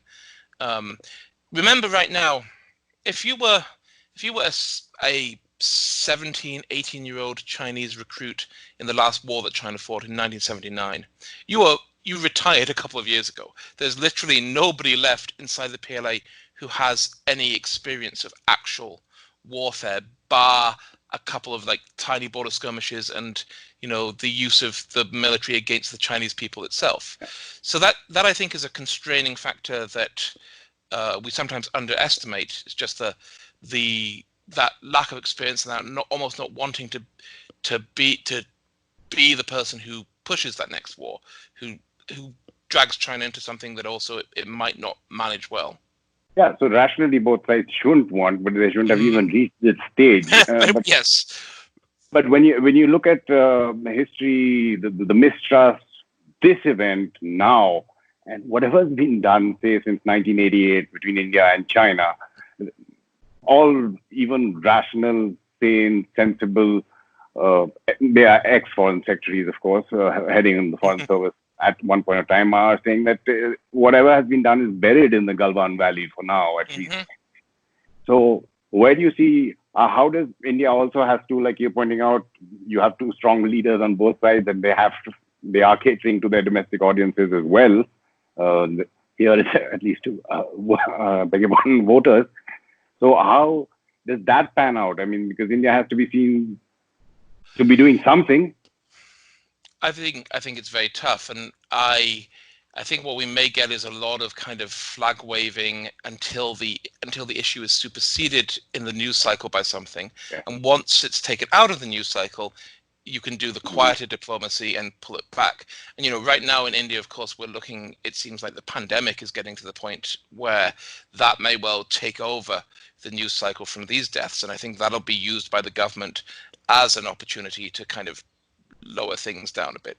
It's but are the fronts necessarily going to have to be open, whether they're politically, economically, trade, tariff, Huawei, Taiwan, Hong Kong, Uyghurs, South China Sea, Australia? I think we're going to see a lot more Indian alignment with the US in the next year or two as a result of this, and whether that's a permanent shift or whether that's signaling to China that China crossed a line and these are the consequences, that I don't know.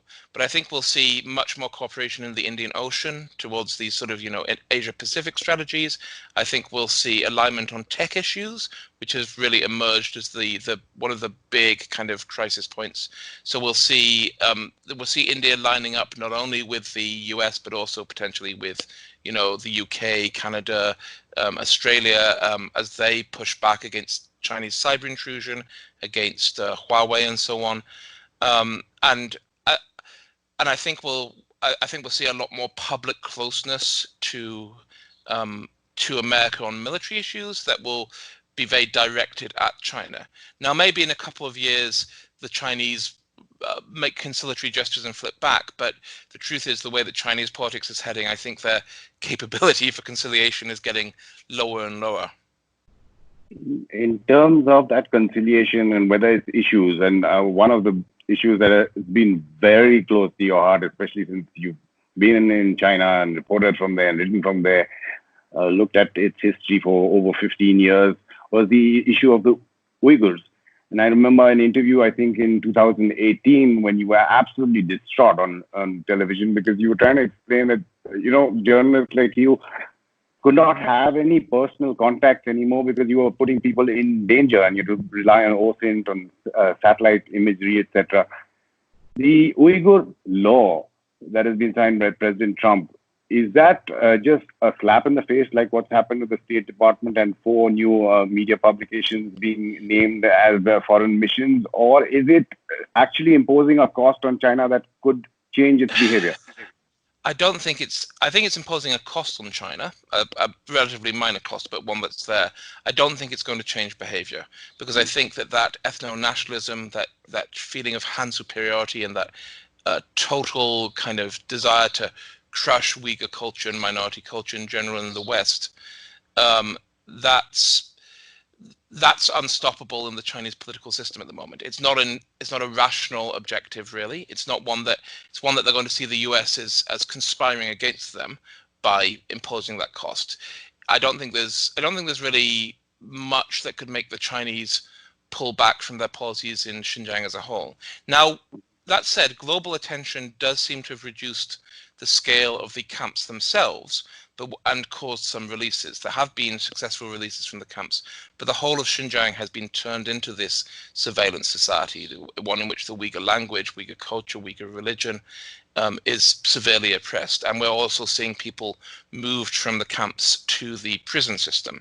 So, the relatives of friends of mine, retired couples, have been given sentences of 10 years or more for for basically nothing, for having contact with the outside world, basically. The only way that I think China will change on that in the long term is if Xi Jinping falls, in which case there may be policy cover to undergo a kind of rectification on this, to move back towards more conciliatory policies. But that's very hard to know if anything like that will happen. I do think the Chinese elite are becoming more and more conscious of losing access to the world. And we saw that with Mang in Canada.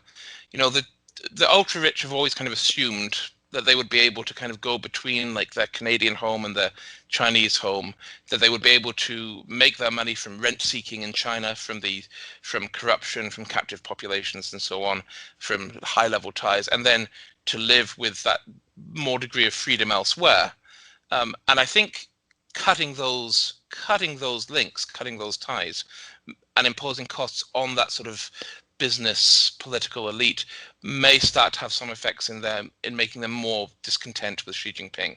And they were already pretty unhappy with him. I mean, the feeling I always got in the last sort of year or two when I was in China was really that at the very least the rich thought it wasn't necessarily that they ideologically disagreed with him. They were fairly patriotic. They wanted China to have a place in the world and so on, but they thought that his tactics were wrong. They thought that he was pushing too hard, too fast, and was causing these costs. Though with the degree of control in China at the moment and the degree to which Shiism and the Shiist personality cult has come to dominate, when something does happen, if something does happen, it's going to be a real kind of revealed preference cascade. If Xi Jinping, gets sick and retires, suddenly everybody is going to talk about how they disliked Xi Jinping all along. But barring something big, nobody says anything. We see only these kind of marginal critiques from IR scholars and dissidents.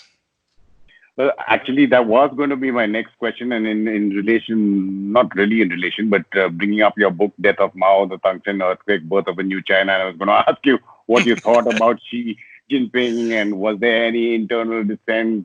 Would anything change? But you've already answered that question. So, James Farmer, again, thank you so much for joining us and sharing your thoughts. It's been an absolute pleasure. Thank you very much. And you can get all the latest news and analysis on our website, StratNewsGlobal.com. You can also follow us on Twitter, Facebook, as well as Instagram. And if you want to get notifications for videos like this when we put them up and reminders, you can just click on the bell icon on our YouTube channel. You're watching Strat News Global. I'm Amitabh Revi.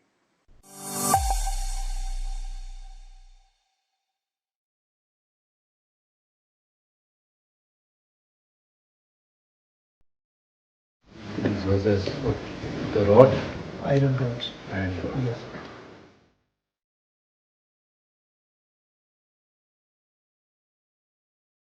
How are you feeling now? I don't feel better. को कहाँ का चोट लगी? सब जगह लगी दोनों। आपने किससे बात की? मैंने अपने ब्रदर से की। चल रहा है इलाज? जी साहब। और किसी चीज़ की ज़रूरत है यहाँ पे? नहीं साहब, अच्छा मिल रहा है।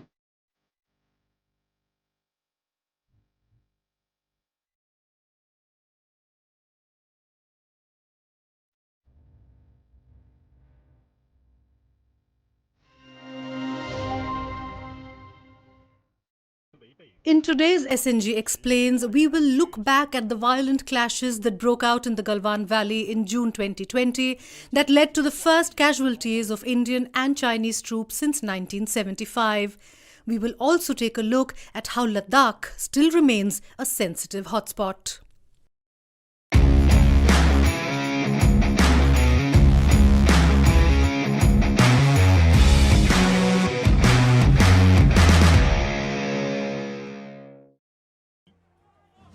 Three years ago on this day, 20 Indian Army personnel were killed in a brutal attack by the People's Liberation Army personnel in Ladakh's Galwan Valley. It triggered a face-off along the line of actual control that continues to this day, involving over 50,000 troops from both sides. Why did this happen after so many years of tranquility? There has been nothing from China to indicate why its troops attacked, but maps tell us a story of how important this region is to the Mandarins in Piching. Let's take a look at each sector. China controls 38,000 square kilometers of Aksai Chin in Jammu and Kashmir. It has held this area since 1957 when it built the G219 highway connecting Xinjiang with Tibet. Now reports indicate it is planning a new expressway through Aksai Chin. Since the clash, China has blocked India's access to certain patrolling points in the Depsang Plains. These points lie in the territory India claims as its own. Effectively, China is de facto in control over more Indian territory.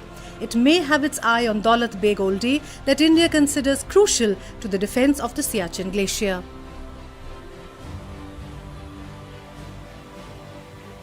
The Chinese have come and done patrolling often to the little outskirts, little far away from Daulat Beg Oldie, but they haven't ventured into DBO. So there is it is not as part of Chinese claim line. DBO is not part of Chinese claim line. That's an important part of it. But it's an important post because we have to guard that area in case of something happens. In 1962, the Chinese came to Daulat Beg Oldie. So, and then they withdrew and retreated back into their own territory. Running south from the village of Darbuk near Daulat Beg Oldie is the DBO road, which runs all the way to Pangong Tso Lake. China wanted construction of this road stopped since there is a branch road going to Galwan. It will enable India to move troops there from Leh in a matter of hours. Finally, Pangong Tso Lake is where Chinese troops have occupied a position called Finger Four on the north bank, which is in Indian territory. In retaliation, India has occupied certain positions in the south bank that give it the tactical advantage. Demchok and Chumar are other places where the Chinese have made their opposition to India's presence evident. Now then there is a issue here along on the Demchok Nala itself where the Chinese have made a block here because they are not allowing us to patrol up to the area of Chardingla, and we claim Chardingla, it is our territory, so therefore we ought to be allowed to patrol there. So then this is a stuck-up place here along the Demchok Nala where there is a standoff which has been existing right from May 2020, and there has been no solution in sight of this particular standoff that exists there along the Demchok Nala. So the fact of the matter is that the Chardingla Pass is a major bone of contention. 3 years down the line, China says the border is normal and stable and wants India to move on. India says no, insisting that unless the border issue is resolved, there can be no forward movement. With this scenario as context, some key steps have been taken. The focus has now shifted from the line of control in Kashmir opposite Pakistan to the line of actual control opposite China. Some battalions of the Rashtriya Rifles have been moved from Jammu to Ladakh. The Air Force has moved Apache gunships closer to the LAC, also Chinook transport helicopters. Finally, the government is boosting last-mile connectivity to border villages under the Vibrant Villages program. This is to ensure no population flight and make them viable economic entities.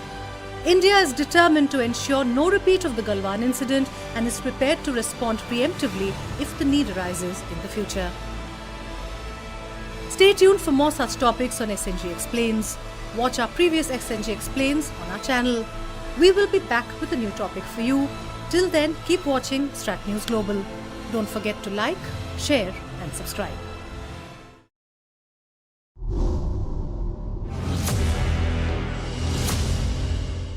I'm Amitabh Brevi, very honored and privileged to be hosted by the Indian Army and Major General Charanjeev Manjnu, who is the GOC of the 71st Infantry Division in Misamari in Assam.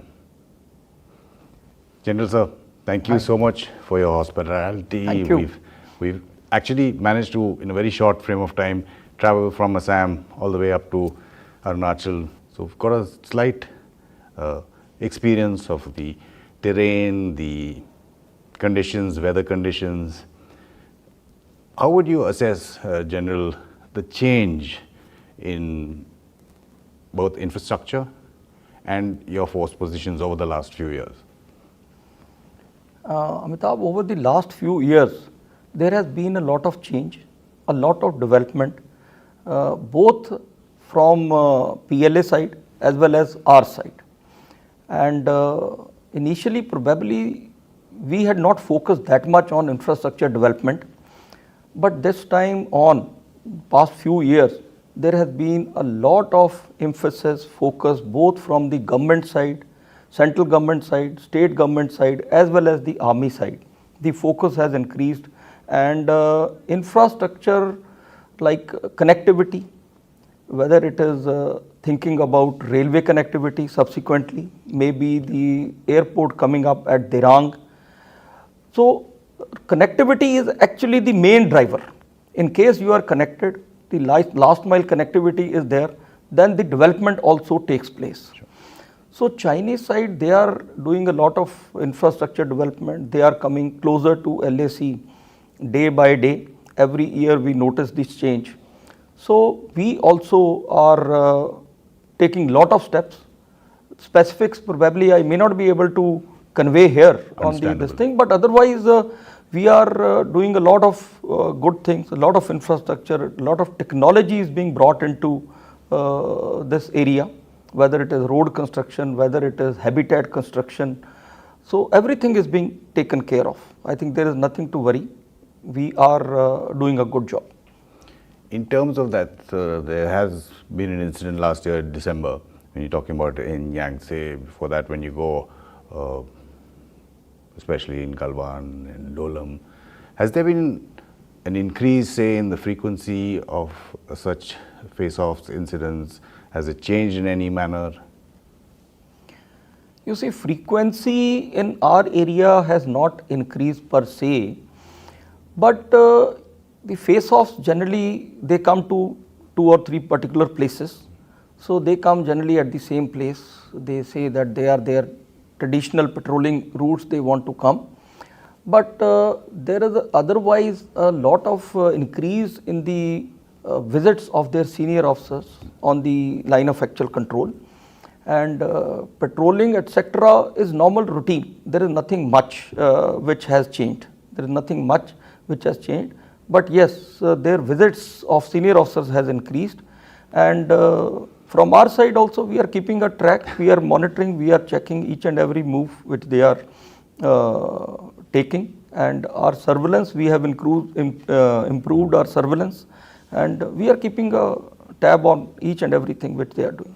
To a certain extent, I have been briefed on what the preparedness is, and obviously you can't put out that, and there's no necessity for operational details to be put out in the public domain unless necessary.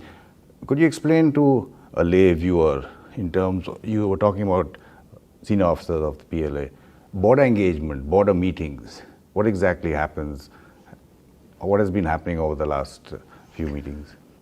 You see, in case there is, you are fully aware that there is variance in perception of LAC between us and the PLA or the Chinese.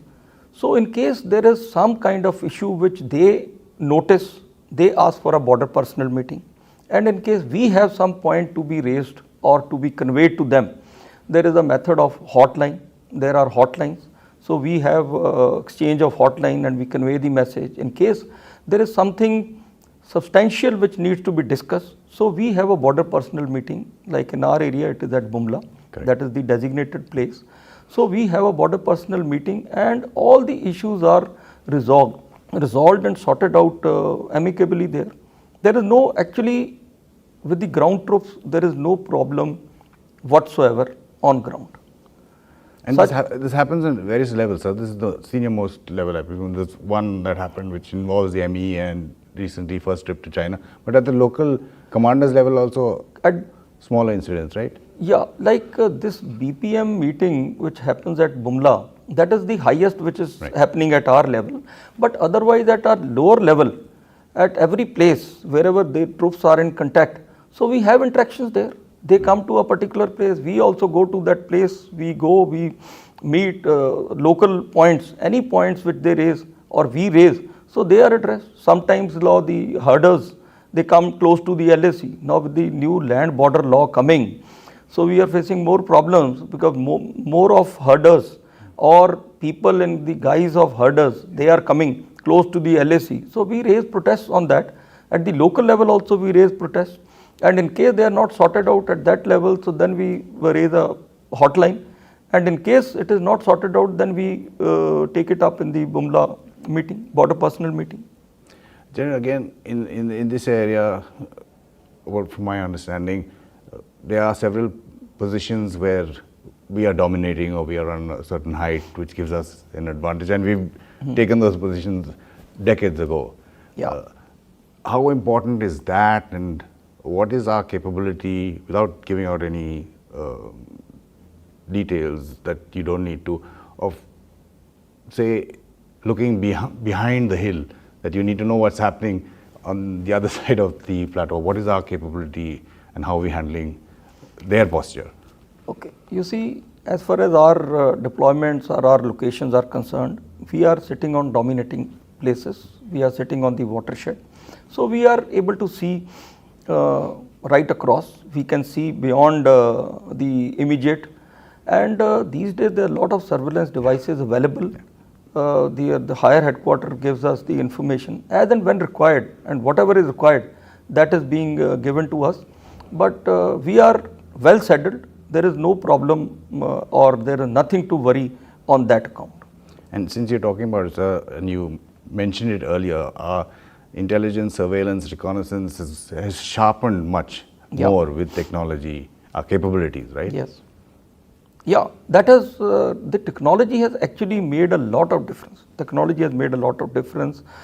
Earlier, the kind of cameras we did not have, the otherwise surveillance devices, the equipment we did not have.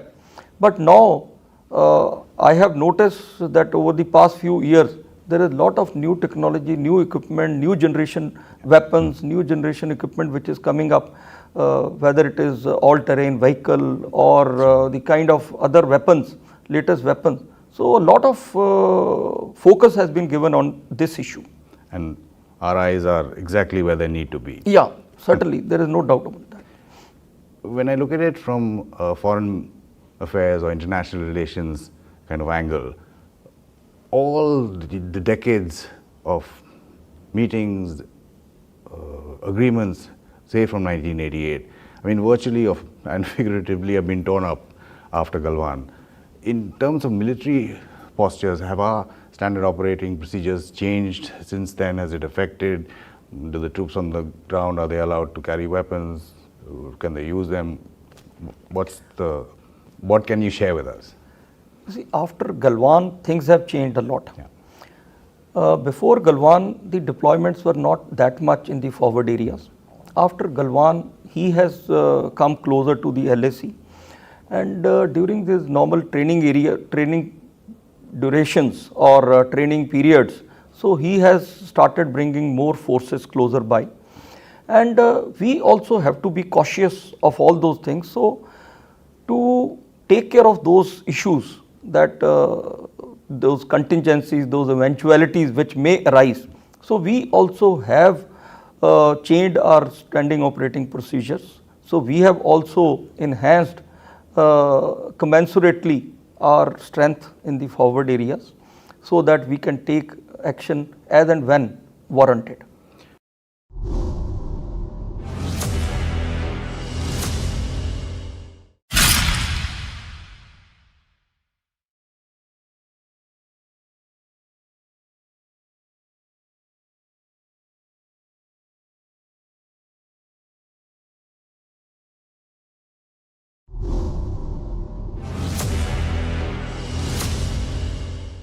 Hello and welcome to BharatShakti.in.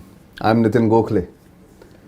Almost a year and 3 months after his retirement, General M.M. Naravane, India's previous army chief, is busy now writing articles, commentating, and of course attending some seminars. And as you would have noticed, he was in the news recently for his visit to Taiwan. But that's not something that we're going to talk about in this special program. But what we are going to concentrate upon is a larger picture of the Indian Army's rebalance, relocation and reorientation towards the Northern Front, which started and which happened mostly during his tenure. So welcome to this program, Narone, and thank you for your time. Thank you, Nitin, and always a pleasure to be with you. No, so like I said, I don't want to get into what's the day-to-day affair of what the army is doing or what the negotiations are on. But looking back at your time at the helm between 2020 and 2022, it was beset with two challenges. One was, of course, the Ladakh crisis, which erupted in summer of 2020, and of course, COVID had already started by then. But we are not going to COVID. Under your watch, the rebalancing of the Indian Army as towards the Northern Front, as China as a primary front or Northern Front as the primary front began. What prompted it, of course, people know, but if you can give us a little more details of how you went about it and why it was necessary. I think you have quite rightly brought out that almost my entire tenure was captured by these two C's, COVID and China. China, correct. So I had to deal with both of them. That's right. And both were tackled very well as a part of a whole of nation effort. It's not just that the army or armed forces. Sure. I think even as far as COVID is concerned, the nation rose up to meet that challenge. Absolutely. As far as China and our northern borders are concerned, it is not that we were unaware that China is going to be the main threat. And in various forums, at various times, China had been identified as the main threat.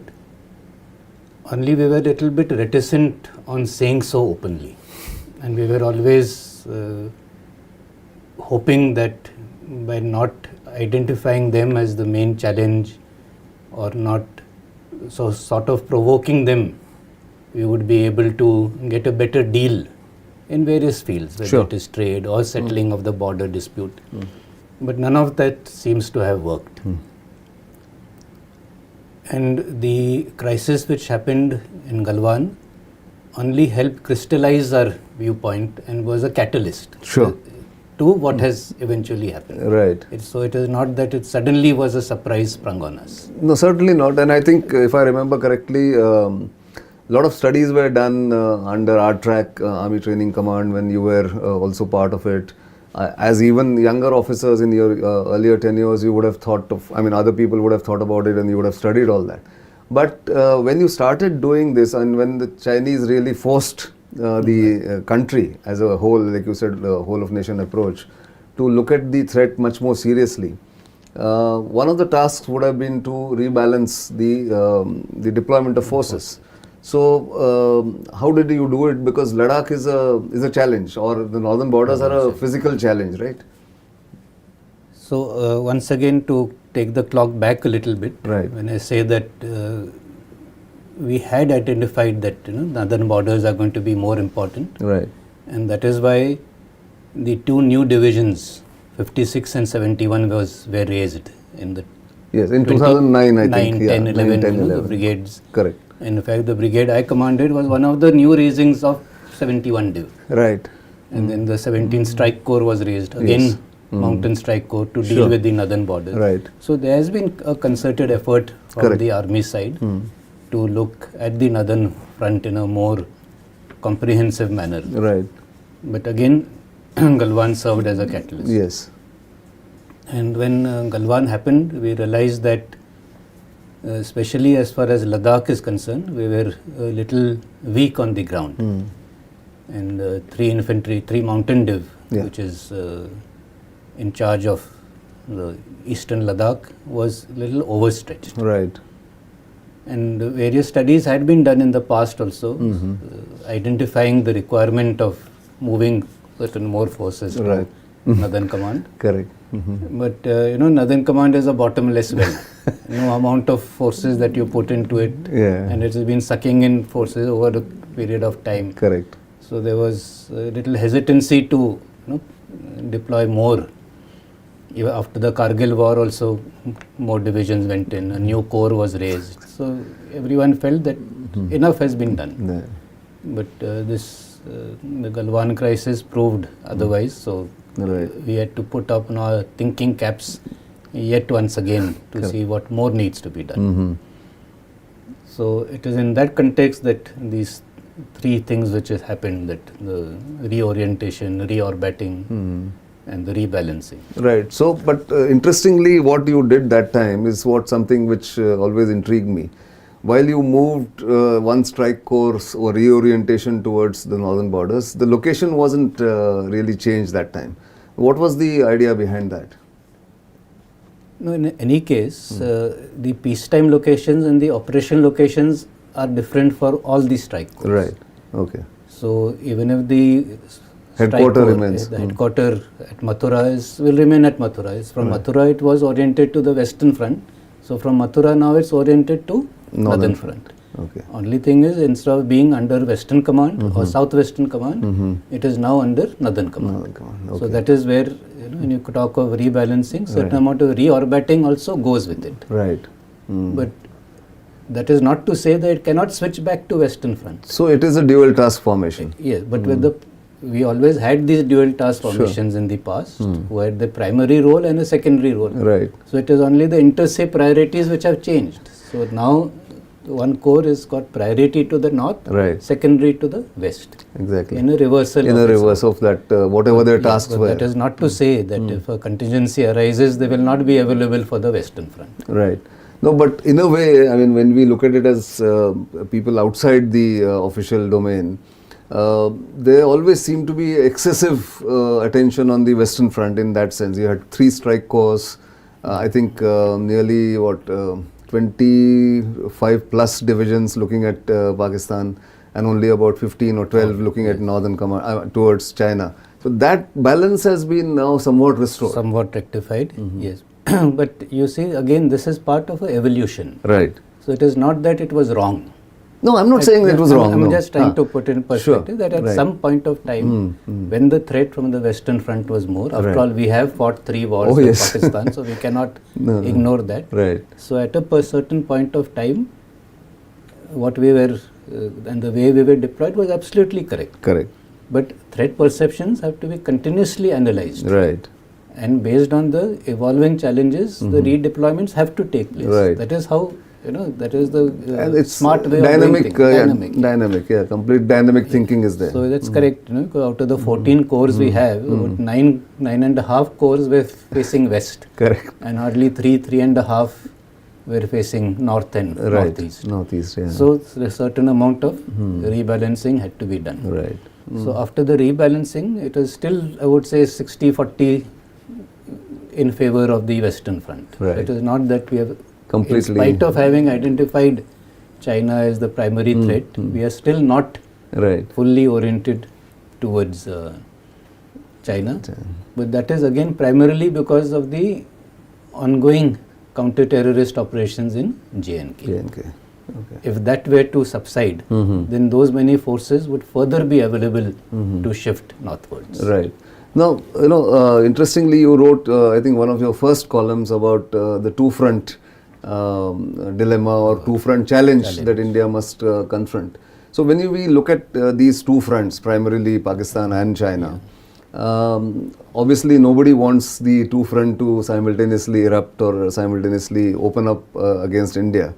But how does India then look at sort of meeting this challenge of two fronts? I think you have suggested some of the solutions there. So once again, we will always have multiple challenges and multiple threats. Right. But it would be wise to deal with one threat at one time. Tackling two threats simultaneously is not a smart way of doing things. Right. And again, it is a whole of nation effort. So your diplomacy will come into play, your other organs of the state, they will come into play. And as I mentioned in that article, even before the 1971 war, we did get into an agreement with the Soviet Union, a treaty of peace and friendship, which effectively put one front out of the equation, the China front out of the equation, and concentrated on one front. So when faced with these multiple challenges, we'll have to find ways and means that we are dealing only with one front at one time, so that our attention also doesn't get diverted. Yeah, because that challenge will otherwise sap the energy. Sap the energies, and as I also mentioned, that there have been very few instances where people have won a two-front war, whether it is in Germany or whoever. Right. So, talking about two-front, and since you had been to Taiwan recently, which became a mini storm in a teacup kind of a thing, there have been some suggestions by some young writers and researchers about presenting China a two-front dilemma. When they look at their eastern front, which is Taiwan, and looking at the southwest front, which is India, there can be a reversal of that threat. Have you ever given a thought? I mean, not. I'm sure you've given it a thought, but what is your view on that? Well, there are definitely two fronts, and in fact, it is not only two fronts. China has multiple fronts to tackle.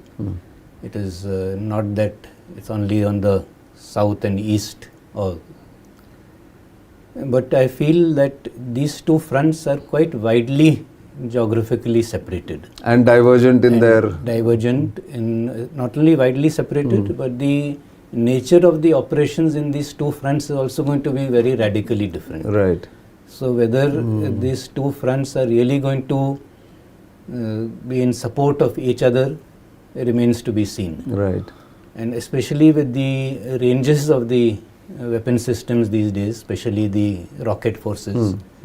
Standoff weapons. Which no matter where you're deployed, you can actually cover the entire globe. Right. So it's not that, it's only... You have to be right at the border. Which was the case in olden days. Right. So no matter where they're deployed, the weapon systems would be able to cover both fronts. Right. But as I said, the entire nature of operations are... and the objectives would also be different. Objectives are different. But having said that, I would also like to add that a military option to reunify Taiwan, as they claim, that it's a reunification, is not the smartest way of doing things. And it goes against all the dictums of warfare, especially as we keep quoting Sun Tzu. Yes. But he says it's the wisest way is to win without fighting. Exactly. Subdue the enemy without fighting. So a military option should be the last. So what did you pick up in your tour to Taiwan? I'm sure you had discussions with people, you met different kinds of people. What did you think of Taiwan's, let's say, confidence or Taiwan's ability to withstand, if there's anything, or have you picked up this notion also that there may not be a war at all? It's just the threat that will loom large all the time. No, we had gone there in the invitation of their INDSR, that's the Institute of National Defense and Security Research, which I would say is roughly equivalent to our MPIDSA. Right. Ministry's think tank. MOD's think tank. Yeah. And we had interactions with their retired generals and admirals and Air Force counterparts. Sure. So they are very firm that they will like to remain an independent entity. And they are not in favor of any reunification. Sure. Especially after the Hong Kong experience.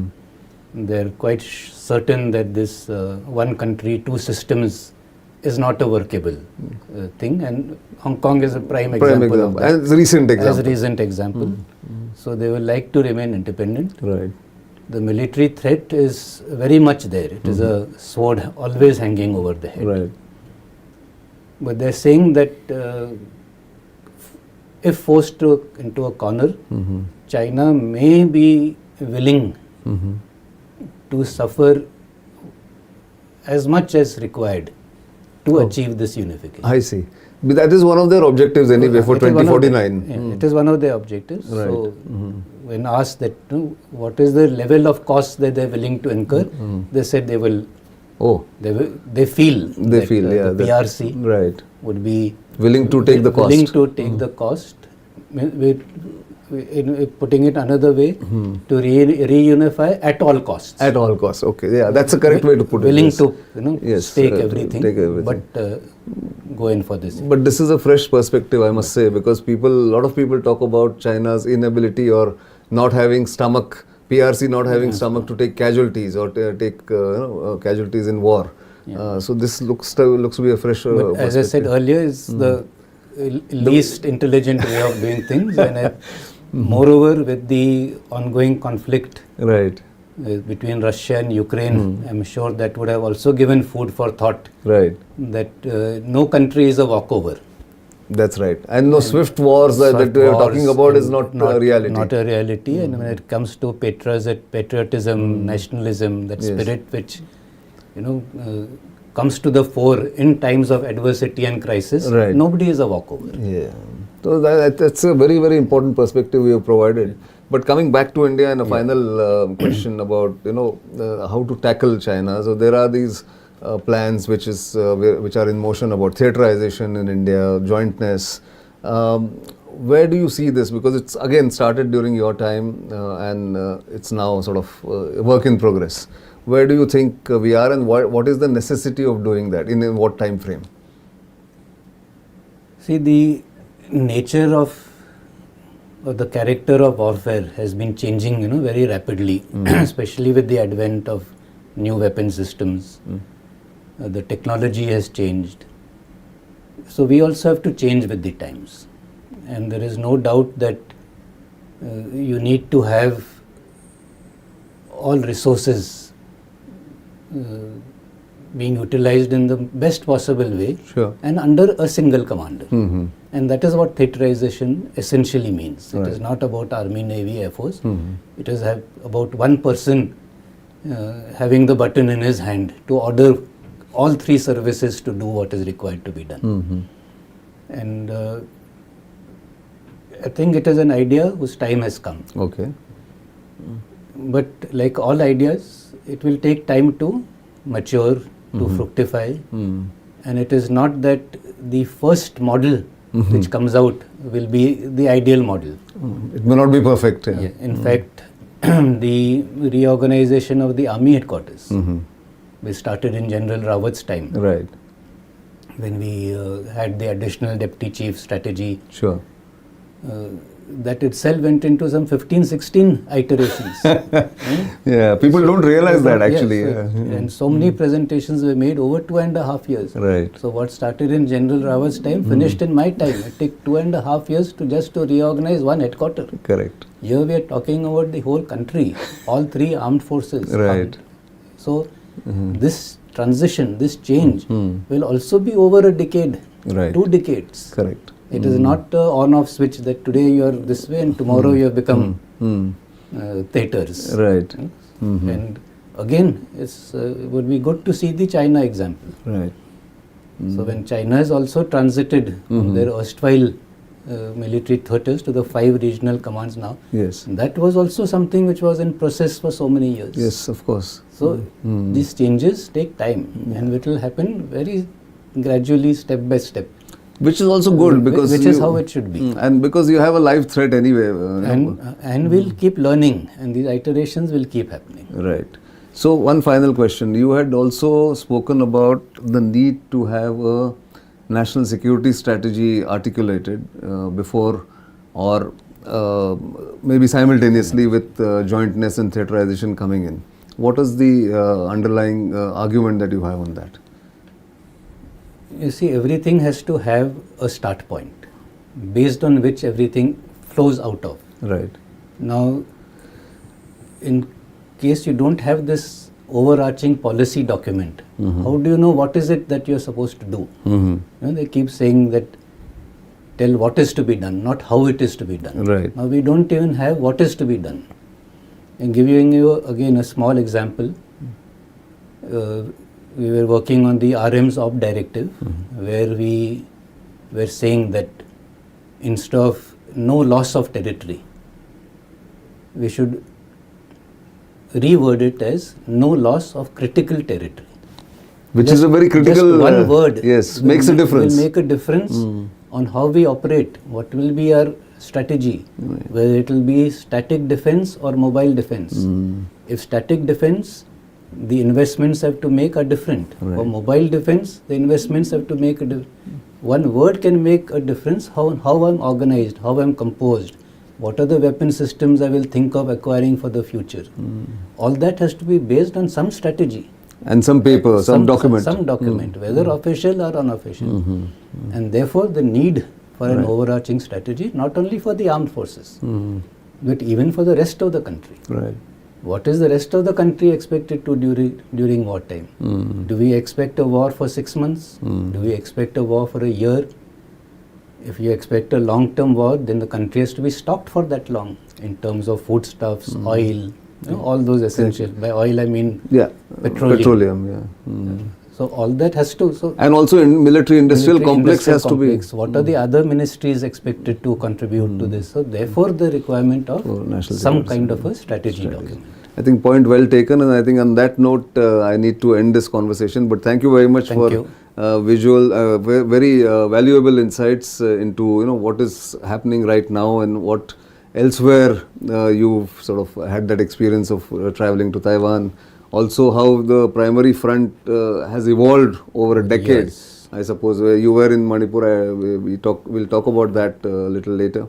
But this one is extremely important to understand, and so therefore, thank you very much for your time. Thank you. Pleasure.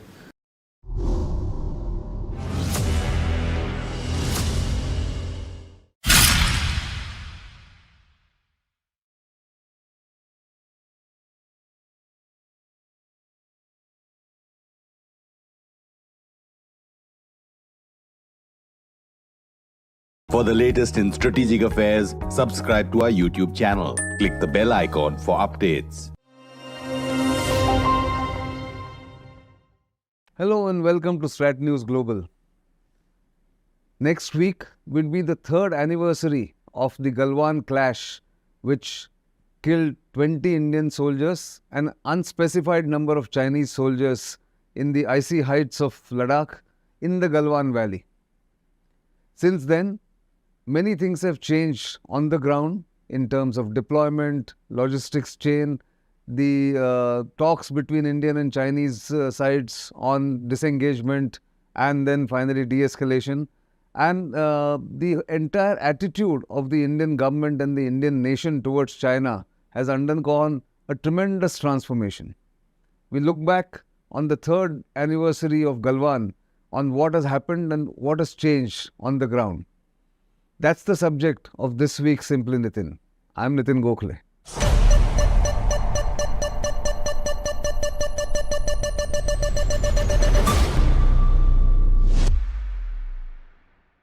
So all of you know on 15th and 16th of June, the Indian and Chinese troops clashed violently, but without use of bullets, in the Galwan Valley, which is in Ladakh on the line of actual control between the two sides.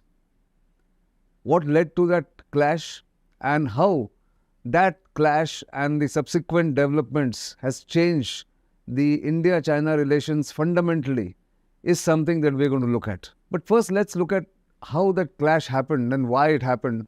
What was the situation? What were the circumstances under which the Galwan clash between the two sides took place? And then subsequently what has happened. So let's go back to the first week of May 2020. Around that time, the Chinese troops tried to encroach into Indian territory across the line of actual control in the Ladakh sector. Their main thrust was in Galwan Valley on the north bank of Pangangso, the lake which is Pangong Lake, and along the entire LAC starting from Depsang in the north to Demchok in the south. And at every place they were trying to encroach and occupy the Indian side. So at some places there was resistance from India, at some places there were no deployments. So India was then forced to react rather swiftly by inducting more troops. But the first clash between the troops in this particular series happened on May 5th and 6th along the north bank of Pangangso. You can see the visuals as I speak. There were violent clashes, there were fisticuffs, there were exchanging, stone pelting was happening, they were exchanging blows. There were injured soldiers on both sides. You can see a Chinese soldier being pinned down by an Indian officer, being saved from being assaulted by angry Indian soldiers who were now attacking or an armored personnel carrier, which was trying to come into the Indian territory or along that finger 4, finger 8 stretch. That happened between, as I said, 5th and 6th of May. And 9th of May, very far away from Ladakh, in the Sikkim sector, at a place called Nakula, there was another fisticuff, another round of jostling between the two sides, which fortunately didn't go out of hand. And of course, some visuals were available. Of course, nobody has confirmed that there were visuals from there. But generally, the consensus is that the second visual that you're seeing on the icy heights of Nakula, and not Nathula, mind you, it's Nakula in North Sikkim, where they were jostling and they were exchanging blows, the two sides and soldiers from two sides. So the tension was building up. Then the two sides decided to hold, for the first time, corps commander level talks. So far, it has been either a brigade commander level talks at the border personnel meetings, or maximum major generals have met on the border along the line of actual control in Ladakh and elsewhere. But this was the first time corps commanders were meeting at a higher level, because obviously the tensions were high. The Chinese had brought in about 50,000-60,000 soldiers across the line of control in Ladakh, and India was, as I said, forced to respond and swiftly induct more troops in a haste. In a period of about 3 weeks, India inducted more troops between May 5th and 6th to by June 6th, when the first round of corps commanders meeting took place. Now, at that meeting, it was decided that wherever the soldiers from both sides were absolutely in close proximity, facing each other, and there was a likelihood of a clash or likelihood of a fisticuff breaking out, or some kind of a jostling breaking out, they had decided to disengage. Now, the major portion of deployment or encroachment from the Chinese side was in the Galwan Valley, where the Galwan River makes a bend and then comes into the Indian territory, coming from the north and then turning west. There, the Galwan River Valley, there was a Chinese tent that was pitched between May 5th and 6th to June 6th, when the first round of talks took place. The round of talks decided that this disengagement will take place, and there was a certain time period given for this disengagement to happen. But by 15th June evening, when the tent wasn't removed, that was the time when the commanding officer of 16 Bihar Regiment, Colonel Santosh Babu, with his team, went to that place to speak to the Chinese. And it's not very clear what exactly happened. There are several versions of it, but arguments ensued, and then a clash broke out. Hand-to-hand combat broke out between the two sides. Indians were outnumbered initially. Colonel Babu was hit by either a Chinese soldier armed with a club and barbed wire tied around those clubs. So clearly the Chinese side was prepared for Colonel Babu and his team when they went to ask the tent to be removed. And when the argument ensued, Indian side then took on the Chinese. They were outnumbered, as I said, initially, but later reinforcements were sent in by the time it was dark. And then in that darkness and in that chaos, there was a huge kind of a brawl that took place along the longish stretch of about half a kilometer or 1 kilometer. And many soldiers fell into the river, the icy cold river. Many were injured, dying, falling from the cliffs which were above the river there in that river valley. On both sides suffered casualties. We know from the Indian side, because Indians always acknowledge their casualties, Indians always give honor to the brave and the soldiers who have sacrificed their lives. So we know that 20 Indian soldiers sacrificed their life, including Colonel Santosh Babu, the commanding officer of 16 Bihar, who obviously was taken aback or taken by surprise by the Chinese, who were ready and had a premeditated plan to attack Indian soldiers. The Chinese apparently lost more than 40 soldiers. We don't know the exact numbers. They have acknowledged only 4 or 5 casualties, which is also unusual for Chinese to acknowledge. And also in their social media in China, this has been acknowledged that there have been deaths in Galwan Valley. Now, this was the first kind of a violent clash in which deaths have occurred in decades. In fact, after 1975, there were no deaths in any clashes between Indian and Chinese side on the LAC. So this was the inflection point, 15th of June 2020. After that, there was, all bets were off. India realized that China had come with a plan or was not budging from the huge deployment, mammoth deployment that they had done on the LAC. So India responded in kind and mirrored the deployment of the Chinese. So at one point, there were nearly 80 to 90,000 soldiers on both sides, either side, 80 to 90,000 soldiers facing each other. And this continued. There were, of course, the rounds of talks continued. The second round of talks took place on 22nd of June, followed by 30th June talks. And of course, these talks went on, and we know that they have now, in the 3 years period, they have spoken for about 18 to 19 times between corps commanders and even at the lower level. But that's not the point that I'm trying to make here. I'm now trying to give you an overview of what has changed since then. First of all, strategically, China has lost India's trust. You have heard External Affairs Minister S. Jaishankar, Raksha Mantri or Defense Minister Rajnath Singh, Prime Minister Narendra Modi, and everyone down the line, including the army chiefs, speaking about how until the Chinese demonstrate their sincerity and their the facts on the ground that they are withdrawing or they're disengaging and then sort of de-inducting or de-escalating in Ladakh, the India-China relationship cannot be normal. It will not be made normal. India has taken several steps after that. I'm not going to talk about non-military steps here.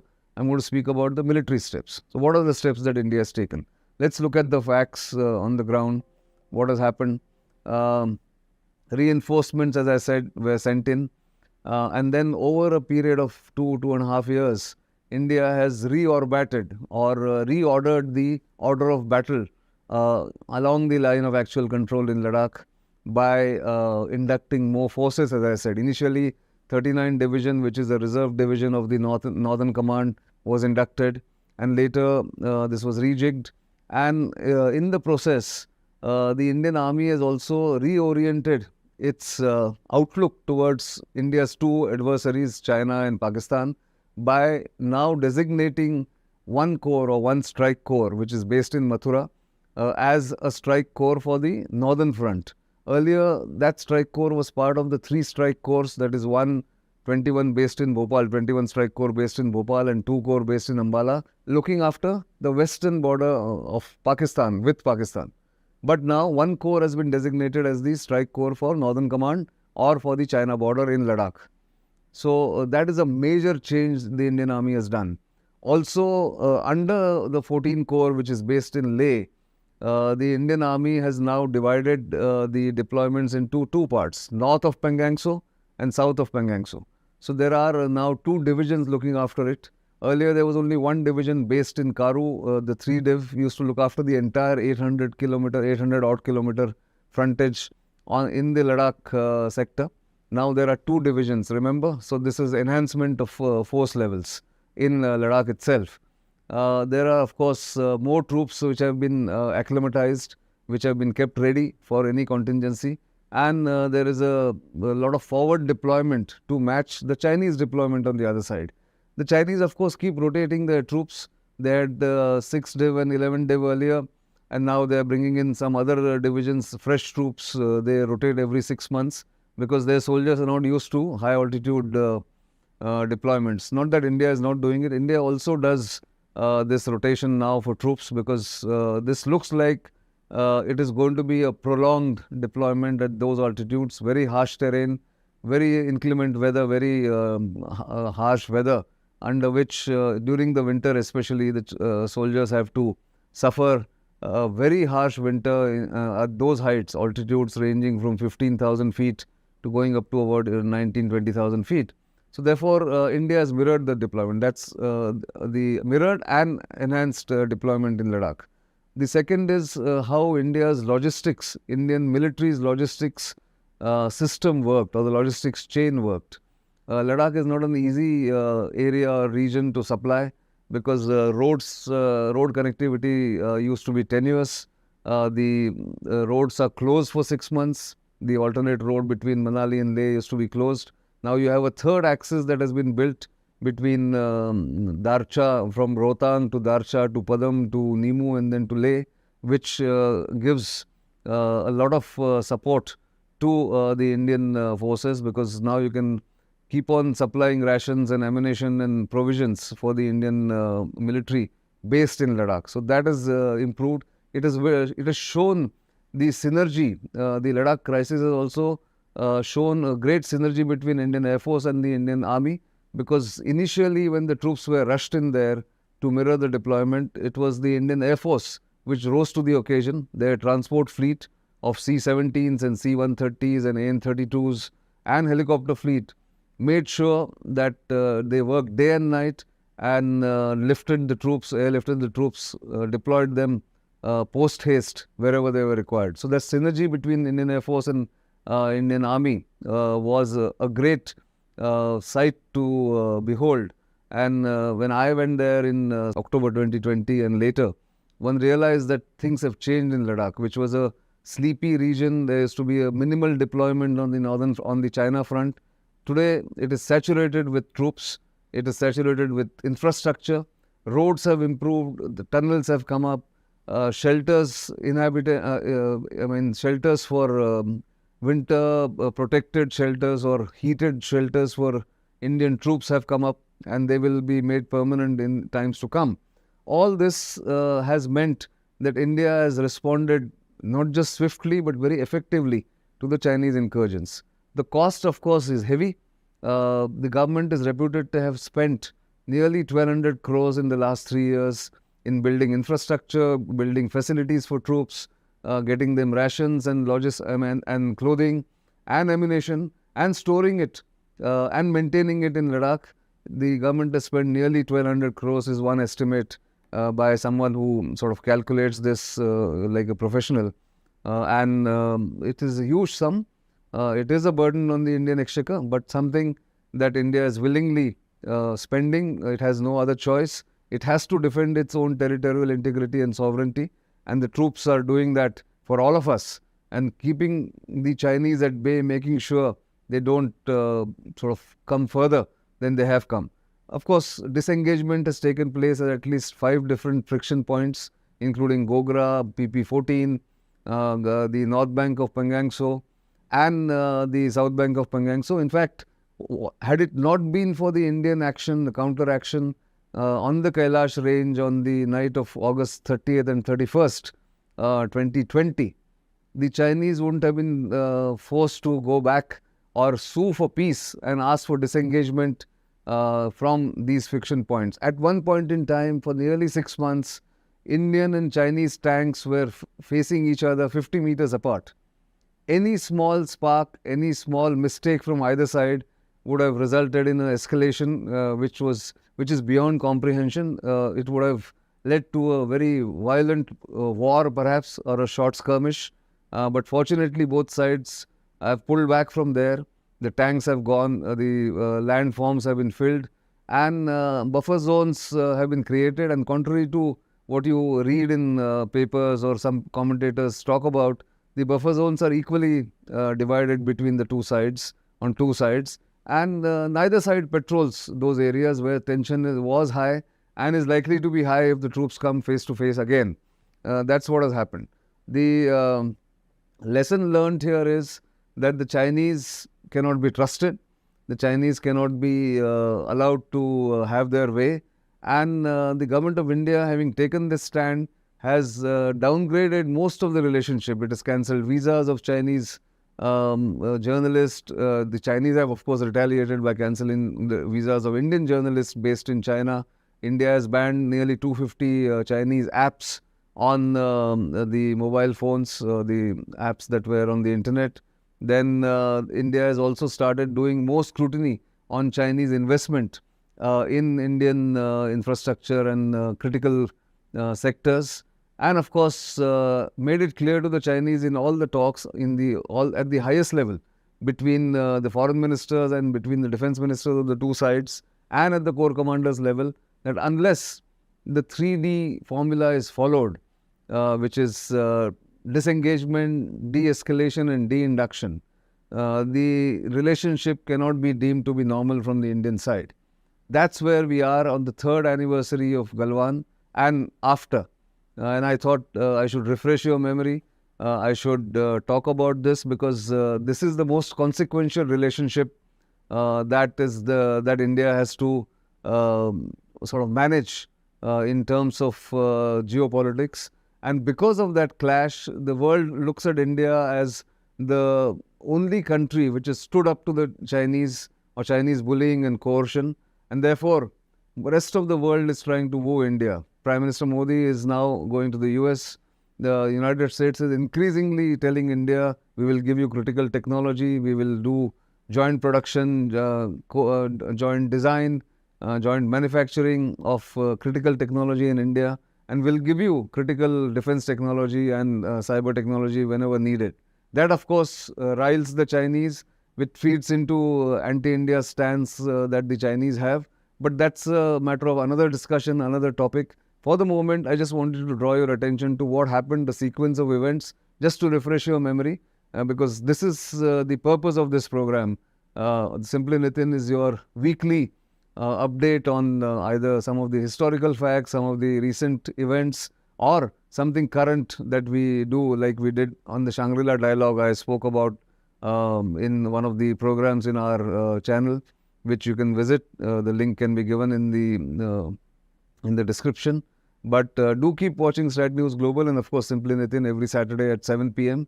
You know where to reach us. Your comments and feedback is welcome. And of course, we will continue to bring you on ground, a mix of on ground reporting and analysis like this as we go forward on different topics, different issues that are of critical importance to India's national security. For the moment, that's all I have. It's goodbye.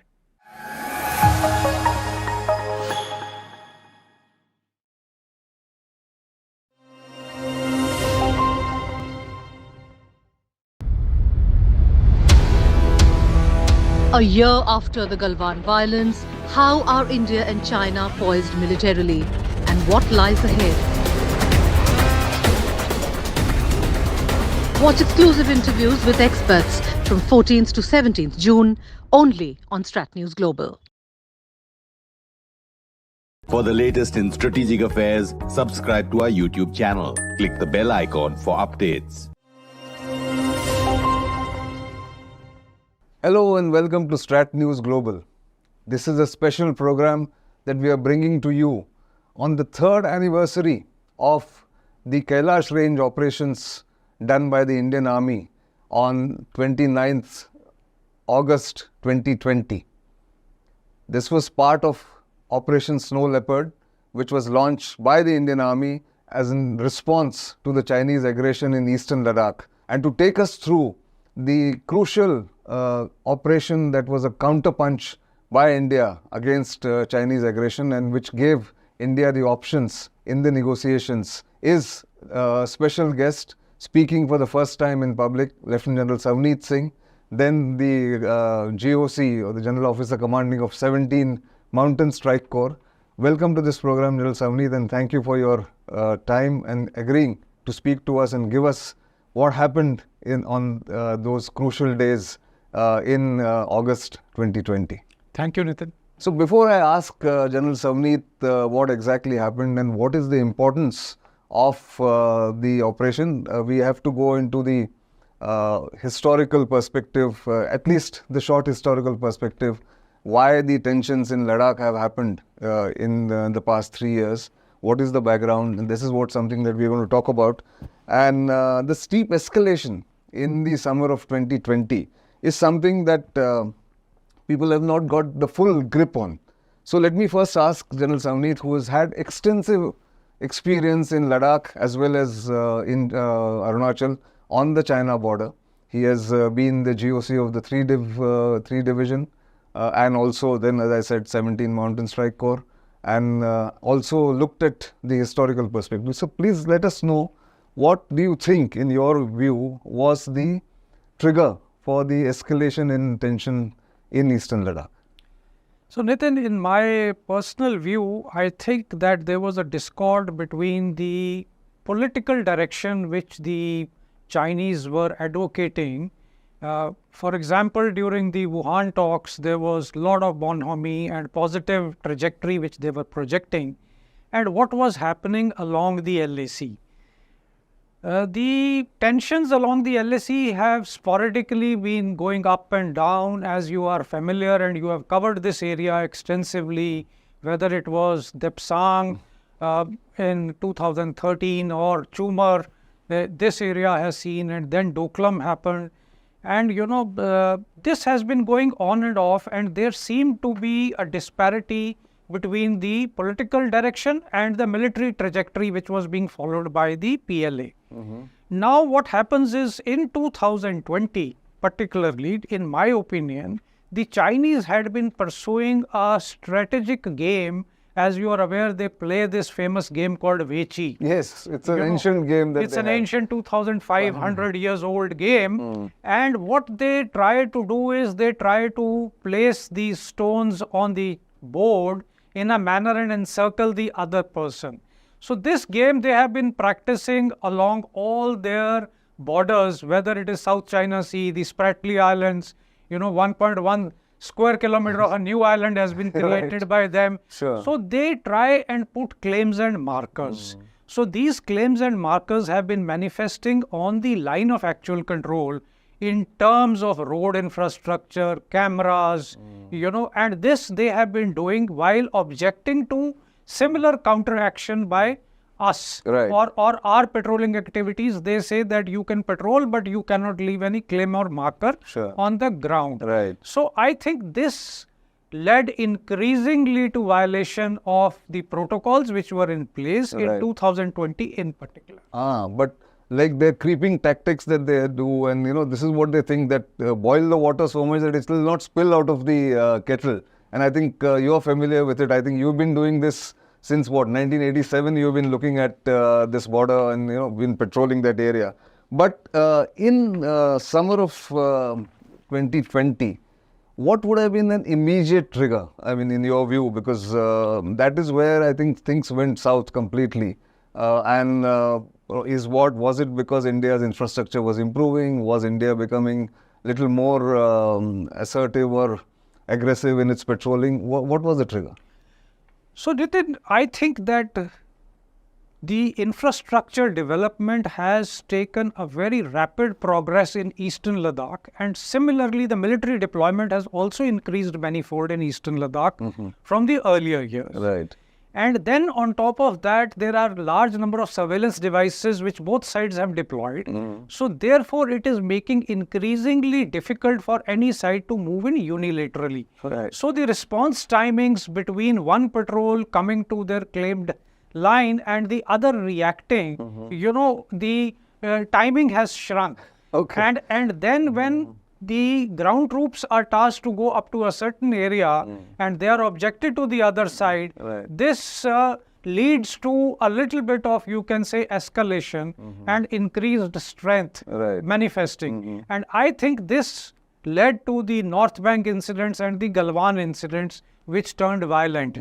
So this is what I feel was the immediate trigger, and this is starting sometime in April and carries on May and June. And then both sides digging into their respective positions. And I think the number of troops going up also was much unprecedented in a way, with the Chinese brought in larger number of troops than ever before on the LAC. Yes, that is right. And this, the vertical escalation at the point of discord, was sooner or later going to spill over horizontally also. Exactly. I would say. So when you say vertical escalation, let me, for our viewers' benefit, say this: that vertical escalation will be at point A and B, let's say. Yes. But horizontal will be into A, B, C, D, Yes. E, F. It will go It further. spreads Across along the entire LAC in the Eastern Ladakh sector. That's what you mean. Yes, because the patrols which are going each side then starts gearing up, and it leads to more and more friction if it is not controlled immediately. Exactly. So the first incident happened perhaps on the north bank of Pangangso. That I think is in the public domain. That's what I'm saying. I'm trying to give them the recap to our viewers. It happened in north bank of Pangangso in the first week of May, then led to some negotiations, then more deployment, and then culminated in a way in the first phase, the Galwan clash on 15th of June, which saw deaths on both sides. We know the numbers, we've talked about it enough. We're not talking about it right now. But this then led to what is now the main topic of discussion where we are going to come to. And the Kailash range operations have been credited in changing the contours of, what India could get as a leverage against the Chinese. Now, this is the overall area of where the Kailash range operations happened, where you have the Gurung Hill. This is the Spangur Gap. This is the Moldo garrison of the Chinese. This is the Spangur Lake, and this is of course Finger 4 and then goes up to Finger 8 here. This is the Pangangso. This is the south bank of Pangangso, as you can see, and this is where the famous Rizangla battle had taken place in 1962. There is Richin La. As all of you know, our viewers, La is a pass in Tibetan and those languages there. This is where we are. Now, we're going to talk about this with General Savneet because he was the Mountain Strike Corps GOC. He was the one who planned what is called the QPQ. Let me explain what QPQ is. QPQ is quid pro quo. That if you want to take the enemy by surprise, the adversary by surprise, then you plan operation which he doesn't expect, and then get into a position where you can then leverage your advantage. This is where it is. So, General Savneet, tell us about the military significance of this Kailash range operations. What is the geography of the Kailash range to begin with, if you can tell our viewers, and why it became then an advantage for India and why the Chinese then started asking for more negotiations. So, if this is the south bank of Pangangso, over to you for explaining. So, Nitin, briefly speaking, Ladakh has got a number of ranges that you are aware of. And these ranges are major obstacles for military movement. And each side tries to exploit the gaps between these ranges. For example, here you are aware that this is Pangangso and this is the north bank. Running or overshadowing the north bank and going northwards is the Changchenmo range, which has got ranges in excess of 6,100 meters. And it is only through limited passes that there is a north-south movement or east-west movement which is possible. Similarly, on the south bank of Pangangso runs the Pangong range, in which this feature of helmet and blacktop, which is closer to the closer to the south bank and overlooks the Chishul Bowl here and also overlooks the south bank, and similarly it also overlooks the south bank, the north bank of Spangur. So these are the heights. Here you can see blacktop. Just behind bump is the blacktop. You can see a small black line. And this is bump area bump, and blacktop gives a commanding view of both the south bank as well as the Spangur Gap and the Chishul Bowl. And the Chinese have a surveillance device through which they have been monitoring all this movement. So there lies the importance of blacktop, bump, and the area in this area. This is part of the Pangong range. And now if you go, this is another feature in the Pangong range called helmet, and this again the Chinese use to dominate the south bank. So this is the area which is between the south bank and the Spangur Gap. So the any approach which has to come from the Chinese side has to follow the banks of Pangong. Okay. That is either the north bank, or they have to come into this area onto the south bank, and the access to the south bank runs behind Helmet and Blacktop. So this is, you can't see their movement, right? Yes. But I will come to that view from where we get that view. Sure. That we will cover as we go along. Right. So now this is the view from the area of the Pangong range, and a photograph as it is clicked of the Spangur Gap. This is the Spangur Gap, Right. and here is the Moldo garrison of the Chinese. And then starts the Kailash range, where the Magar Hill is marked, and thereafter it goes on to the highest feature called Mukpari, and then goes on to Razangla and Rechinla. Right. So this particular photograph is from Mukpari towards the north, and this covers the Chinese post of Dorje Kunjam and the Spangur Road junction, from where the road comes and supplies to the Blacktop area and the south bank. So it goes along the Spangur flow, the Spangur Lake. Spangur Lake. Right. One road is coming like this Right. to the area of Dorje Kunjam, and another one is running from behind, and it goes on to that. Right. So this is the view as from a feature called Mukpari, which is a very key location or a dominating feature, as dominating as you can say the Blacktop is for the Chinese.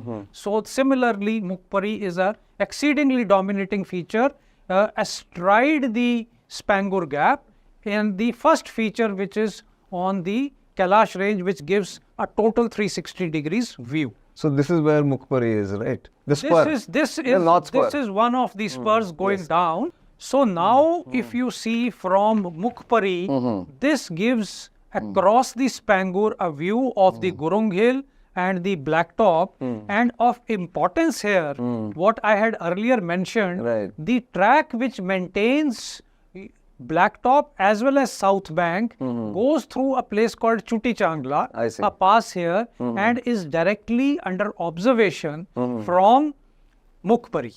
So once you occupy the Kailash ranges, the entire traffic movement or military movement going to the south bank is under observation. So the Chinese movement is under observation if you occupied this. Yes, if you occupy That's why this. this importance of this And Mukpari. it is important. Coming to the communication, what we were talking. Right. You know, what we have to understand is that Rudok to Moldo is about 110, 115 kilometers. Rudok is their base. Rudok is their base on the Western Highway. Western Highway. And from there, a number of, roads come towards the LAC. Right. And one important road which comes to Spangur Road Junction, which I mentioned, Dorje Kunjam, Moldo, and a offshoot goes and maintains Chuti Changla and South Bank. I see. And South Bank. Okay. So the complete artery, as it approaches the LAC, is dominated by the Kailash range. Kailash. And this is the Kailash range, And basically, this is from the- Mukpari onwards. Yes, from Mukpari onwards.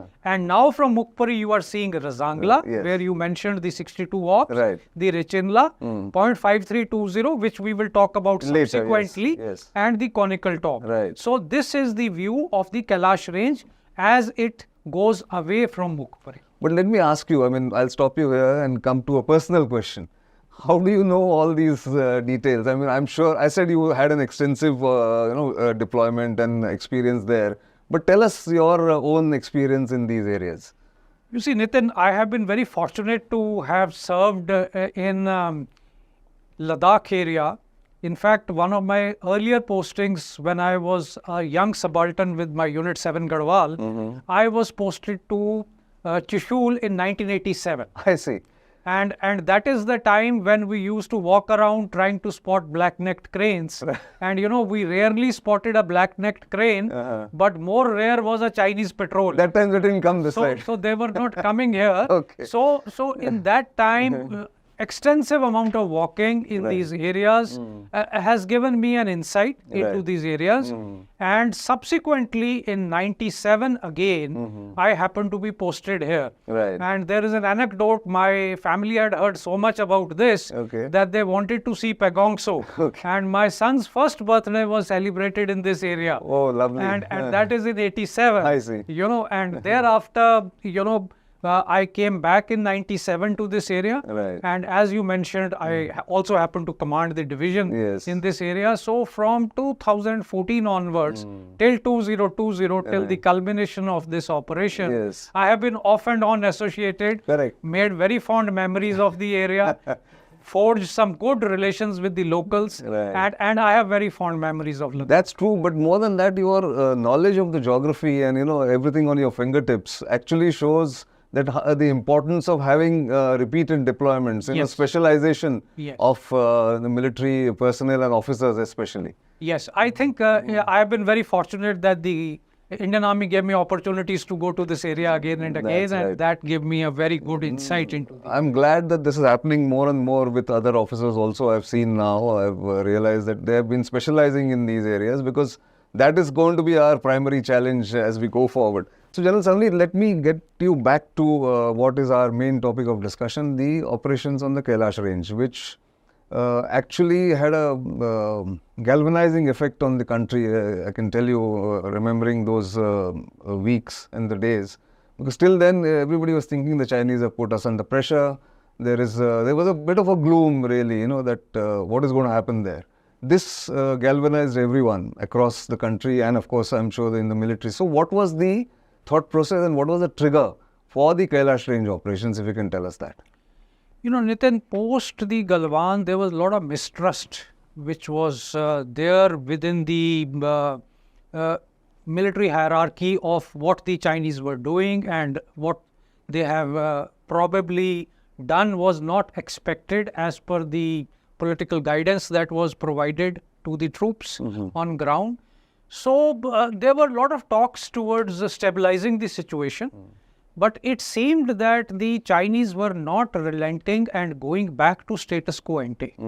So towards this, I think the army headquarters rightly was also drawing up contingency plans that in case the situation goes further south or the Chinese do not relent, then how to carry forward this contest, I would say. Correct. And towards that, in July, I was tasked as Strike Corps Commander to carry out an assessment of the situation in Eastern Ladakh. So, just to tell the viewers, the Strike Corps, Mountain Strike Corps is headquartered in the east, under Eastern Command, or you can say located in the east, and he was there.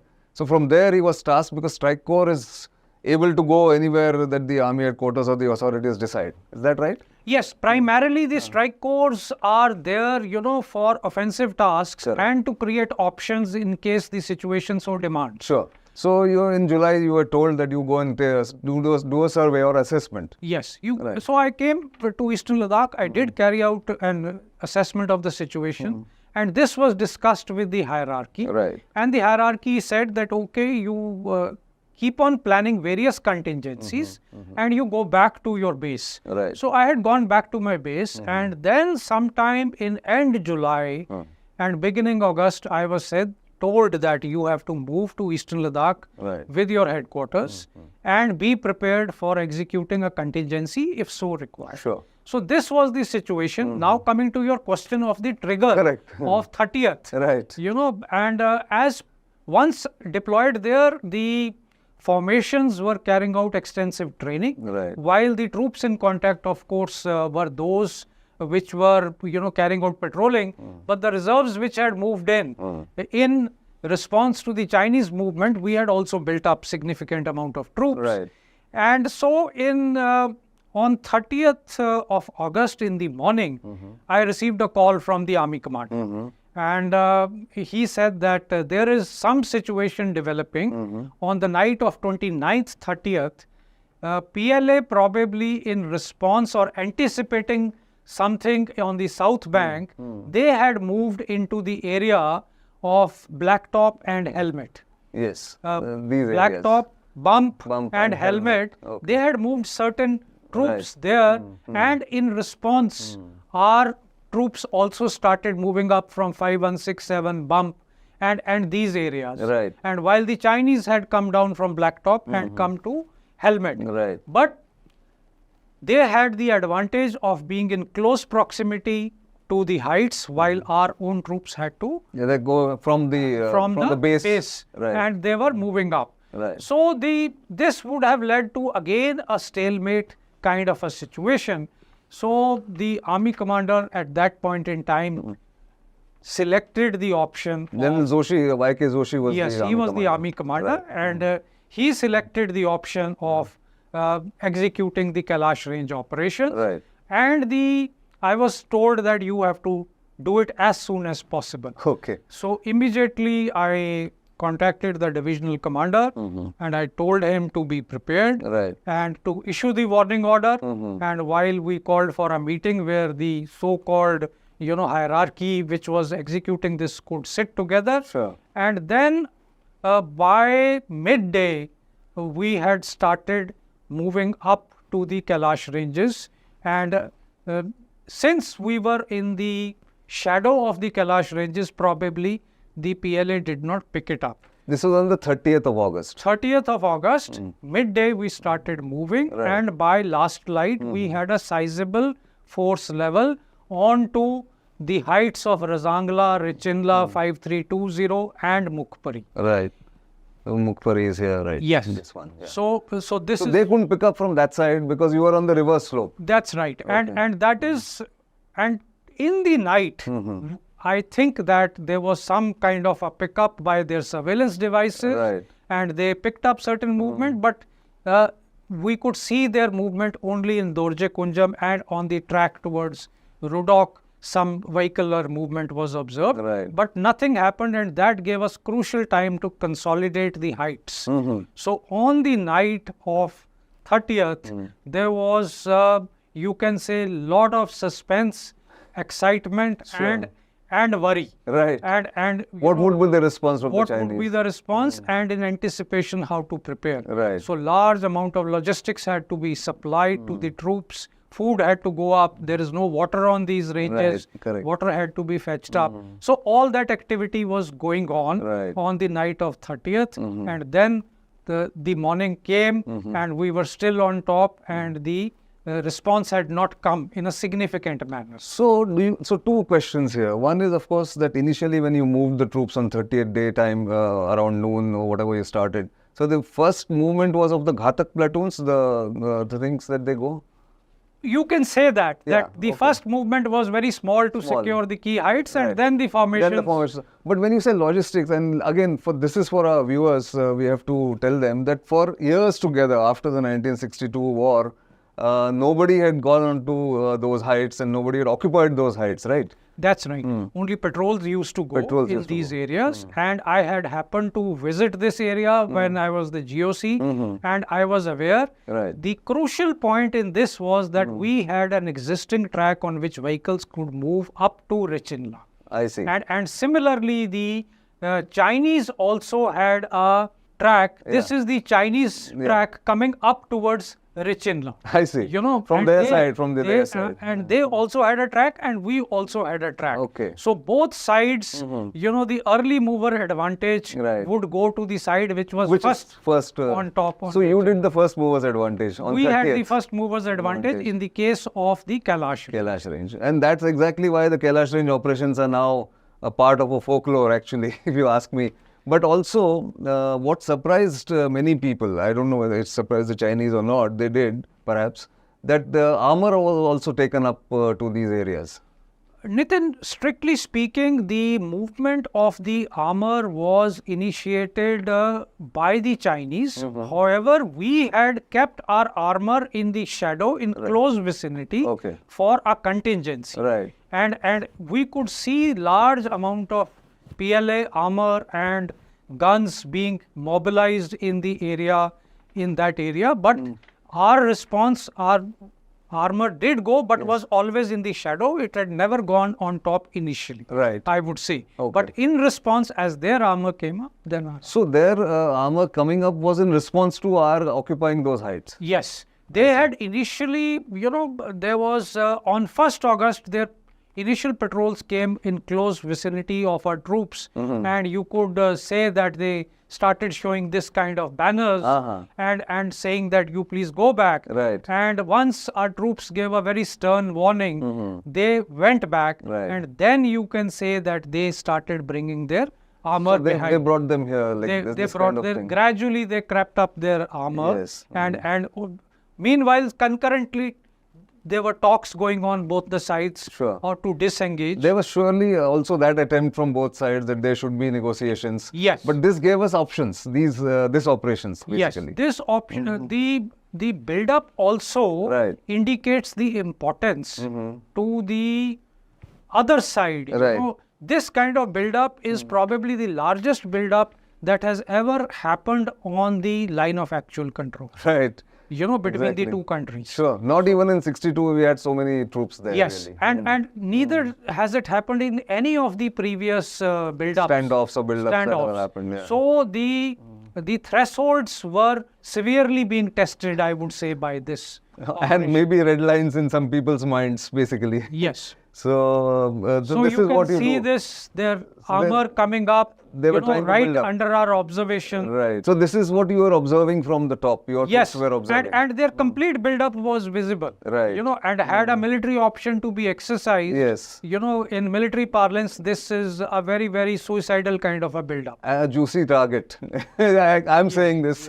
But this is what they say, that, when you have the heights, commanding the heights, then you have the advantage. I think that's where Kailash range operations got the advantage for India. Yes, those were strategically important. Right.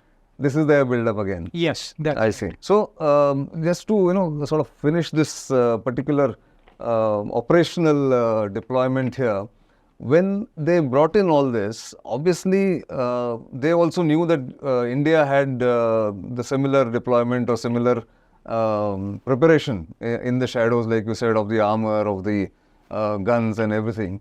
So this became like a, not a stalemate, but a trigger for more negotiations, more closer negotiations perhaps. I would say that very serious negotiations commenced thereafter. And as the army commander has gone on media to say that probably this was one of the turning points in the negotiation. No, of course they did. But of course, after this, it took both sides, I think, another 5 months to get on to first set of disengagements with February 2021 that we talked about. That's right. Right. So this is what I feel, that the negotiations carried on for a long time, and the build-up both sides had consolidated on ground. So the modalities had to be worked out, and those over a period of time, I think it is the aim of the operation was achieved. Exactly. I would say like that. So that's I think the point in which I must ask you this. Now that you have demitted office and come to this area, that these are the areas that were vacated in February 2021 by both sides. Now nobody is there, but there is a school of thought amongst a lot of analysts and commentators that could India have utilized this QPQ or the counter operations in Kailash range for more concessions from the Chinese? Could they have been utilized for more harder negotiations and more, moving away from the positions that they have been facing each other? What is your view on this? I think it is part of a step-by-step process which has been done with great maturity by the two nations. Right. And since the largest build-up was here, anything going south would have led to a very severe vertical escalation. Right. So to start with, North Bank and South Bank got reconciled. Correct. To mutually agreed terms, which are in the media domain, in the public domain. Yes. And I think that this also happened to achieve the aim of telling the other side that unilateral change of status quo is past the time which it could be effected, that both sides will contest. Correct. So, keeping that in mind, I think it is a matter of time before the other friction points also disengagement happens. Yes. It is a slow process, but we have to exercise strategic patience in these kind of issues. where there is not a clearly acceptable line of actual control between the two nations. Not delimited. Very well said. I think extremely well put. That and subsequently some friction points have been resolved. Hot springs. I'm sure that with the passage of time, better sense will prevail, and we'll get into this. Both sides will be accommodative of each other's concerns. Right. Very well put. And thank you very much. This is the first time we are getting such detailed insight into what happened, and thanks to you. It's my Congratulations. Pleasure. Thank you for having done. I think the Indian Army is a stellar record remains when faced with adversity, come up with options which give the adversary the necessary impetus for more negotiations rather than going in for vertical escalation, as you spoke about. That was Lieutenant General Savneet Singh, the erstwhile GOC of 17 Mountain Strike Corps, giving us for the first time in public domain what the Kailash Range operations actually entailed, how it was done, and what it achieved on the ground. We have, of course, heard other senior commanders speaking about it, but this is a much more grounded and on-ground report which we have now found. So keep watching StratNewsGlobal. You know where to reach us. Keep sending your feedback and comments, and of course we'll bring you more such reports, more detailed analysis of significant milestones in the India-China tension along the LAC in Eastern Ladakh and of course other areas of the boundary. Thanks for watching.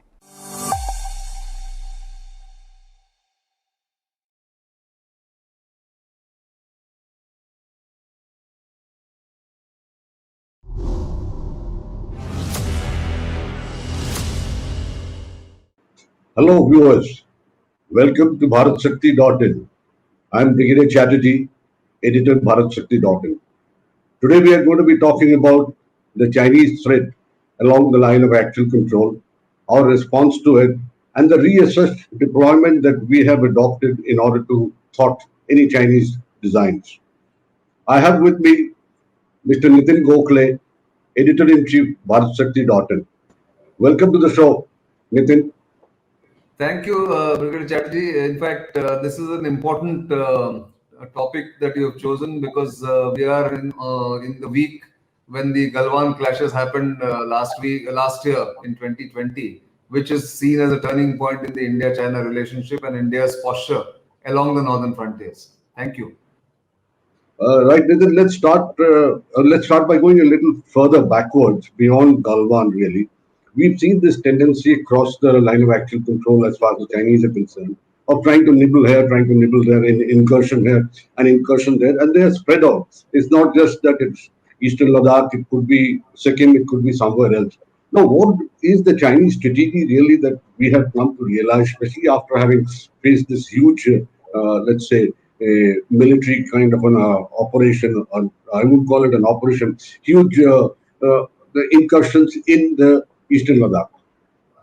Well, I'll take you back to about 2018, 2019, when the Indian Army and the Indian Air Force had war-gamed a situation for the 2020s and looked at the Chinese intentions and Chinese deployments, wherein they had come to a conclusion where they had said that the Chinese, over the next 3 years, that is 2019, 2020, 2021, would keep nibbling at various places along the line of actual control, along the McMahon line in Arunachal Pradesh, and keep the Indian military busy and off balance, running from one end to the other. And if we see the pattern emerging over the past couple of years, the first indication of trouble in 2020 actually came in Nakula in Sikkim. And then it came to Ladakh at the Finger 4, Finger 8 area and spread across the LAC in Eastern Ladakh. The anticipation for 2021 is that in the spring, summer months, when they are exercising in Aksai Chin right now, also exercising in Tibet, opposite Sikkim and Arunachal Pradesh and Uttarakhand, there could be attempt to up the ante on in those sectors, is what the Indian military anticipates. And accordingly, steps have been taken. And the final point that they had come to a conclusion, the leadership of the Indian military that time, was that after doing all this for a couple of years or 3 years, making Indian military run from one end to the other and also militarizing the LAC much more, or increasing the deployments there, eventually the Chinese PLA would move the entire Western Theatre Command of China, would make a major move all along the northern frontier, which is nearly 4,000 kilometers. That is the anticipation, and therefore India is now looking at the China threat, the China challenge much more seriously than it has ever done. Okay. Right now, you say that the general feeling is in a couple of years they will be trying to get across the LAC all over in a big way. In a big way. Now, with this change in threat appreciation, have we pivoted? So far, we were focused westwards on our western borders. Have we pivoted? Has the Indian Army's deployment pivoted from being focused westwards to being focused northwards, I would say? Well, yes, you're right. And in your time when you were serving in the army, I think the focus was mostly on the western border. India had 3 strike corps ranged against Pakistan, Strike Corps 1, 2, and 21. And the entire planning was predicated on the fact that it is the Pakistanis who will create trouble time and again, and the relationship with China can be managed. And therefore, if you look back 10 years ago, let's take an example of Eastern Ladakh, for instance. 10 years ago, there was one brigade looking after the entire Eastern Ladakh, the 114 Brigade at Tangseh. Incidentally, Lieutenant General Y.K. Joshi, the current Northern Army commander, was a brigade commander there. And I happened to have traveled all across Eastern Ladakh that time for a week or so. And it was seen as a very quiet frontier. There were occasional forays by the Chinese. There used to be occasional face-offs, and people used to come back without any fisticuffs or any face-to-face kind of a standoff. But over the years, since 2012, 2013, India had started reorienting its deployment, in any case, towards the northern frontier. But as you know, the topography, the terrain is so difficult that even if you have troops to spare, housing them and locating them in those areas was going to be difficult. So it was a slow process. What China has done in one stroke by doing what it has done in Ladakh in 2020, it has hastened India's rebalance towards the northern frontier from the western frontier, and sort of fast-tracked the Indian planning towards the northern frontier. So that has clearly happened. And as you are aware, we have spoken about it, we have written about it. The rebalance is a work in progress, but it's a very well thought out rebalancing of the Indian Army to begin with. And the Air Force, of course, has the ability to switch from one front to the other very quickly, given the geographical spread that India has. So that has also started happening. I think the Chinese, by doing what they did tactically in Eastern Ladakh, have made a strategic blunder, or at least given India the push to hasten or fasten or fast track the deployment towards the northern border. That is what has happened in 2020, 2021. Right. Thank you, Nitin. Thanks for giving the entire background. Let's get down to a little more of nuts and bolts now. Specific deployment, changes in deployment, changes in tasking. You may like to name the formation, may not like to name the formation, but if you can bring in a comparison of before Galwan and after Galwan. Yeah, indeed. In fact, as everyone is aware now that after Galwan, the mirror deployment that India did was to bring in 2 more divisions in addition to the 3 infantry division that is always present in Ladakh under the 14 Corps. But since then, since the disengagement at Pangangso in February, there has been rebalancing in many sectors, not just in Eastern Ladakh. The way it has happened is that in Eastern Ladakh now you have 1 more division which has come in, and it will take care of the areas south of the Pangangso Lake or the Pangangso. And the 3 Infantry Division will continue to look after the security of the areas north of Pangangso. So that is for Eastern Ladakh. And there will be spare formations which will always be acclimatized and ready to be deployed at short notice, but they will be placed somewhere else in Himachal Pradesh, maybe in Jammu and Kashmir. That is what the plan is for Eastern Ladakh. Let's go to Uttarakhand, for instance. Uttarakhand used to have only two, or Uttarakhand frontier along with China, on the China border. There used to be only two independent brigades earlier. Now, one division, which was meant for Pakistan, has been reoriented towards the Uttarakhand frontier along Chinese border. Therefore, and one more brigade, which used to be in the Western Command, has been allocated to the Central Command, which will look after the Uttarakhand border, which means now you have two divisions worth of troops looking after the Uttarakhand border against only two brigades earlier, which is a huge jump, as someone who served in the army will know.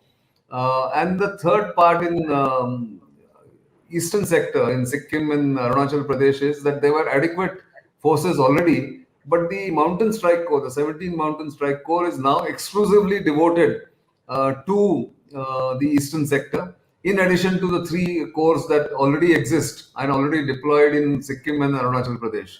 I, of course, forgot that the one strike corps, which is based in Mathura, has now been reoriented towards Ladakh, in addition to the 14 corps that is already present in Ladakh. So that is the reorientation that has happened, beefing up of security, not just defensive formations, but also offensive capability has been deployed, and it will get consolidated over the next few months. And by next year, India will have adequate troops, boots on the ground, all along the Chinese frontier.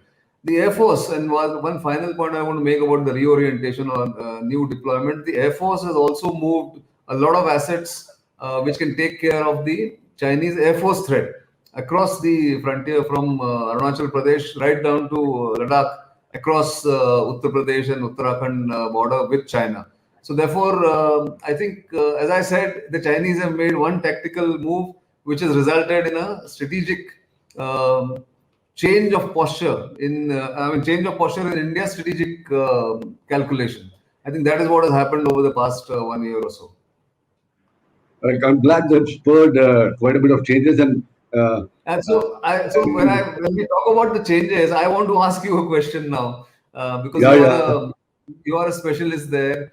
All this is fine, boots on the ground and all that, but the Chinese have also modernized its forces. It is also more dependent on technology now. The Chinese PLA, both the Air Force and the ground forces, and they seem to be believing in the doctrine that says fight from a distance. They don't want physical fights as far as possible. They have standoff weapons. They have non-contact warfare as their main thrust. So in that case, what should the Indian military, especially the Indian Army, be doing? What are the future platforms and weapons it should be inducting and it should be dependent upon when they take on the Chinese, whenever that balloon goes up in a couple of years from now? Let me start with what you began with, actually, boots on ground. Now, look, however much biotechnology, you can never say that boots on ground will not be required and I'll fight it all from a distance. You have to ultimately go mop up, clean up that area, and, well, get hold of that area. That's the first point. Now, when it comes to boots on ground, we'll bring in technology later. When it comes to boots on ground at altitudes like you have 20,000 feet, even higher than 20,000 feet, the ratio of manpower that is required to clear a position, really, given that you are equal in all other aspects, is somewhere around 1:7. If you are the defender, let's say India, we are the defender. If we have 100 men over there, you need 700 men, perhaps even 900 men. That is the kind of count that it goes into. So you can bring in technology now. I'll talk about technology now. So you can bring in technology now, but you cannot put this ratio down from 1:8 or 1:7 to 9, let's say, to someone who 1:1 or 1:2 or 1:3. It's very difficult. Technology is not developed so many men at this point in time, at least. That's my first opinion. Right? We must also imbibe technology.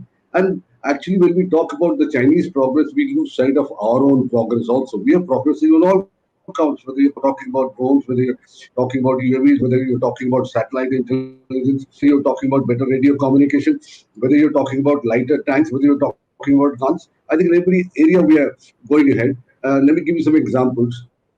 What has changed, what a change has been brought in, I would say, to an extent in our mindset, is we have started thinking seriously about light tanks. If you've been through the newspapers, we've already floated a RFP or RFI. We've already floated for light tanks. So that's one. Then we've already got this ultralight howitzers over there, which we got, I think, 145 of them that we got from BAE Systems. We've got them. M777, yes. M777 that you're talking about, yes. Yeah. If the M777 155mm ultralight howitzers of BAE Systems.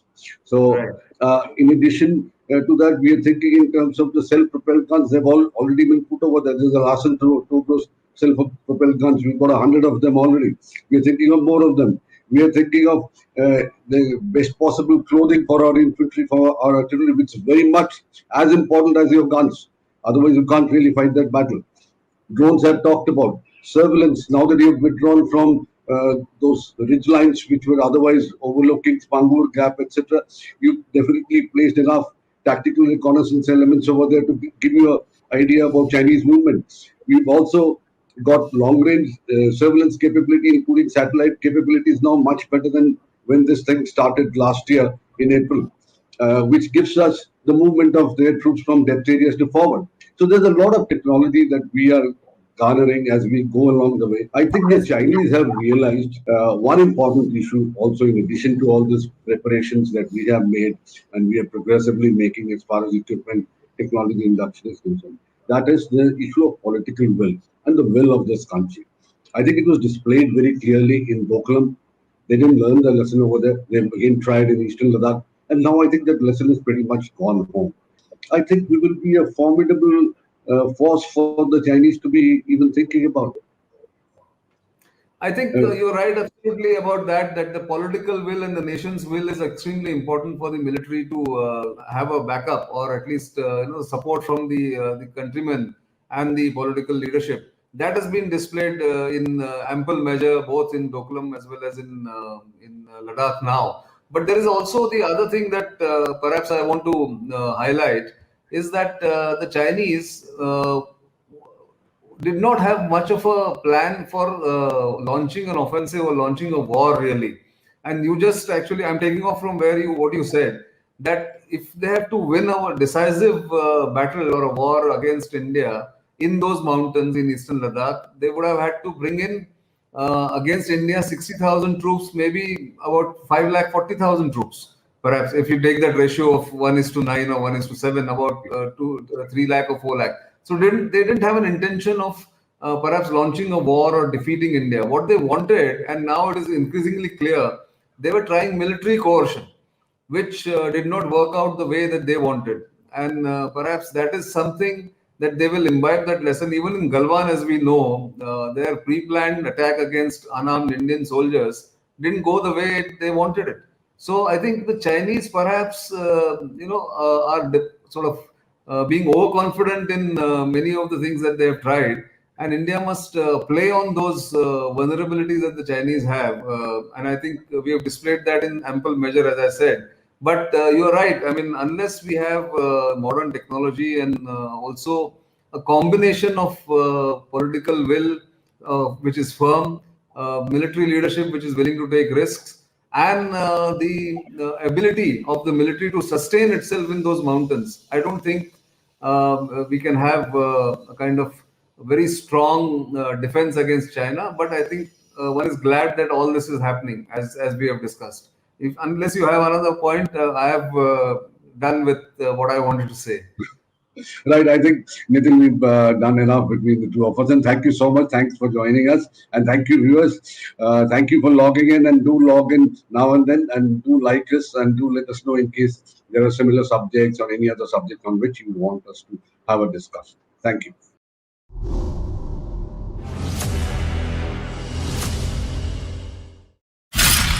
Indian and Chinese troops had a first clash on the north bank of Pangangso. Since then, the military standoff in Eastern Ladakh along the line of actual control has consumed many hours on YouTube and television channels and reams of articles and analysis on what went wrong, why did it happen, and where are we after that.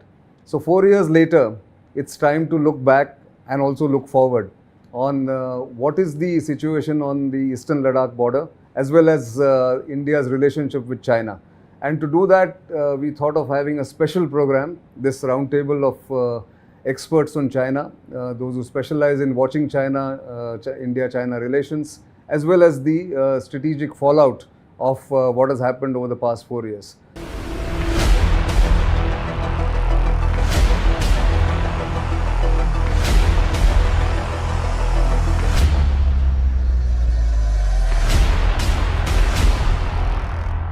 So let me first introduce my guests and then my co-host and my colleague, Surya Gangadharan. To my left, Mr. Jaydev Ranade, familiar face on StratNewsGlobal as well as Bharat Shakti, China specialist, also president of the China Center for Analysis and Strategy, or CCAS.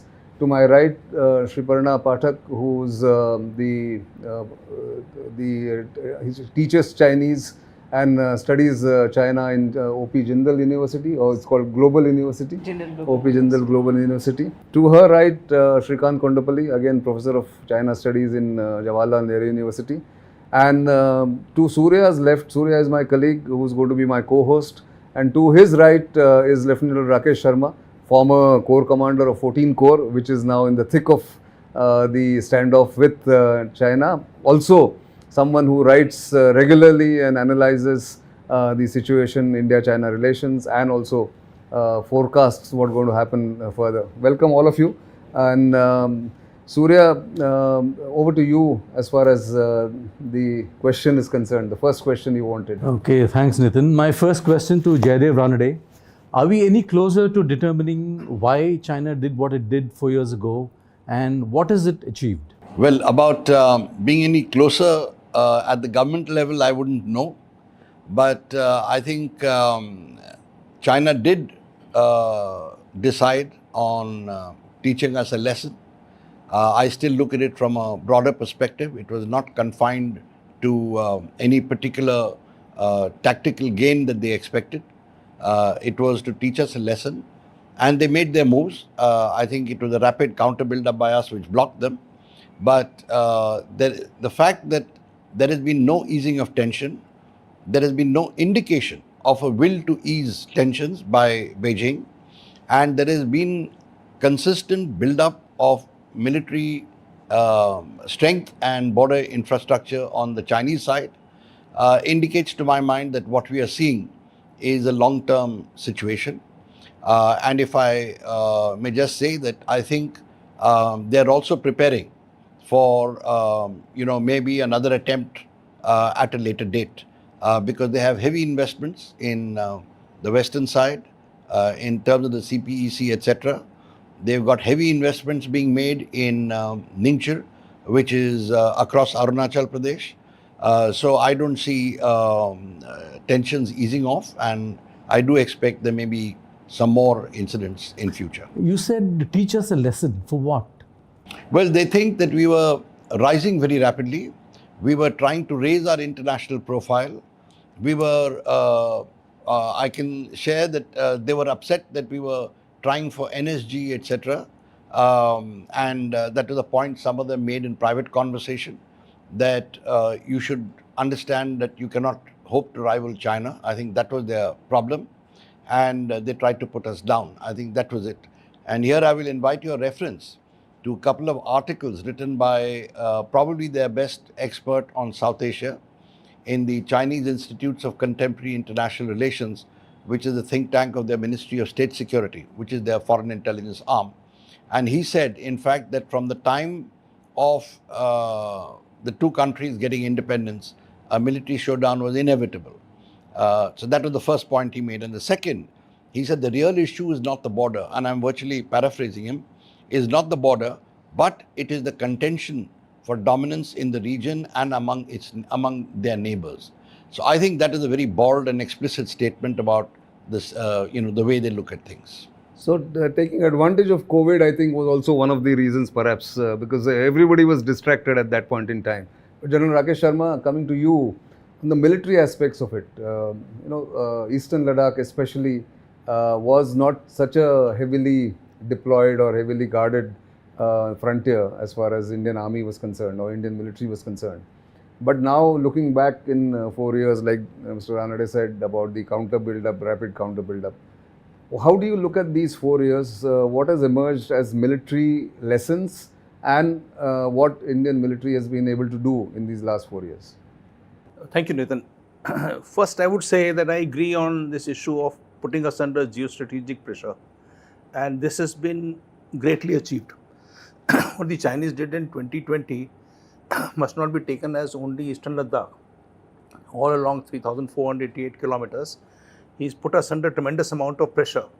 And subsequent all that infrastructure build-up and the force level that have been brought to bear, this geostrategic pressure is in perpetuity.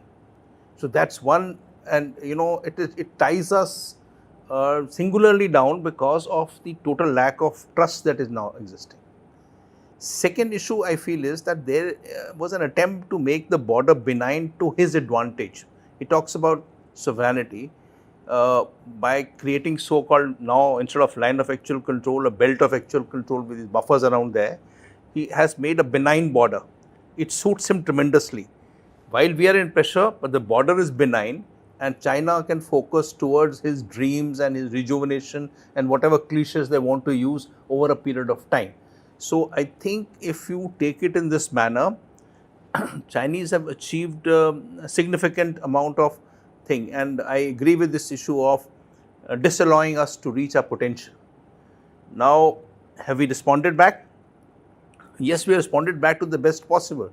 While it is possible that tomorrow or day after or 10 years later a war might break out, but without the war, we have assured ourselves and the Chinese that to make another infringement into the border, they'll have to fight it out. It is not possible hereafter, which was possible, like you said, before 2020, for him to come and sit out at Barahutti or Shipkila or any one of these places.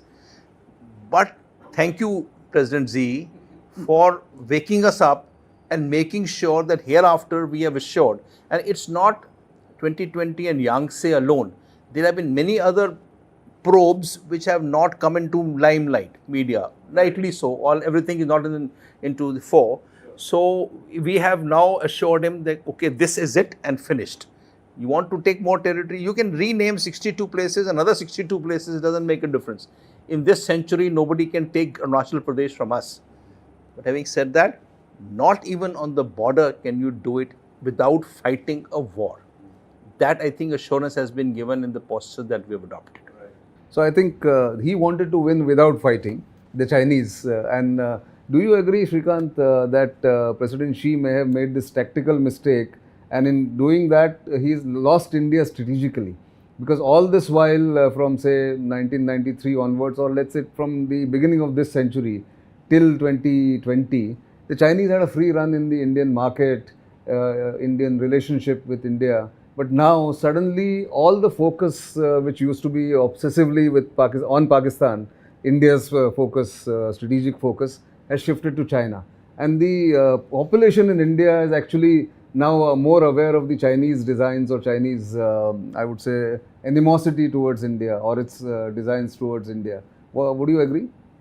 Well, when Xi Jinping took over power in 2012, he made a comment to the PTI correspondent about 5 objectives that they have towards India.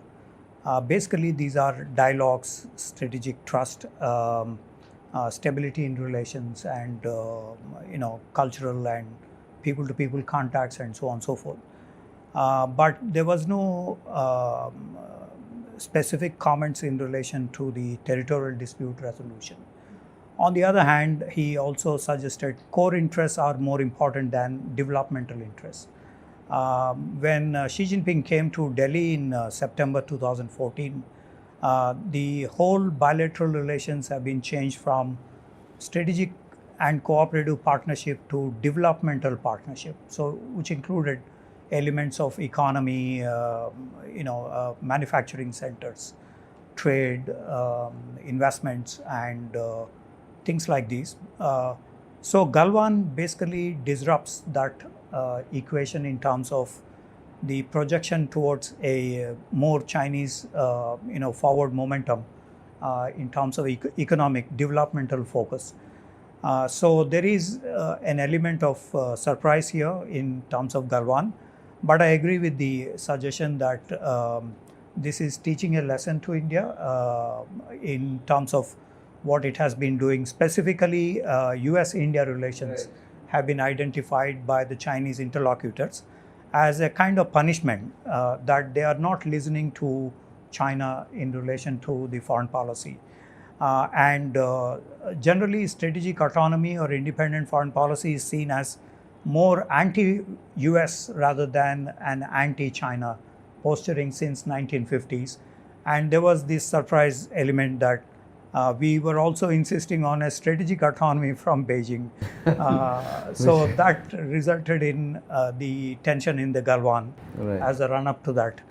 But in terms of the what did they achieve out of this? There is, of course, a four-front war for China: Taiwan, South China Sea, Senkaku Islands, and then Galwan. So they are kind of stressed out in all directions. And this is a problem for China to resolve. I don't think they are in a comfortable position in this four-front kind of confrontation. And also the failure of India to mobilize all those four fronts, Japan, Vietnam, Philippines, and other like-minded parties to come together and address the China question. I think this is where diplomacy would have played a bigger role. We should have mobilized or at least learned lessons from the territorial disputes that China has with Japan, with Vietnam, Philippines, and others, and form a kind of coalition of the willing in this front. I think on that front we have been wanting on that, although recently we improved relations with Philippines, Vietnam, of course, but also to get the support of Japan, Australia, US, and other parties on Galwan incident.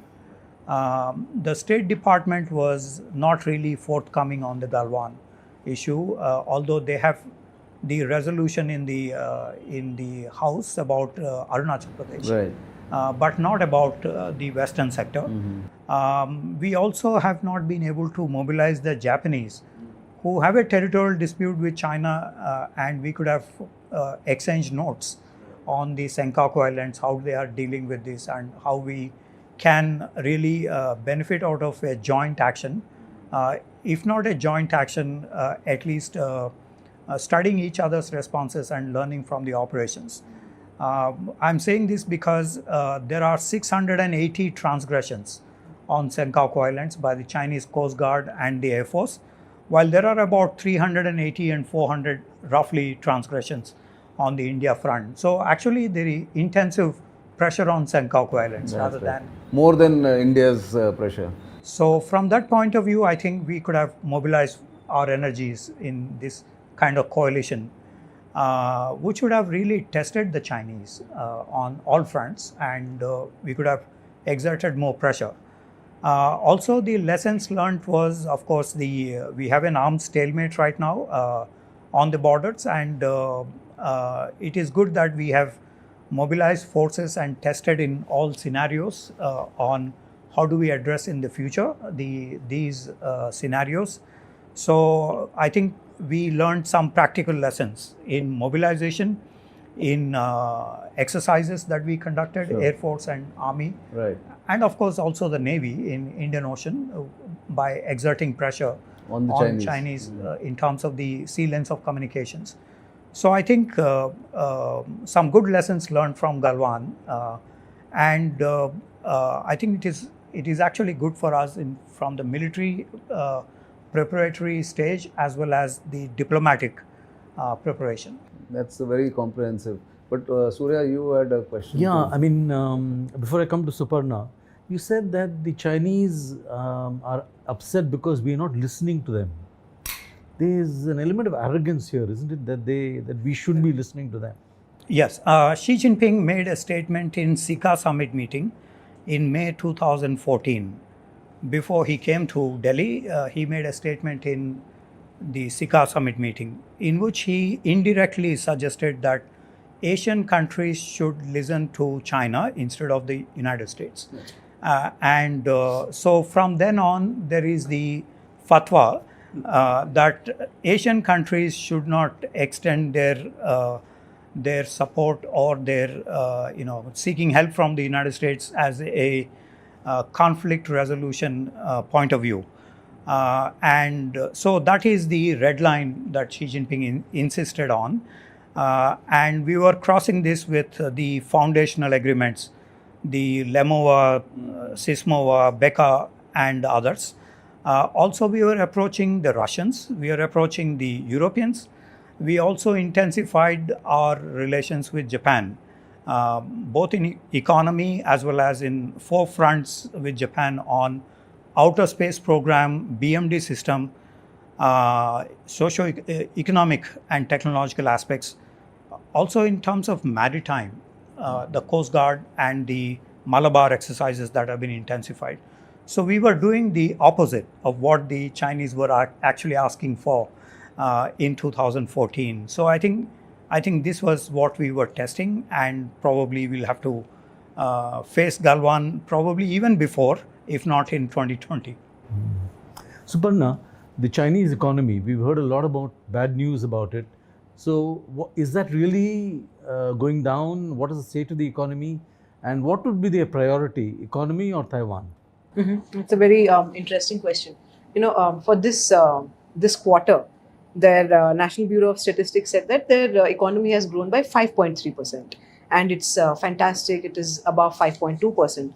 However, the Rhodium Group has estimated that the Chinese economy grew only by 1.5%. Now, why this statistic given out by the National Bureau of Statistics is a bit laughable and not trustworthy is because they themselves had reported last month that their own exports and imports declined by 7.5% and by 1.9% respectively. So if your exports and imports have declined, how exactly is your growth rate at 5.4%? So that's the laughable and the weird bit. So Rhodium Group's statistics are more trustworthy, of course.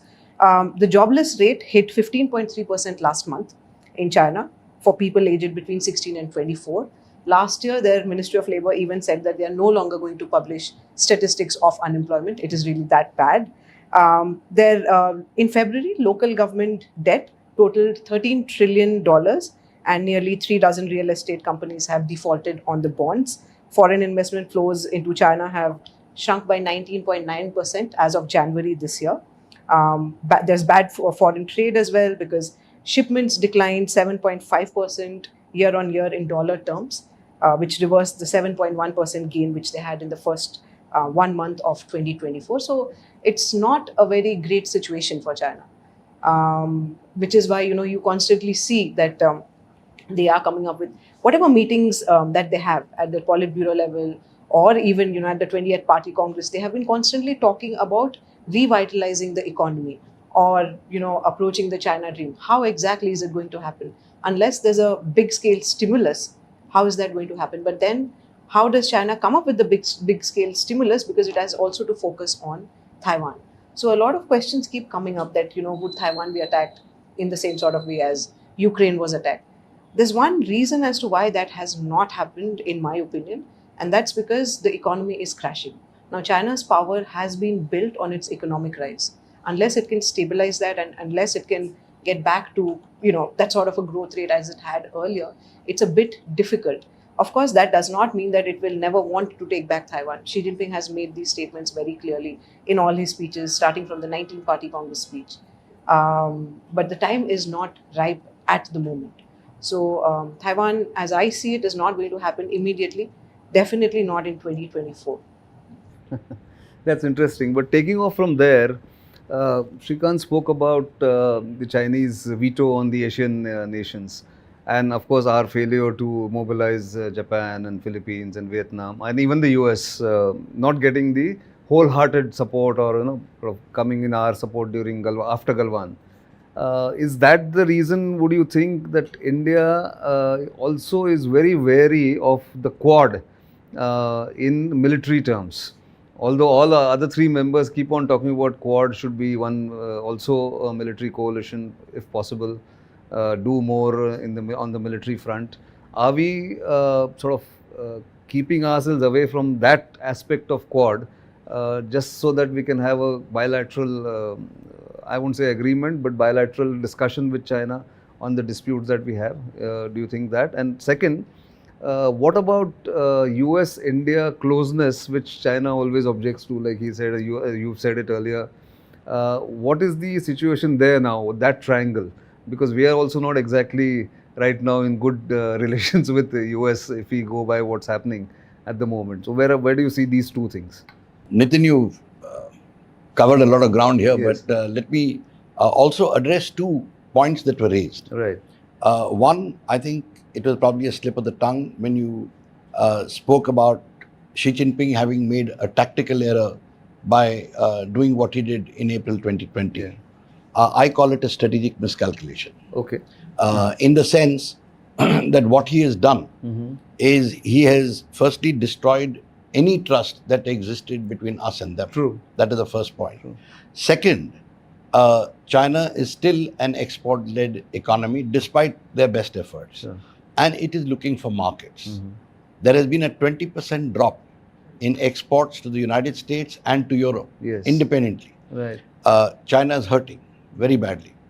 They are looking for a market, and we are the largest untapped virgin market in the world. Right. Which they should have actually tapped. Which they should have tapped. Now they're not going to be able to tap.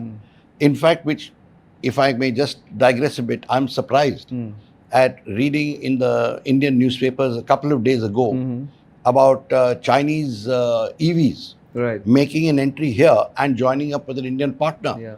Why should government even entertain this when our own companies are already manufacturing EVs? Absolutely. I think, such things, surreptitious entry into the Indian market must be blocked. Right. I believe the normal practice is we don't mention names, so I'm not going to do it. But there are cases like that.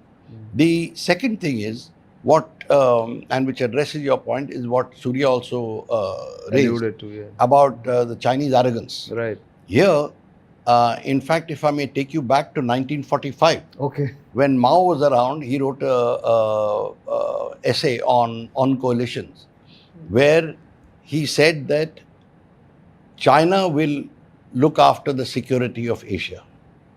While Pandit Nehru, our Prime Minister, subsequently was still talking about sharing, responsibility. sharing responsibilities. So, we were on a different page altogether.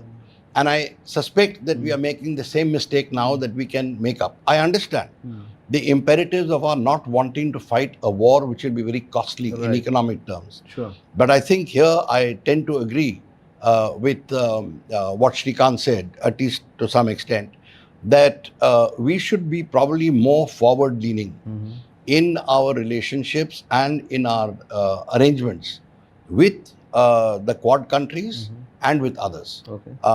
It doesn't mean picking a fight, but it certainly means taking a leaf out of Vietnam's book and saying that we can play, a hot game as well as a long-term game. And I think that's what we need to do. Sure. We have signed various enabling agreements with the United States,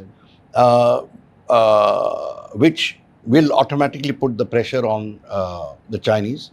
We are building up Andamans, etc. Yes. I think I'm not expecting that anyone is going to come and fight on our borders, but there's a lot other things that can happen. And I think we need to, build up that segment. But I think coming to your point, I think as far as China is concerned, I think their economic situation is pretty bad. The provincial governments in China have lost over 30% of their revenues because of the real estate crisis. Crash, They have cut salaries of 30% by 30% of their employees. So you can imagine the amount of hurt that's going on there. Sure. And Xi Jinping is coming under increasing pressure, which means that if he feels a bit destabilized, then he could be capable of undertaking a rash action. I look at it from the point of view that with Japan, well, Japan has the American umbrella, so he'll think twice. So does the Philippines. And so does Taiwan. So does Taiwan, but that leaves us. So I'm not saying it's going to happen tomorrow, but I think we need to be prepared. And I at least feel that we are so far following the right policy, but we need to move much faster on denying China access to the Indian market in many ways. Right. Let me just throw in one figure. You can see our trade deficit burgeoning literally. Yes. Post Galwan, it's gone up, I think, twofold or almost threefold. And what is it because of? Because our traders go there and buy umbrellas, lampshades, etc. Why can't we manufacture it here and give employment to our own people? Right. So I think these are the issues that we need to address. It has to be a comprehensive policy against China, not just military or diplomatic, but also on trade in terms of other relations, other aspects of the relations. That is where Xi Jinping will realize the strategic error that he's made. Yeah, so when I was saying that I'll take a break, but before that I just wanted to clarify. When I said tactical mistake of that military operation, which cost him strategically, is what I wanted to actually convey. But I need to take a break here. We'll come back quickly, but don't go away. We are in a very fascinating conversation on India-China relations and of course the 4 years of the standoff on Eastern Ladakh.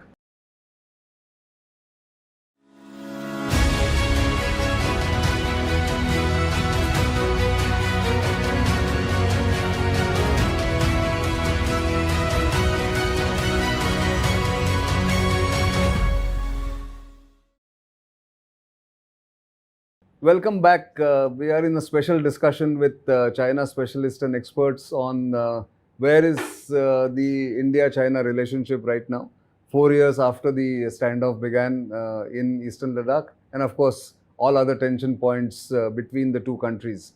General Sharma, let me come to you on this now. The military stalemate that you spoke about, and of course the rapid mobilization on the border. But this effort to have a benign border, which you talked about, would be to the Chinese advantage, is what you're saying, because our infrastructure, although rapidly built up over the last 10 years, I would say, and especially in the last 5 years, is not yet adequate. So what are the steps Indian military and the Indian government must start taking in this? So when one studies the so-called 59 line, as to Chawan line never came and saw the 59 line on ground. Some Fauji may have come and seen it. Right. Why did they make the line here? Why didn't they go 10 kilometers further, take DB also inside? Right. It was an arbitrary line. There was no logic to it. There's no rationale to it. And then you study in where all these things have been happening over a period of time, where all it happened. Galwan is one small world, but what happened on this 826 kilometers of Eastern Ladakh? Yes. I can say that they are wanting to occupy the edge, the forward edge of the line of mountains there, which is the watershed there, which means the Shyok watershed, Shyok River watershed. Yes. So Shyok River watershed. Now I take all the 6 places that you talk about in excitation. Right. That Shyok watershed is what he's occupied, right up to Hot Spring, the areas of Hot Spring. Right. So each one of these areas, he has come to Y Junction and Depsang, but he didn't venture down towards Bottleneck or come down, turn the Bottleneck and come there, because that's the last place on the mountain range. Then hereafter is following down. Right. And if you say all the other places similarly done, or Anila Kula or whatever you can make it. Yes. Even Chardingla, Temchok, it is not Siren Junction. That's a point. The point is that we used to patrol to Chardingla Pass. Now he doesn't want to allow us to go to Chardingla Pass, which is the high point. So one place he's created a belt along the on the edge of the mountain range, but the other places we are holding. Right. Maybe in Sikkim, yes. Maybe in central sector, and also in McMahon line. Yeah. Now, if we are holding it, and all the while he's prodding there, it is to deny him what's happened in Eastern Ladakh. I won't say it's a fait accompli. Something will happen in times to come, but other areas we are actually sitting as far forward as possible to deny the watershed. He's probing us. Yangtze is a watershed. Absolutely. He wants to push us back so that he comes and occupies the watershed. Similarly, Indus watershed. Now, have we done some work Look, Nitin, you and me have been around in this area for so long. I recently heard that 121 kilometers of metal road from Trishul to Demchok will be ready this year. Yeah. Metal road. Absolutely. It goes all along the Indus Valley, 75 kilometers of Indus Valley from Dungti down south. That's right. Chinese have now brought dumpers, seeing us, to connect the road to Dumchele. They are following us behind. Yes. They didn't have it earlier, No. but this one is come on later. But our road, the metal road along the Indus River is through. That Phukche road. Phukche road. Yeah. Phukche, Dumchele. That's right. Dumchele had a bad name earlier for some kind of trade that used to go around there. True. But the road is through Demchok. Yeah. It means that we mean business and all this last 2 years. Yes. Similarly, the Sasedla road. Now we have been on the glacier. Absolutely. In my time, the bridge on Shok River went away. Used to get washed away. Yeah, no. But now they made a permanent bridge across. Right. And the bridge, there was permafrost. They've broken the permafrost down Sasedla, down to Sasalbrangza, and the roads are now connecting to. I think the aim of my saying is that there is a focused work on. There is a desire to do so, and it's not been done in a manner that we used to do it earlier. Jisme, you can get people from planes who making stones and making roads by hand. Yeah. This is modernity coming here. Right. It's not those box type culverts being made which were prehistoric. Now things have changed and modernity is coming. Sure. And I think Mr. Parikar, if you recollect, yes, made a tremendous shift to border roads. From MORTH, the Ministry of Road Transport and Highways, to MOD. 2016. That's right. That made a transformatory thing. Absolutely. So we started thinking it's our baby, and we can. So, and all the other roads, Sela Pass, Yeah, if exactly. this road comes through from Shinkula, Yes. Shingola, The tunnel, yeah. we'll have a 24 hour into 7 whole year road which passes through Atal Tunnel, through Shingola, down to Padam Valley, along Zanskar, and you're in the transformation is done. So I think one part it is. Right. And the border is secure. But I think we need to little work it on. If I take what Iran did recently, 330 odd weaponry that they threw it. Right. They were drones, they were, you name it, they were Yes, ballistic projectiles, missiles, different cruise projectiles, missiles, yeah. all flying at different speeds Right. over 3-4 countries, Right. but all landing together in Israel. That's right. And Israel required 4 countries' help to actually down these 330. Absolutely. It is a transformation. And what did the Iranians learn from? They learned it from what the Russians are doing against Ukraine. Correct. Their packages are coming like Absolutely. that. And there is no aircraft flying. It's long-range artillery. Unmanned is the way forward. Yeah. And standoff, BVR range. Standoff, yes. We need to start thinking of this modernity of warfare where it doesn't turn across that wars are messy affairs. You can't predict victory can't be defined. You can't even define what is victory. No. So we have to now start planning a different kind of stuff that can be thrown. Because you read, Diplomat carried an article recently on all the Chinese media talking about Ukrainians learning from Ukraine and from Gaza. Right. We need to say what are they learning and they're publishing. Absolutely. We need to get aware and start thinking that there may be something else coming other than the border. Yeah, just the troops, boots on the ground may not be the way so forward. Yeah. if he doesn't do the border, because he knows, he can't accept attrition, the social contract. Right. Can he carry 1,000 bodies back home? His public will say, what the hell, PLA is all PLA, the Communist Party. There's no PLA who take it for the people. Exactly. If the bodies go back home, it will be troublesome for Chinese. They have not declared their casualties in Vietnam or in Korea on 62 sometime later. They declared, much later, Much 50 years later. Yeah. We need to plan on Chinese weaknesses and not on his strengths. Okay. That would be the logic. Key point, absolutely. Yeah. So we, if they have strength somewhere else, they have 3 roads in Aksaichen. Right. It's not G219. No. There is G216, G695. 691. 3 roads coming from the same parallel. 695 is right next to us. And now Shaksham Valley, they're talking Shaksham about. Valley, I think, we could trouble them on the uranium that they're taking out opposite Saltoro range. Absolutely. If we can see to Saltoro range, Because we they are there start for throwing such a some long stones time. from there. Yeah, exactly. If they're digging out uranium from Ginzer province of Baltistan, we need to do some work. Absolutely. I think we have to change our tack to many fronts other than the border alone. Yes, I think both of you have said this. So Surya, your turn. Yeah, Srikanth, I want to turn to the US-China relationship. Has that ship sailed? I mean, is it now permanently, off? At the Filoli meeting in last year between Biden and Xi Jinping, two things were significant. One is that when somebody asked Xi Jinping about Taiwan invasion scenario, he feigned ignorance about the whole invasion scenario, which meant that while not giving up the invasion scenario, they were mindful of the Taiwan Relations Act and its potential to support Taiwan in arms or in other domains. So that was one significant, I think, outcome of the Filoli meeting in San Francisco. The second one is speaking to the US Congress delegation, which visited China in September. Xi Jinping said that we do not question the US hegemony. Previously, since the 19th Communist Party Congress, they have been mentioning about occupying the center stage, that is, China wanting to be the global hegemon and regional hegemon. So today now they do not want to question the US hegemony. Whether that is rhetorical aspect or whether it is real, we do not know. But what is important is that there is a climb down from the 2017 position to that of the 2023 November position in San Francisco. So these two significant things would mean that, and this is because as Sriparna mentioned, there is a growth rate decline in China.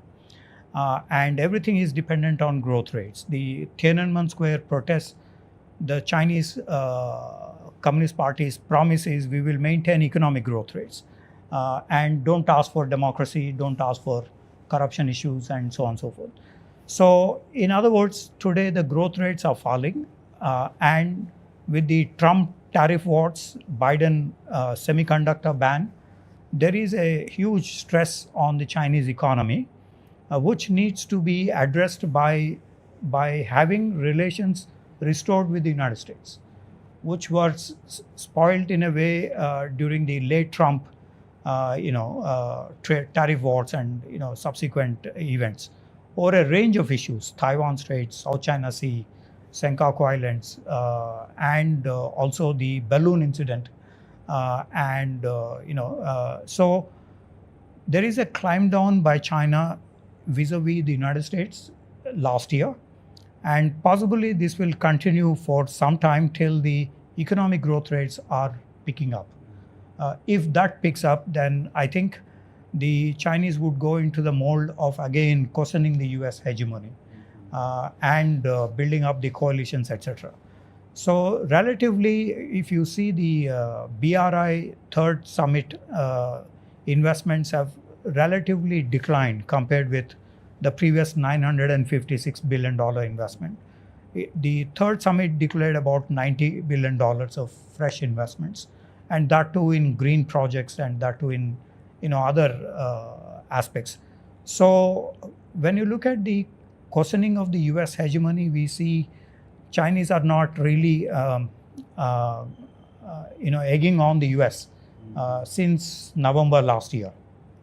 But this may change over a period of time depending on the growth rates and a host of other things. They are concerned about the economic growth rates right now, and economic growth rates are controlled by the United States in a large way, because they are the ones who are pumping in technology. They are the ones who are pumping in Taiwan stability or otherwise. They are the ones who have pushed many multinational corporations into China. 77,000 American companies in China, 83,000 Japanese companies in China, and nearly 70,000 European companies in China. This is what has created China rise, and all of this is controlled by the United States. Shanghai Stock Exchange lost $6 trillion last year, and this is traced to the American actions actually. in terms of controlling China's rise. So that is a crucial barometer. And the decoupling has only begun, barely begun actually. Yes, decoupling and the European idea of systemic rivalry, I think these are putting pressure on China in a large measure. But the climb down in Filoli meeting is, I think, probably will also decide about the intensity of decoupling. Americans also have a sense of compromise with China because they are also subsidizing the American economy by Walmart, by all sorts of products. So both are locked in a thing, but go ahead. Yeah. Sriparna, the reports about the appointment of a Chinese ambassador to India, does this suggest something on the part of the Chinese to, build up or normalize ties with us? So there are two things here. When you don't send an ambassador for this long, almost close to 2 years, either a particular country trusts the other one so much, that level of trust is of course not there between India and China, or the other is that the country is just not important at all. Now, China, what it does is that it uses a mix of placating us and deceiving us from time to time. And its own ambassadors and its own, people in the higher ups and its bureaucracy often do that. Wang Yi also had visited, only after the Russia-Ukraine war, despite the fact that, Galwan had been going on for a very long time. That was to create this impression that India, China and Russia are together against the Western world, and so on. So they use that sort of a deception. When I do talk of deception, the existing, chargé d'affaires, Mahachia's articles become very important. While our EAM, Dr. Jayashankar, has been constantly saying that the relationship cannot go back to normal unless Chinese move back to the pre-2020 position, Mahachia has been constantly writing these articles and making these speeches in India saying that, we are Asian brothers and we have great bonhomie and Buddhists and so on. All those sorts of nice things which are important, but not as important as India's sovereignty. So, but it's used to deceive us. Now, why is it at this juncture China wants to send in Xu Fei home? They want to send him in because the Blinken visit did not yield anything positive first. Secondly, Xi Jinping is in Europe right now. He did meet Macron and there were lots of nice talks, but nothing positive out of it. Again, it went back to let's not have Cold War mentality, etc. So nothing positive is really coming out of it. So now that Indian economy is growing and is the only bright spot in the very gloomy global economy, because last quarter our growth percentage was close to 8%, which any other country in the world does not have. So which is why the world is looking towards India for investments, for market and so on. So China is thinking, why not? Let's also do it. So who is going to do it? Machia's term is ending. They could have sent in another chargé d'affaires, but they want to send in someone higher up because now the Indian market needs to be used. Now India's positive growth momentum needs to be used. So, which is why a lot of this placating will continue. It's going to be the same old wine, just that in a new bottle. And it's going to go on and on and on till, India doesn't start also reciprocating, which we often do. When there's a good gesture from any other country, India often reciprocates. We've done that with China as well. So the hope is that if we can send in an ambassador, if we can send in someone like really higher than, the chargé d'affaires, it looks good. So, those optics have to be maintained. And if China can exploit certain benefits out of India, sure, why not? Because, as we've been discussing, China's economy is not doing great right now. So it's just going to be the same old stinky wine in a new bottle. And the fact that he's not in India hand is not really It's not enough. It's just to showcase that, let's start afresh. He doesn't know anything. Oh, this is a new epoch of history. Let's start all over. That sort of an approach is there. No baggage. Yes. No, I was going to come to you only. So, of course, you want to respond to that. Not respond. Or I at want to least, interject. interject. And once we do that, I'm going to come to all of you for your final remarks on what we are discussing. But go ahead. No, I agree with what she said. I just have one point, which is the Chinese ambassador here left in the normal course after his term. Ended, yeah. On promotion, Sun Weidong. They, for whatever reason, you can call it bureaucratic reasons. You can say that, India is not that high up in their ladder. So now they have posted another ambassador here. Maybe they couldn't find a job for him anywhere else, whatever it is. So he's come here. I think we shouldn't read anything into it. Not only read something, read nothing into it. It's a bureaucratic matter. They posted an ambassador here. Had they replaced only the CDA, then yes, there would have been a message. But they posted an ambassador. It's a routine thing. It doesn't mean any change of policy. And if there is a change, it will come only from one man. He's the guy at the top, Xi Jinping. So let me, final comments from all of you. What next for each one of you? I Starting think with more you. of the same. Okay. I don't see tensions easing. It depends on how much, we are able to counter the Chinese if we are willing to take some assertive steps. It need not be on the ground, on the front. It could be other ways. And secondly, I think one factor that we haven't addressed here, except tangentially, is the US-China relationship. Right.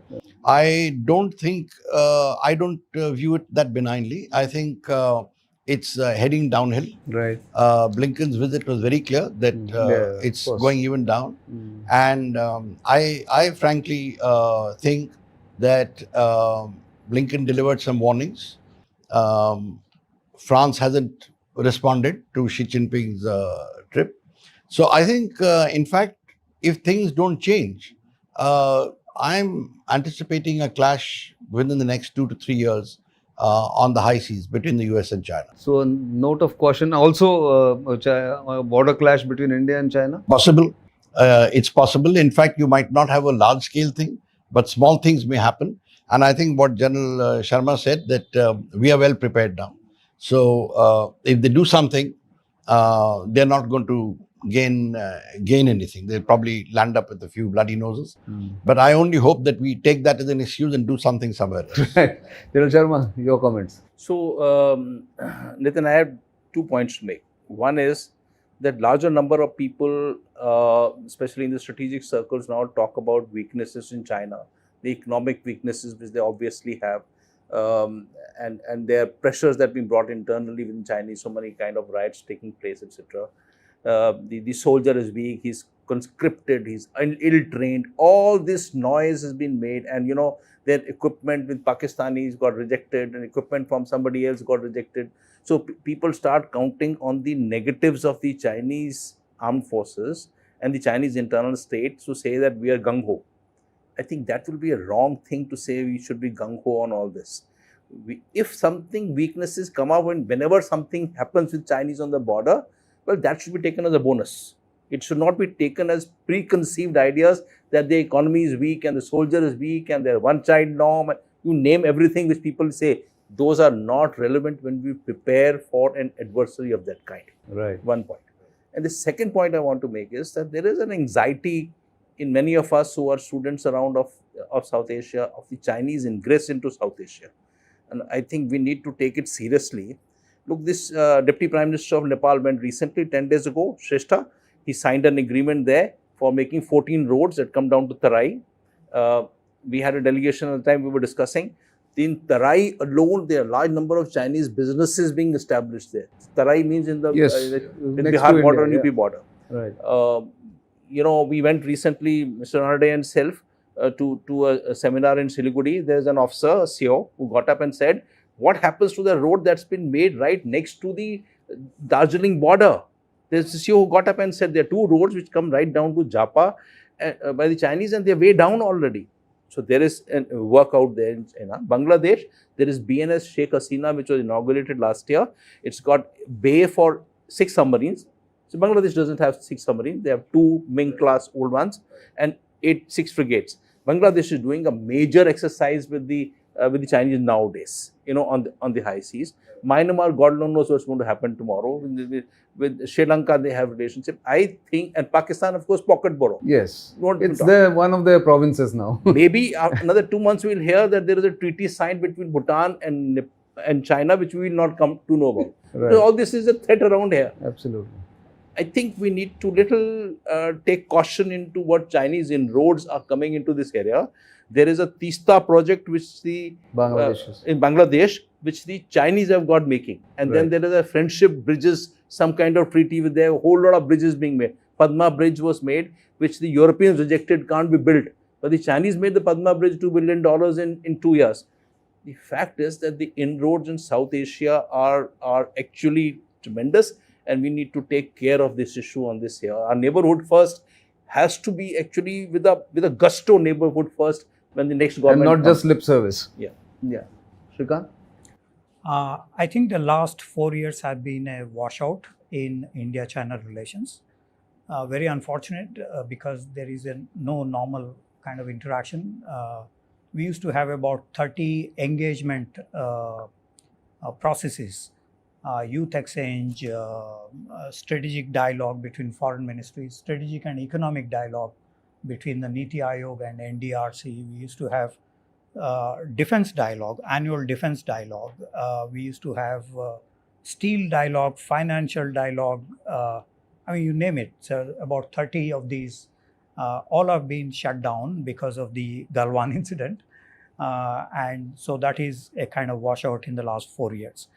What is the way out? I do not see, unless until, as Dr. Jaishankar mentioned, peace and tranquility prevails on the border. We do not have the bilateral, except the trade and other things which are done by non-state actors. Right. Not by the state actors. State can promote or put restrictions, but not kind of limit the trade related. However, I see a plan B, Prime Minister's speech to the Newsweek. Yes. About the India-China relations. So it must be a very studied, response. In terms of what we should do in Modi 3.0 tenure, and possibly we would have Wang Yi coming to India somewhere in July or August, as Wang Yi came in May 2014, met with Sushma Swaraj, and he mentioned about, he was a special envoy of Xi Jinping at the time. And likewise, when the new government forms, he probably will come again as a special envoy and propose a few ABCD. But I do not see the Galwan thing has been getting resolved. So which then means we go back to Dr. Jaishankar's position on peace and tranquility as necessary for the bilateral relations improvement.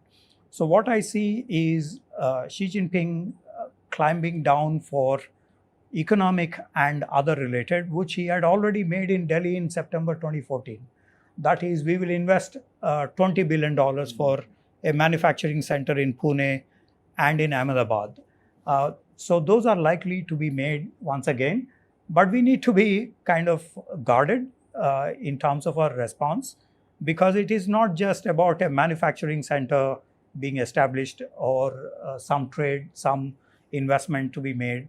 It is about also where we started in 2020 on June 15th when we lost those 20 Indian soldiers. That is what has changed the bilateral relations. And so I hope the government of India response would be taking into consideration all that 4 years path that we have traveled through. That's great. Suparna, last word to you. Sure.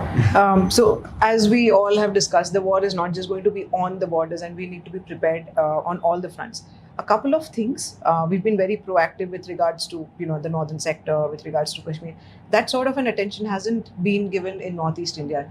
Even within Northeast India, there are still a lot of states, the boundaries of which are not yet delineated.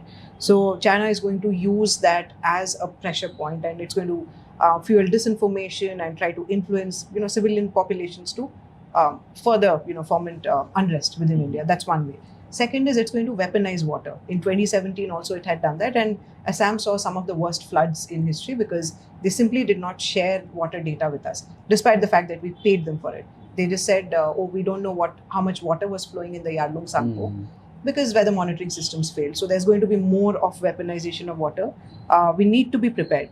Third, even inside the states of Northeast India, there are a lot of places which we ourselves have not named yet. So China will come in and name all of those. One example is Bhalukpong, which is on Assam-Arunachal Pradesh border. There are a lot of geographical terrains which we have not named. If it's ours, why aren't we naming it? These sorts of things are going to happen. Fourth, terrorism. Paresh Barwa of the Alpha is sitting in Yunnan. We need to prepare. It will use all sorts of traditional and non-traditional warfare against India and new forms of warfare, including cyber warfare. So we need to be prepared for all of this. We need to remember our lessons and prepare, because what we need to remember is that China's actions speak louder than words. It's spoken, I think, through its words, 62, 67, 87, Doklam, Galwan, Yangtze Valley. I think we've had enough. We need to start remembering and preparing. Yeah, I think that's a great way to end this conversation. We can go on and on about India-China relations and where they are right now and where they're going in the future, but the time is always finite in such kind of discussions. But thank you all very much. Don't go away. We'll have more programs like this. And of course, you know where to reach us. Our social media handles are visible to you on the screen. Do keep sending your feedback. Your comments are always welcome and very precious to us for improving our programs and of course making new programs out of the suggestions that you give. For the time being, it's goodbye.